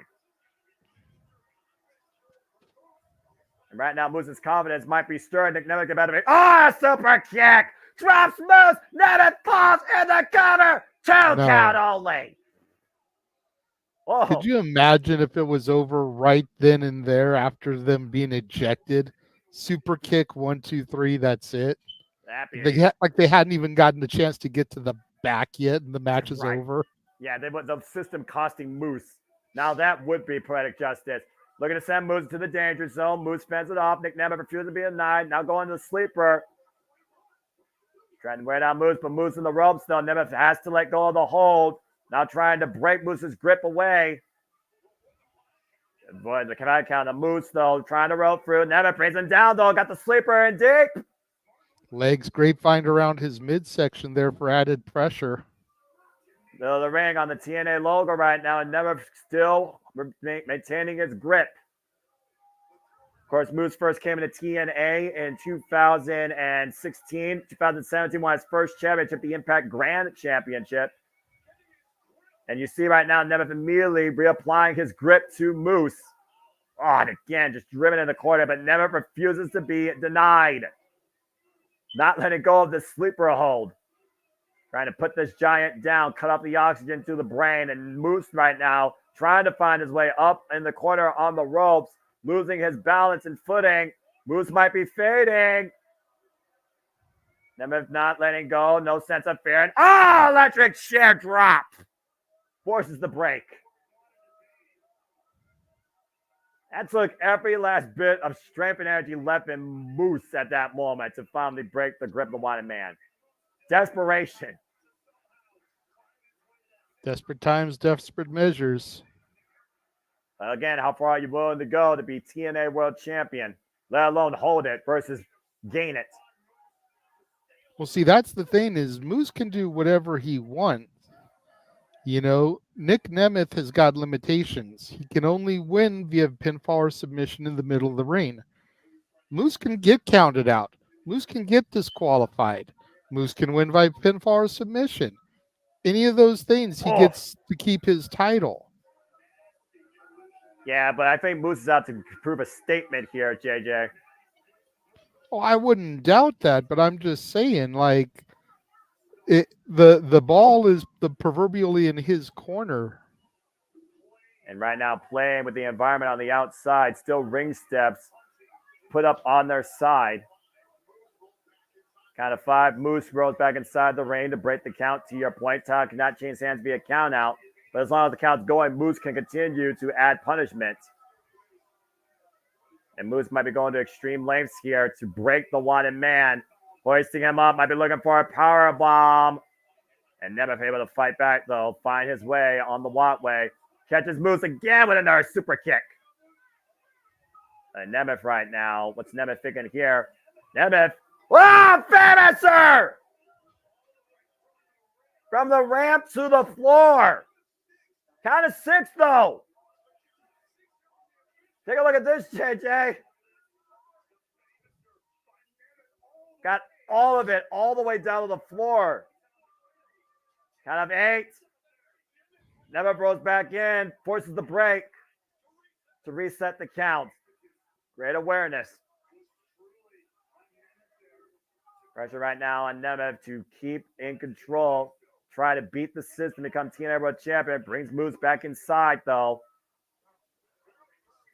Very smart wrestling here by Nick Nemeth. Moves back up to his feet. Nemeth going to follow up. Big splash in the corner. Of course, Nick Nemeth already showed how far he's willing to go to prove what he wants to be in TNA after his incredible match against Steve Macklin at Sacrifice. And that was the opening of the night. That was in the main event. Now driving those elbows consistently and persistently in the Moose. Put up or shut up time. Relentless assault. Yeah, just unloading a barrage of offense here. Going for a big one, and Moose rolls to the outside, though. Very smart move by the champion there. You sure about that? Yes, because it stalls Nick's momentum, and the count out can happen on the outside again. Both men down. Yeah, but Nemeth just dropped an elbow from the apron to the floor from Moose's heart. Will be enough, though. Take a look at this, the replay, though. And to your point, he does need to bring that dead weight now back inside. And that's a lot of dead weight. Moose is a big boy. Again, we saw like a 50-pound weight difference in our tail of the tape. Important night right now for the Nemeth family. Nemeth's family watching at ringside here. The wanted man with the biggest risk ever in his entire career. Up to the top rope. Nemeth with a big top rope elbow drop. Is it enough? Fair chase the arm, dude. No! Huge macho elbow there. Not enough to put away the champ, though. Look at it again, Noah. Got all of that elbow drop perfectly. Pressure on the upper body. Moose gets the left shoulder up, though. Moments away from a new TNA World Champion. Better kick, but this time Moose blocks the shot, though. Oh, and a headbutt. Moose falls in, though. Runs into a boot. Stopped by Nemeth, and meanwhile, got Guzzo. Go to hell! Sky high, too! No! Golly. Jesus. That Look at it freaking again. God damn. That power bomb took the Nemeth back to WWE nearly. Good God. The damage he could have done to the arm by jerking him off of the top rope there, and then the driving force of that power bomb. Impact offense to your players. Moose looks for the spear. Nick Nemeth able to capitalize though. The schoolboy. That 2 count. Moose again looking for the spear. Nick Nemeth up and over. Hooks up Moose. Deep cover. 2 count again. Both these men looking for a grip. Test of strength. Now the backslide. Moose rolls through though. Now hooking up Nick Nemeth. Hoisting him up. And another power bomb release. In the cover. To Moose. No. Damn. I don't know how Nemeth is even alive right now, let alone breathing. Golly. Moose just throwing him back out to the outside again on the steel entranceway. You talk about the weight differential. How about the height differential? The height that Nemeth was planted from on the mat. Uh-oh. Oh, God. And Nemeth right now Going looking for up. one more massive powerbomb. Not the entranceway, not the steel entranceway. Trying to counter the straight from Moose again. Moose hoisting up Nemeth again. Going down. Dear God! Oh. Power bomb on the walkway, not the camera out the damn way. Moose dives back inside the ring. The wanted man might be left for dead. Looks like a freaking crime scene here in the Palms. Seriously. There is no give on that steel walkway. Referee count up to 6. Nick Nemeth has to get back into the ring here. And Nemeth stirring right now. 8. Falling his way. Are we going to see Moose retain his championship? 9. Count of 9. He just has to break contact and does so at the last possible millisecond. Wow. Barely is gotta, the watching man still alive. You got to figure if Moose can hit him with one more big move right here, that's got to be it for Nick. Yeah, but watch this. Listen to the thud. Oh, God. Nemeth somehow surviving and still fighting. Moose gets the boot up, though. Now Moose goes up to the second rope. Oh! The hell was that? I think he tried to come with a kick, but he missed, though. Meanwhile, Nemeth. There's a famous face first cover. Dave Hawk off that leg. No!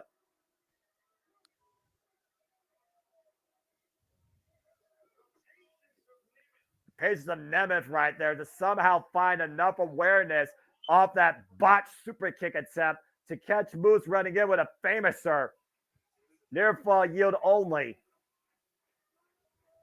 I dare argue this is probably Moose's toughest match to date in his TNA career.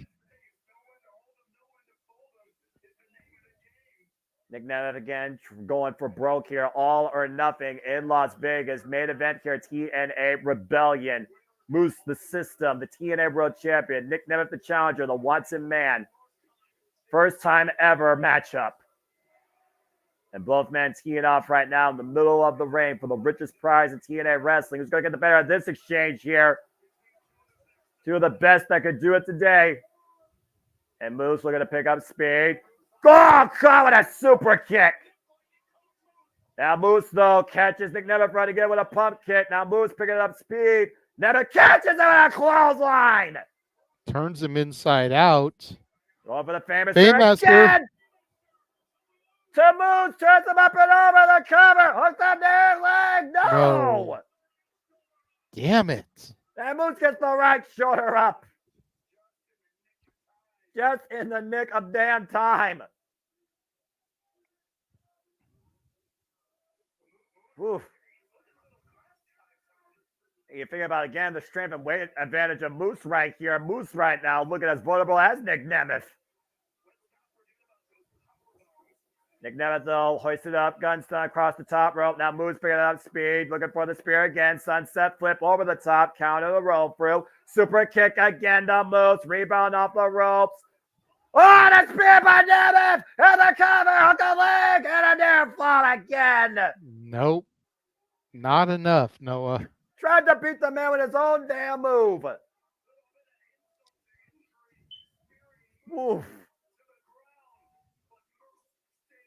The system is still functioning for the time being.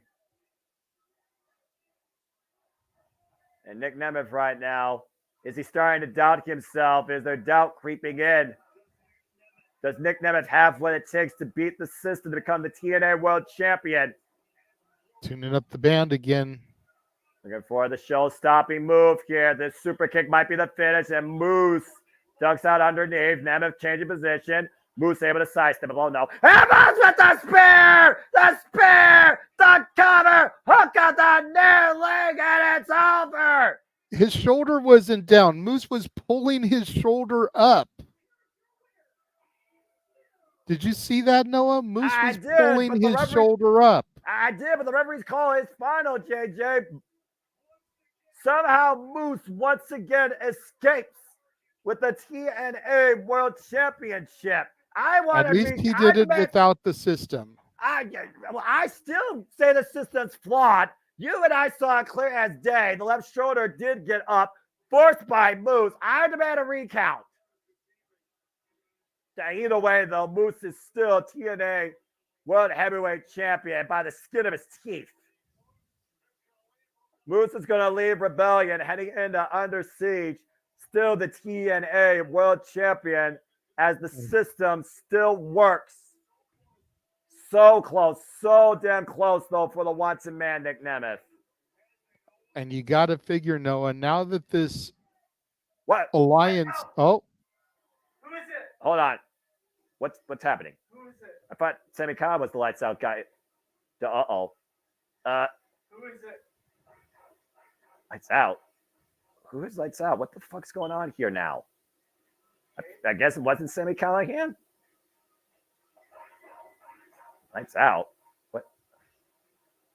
I don't understand this. Well, the lights went out. Well, complete darkness. Again? The fuck? I don't know.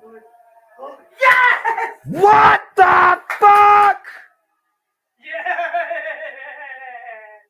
Matt Hardy! It's Matt Hardy! He's broken! And he's back in TNA Wrestling!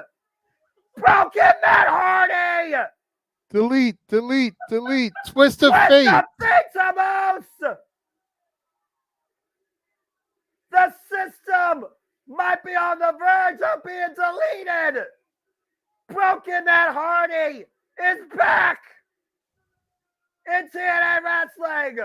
Former TNA World Champion.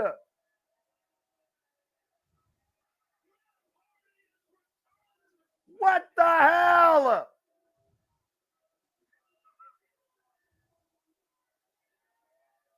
And look at what Matt Hardy's holding. Dun, dun, dun, dun.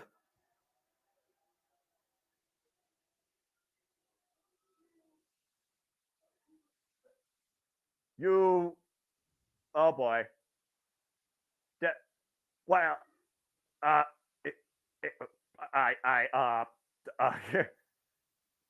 Well, clear as day, despite the feet issue, system, you are sentenced soon enough to deletion, and we are sent here to a conclusion. TNA is officially under siege as Broken Matt Hardy has returned. For the Renegade Wrestling, JJ Williams, I'm the Cement Noah Foster. Thank you for tuning into our coverage of TNA Rebellion. The system is under attack. Wow. Holy shit! That's awesome. Broken Matt Hardy is back. Yes.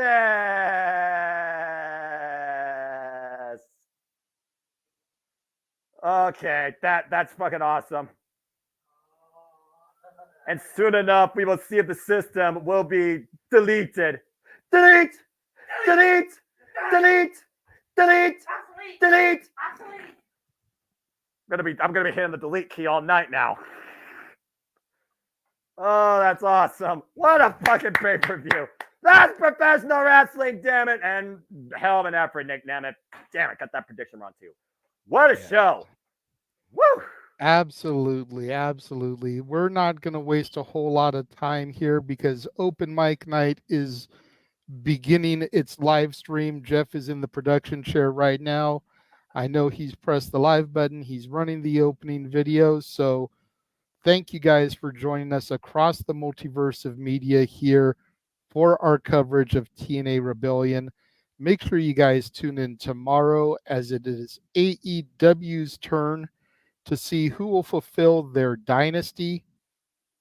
For the simple man, Noah Foster, I am the Renegade of Wrestling, JJ Williams. Thank you all for tuning in, and we will see you momentarily on a separate stream for Open Mic Night. Have a good night. The Jeff Meacham Network's Multiverse of Media. For over 15 years, the recognized symbol of excellence and the standard bearer in coverage of sports and entertainment.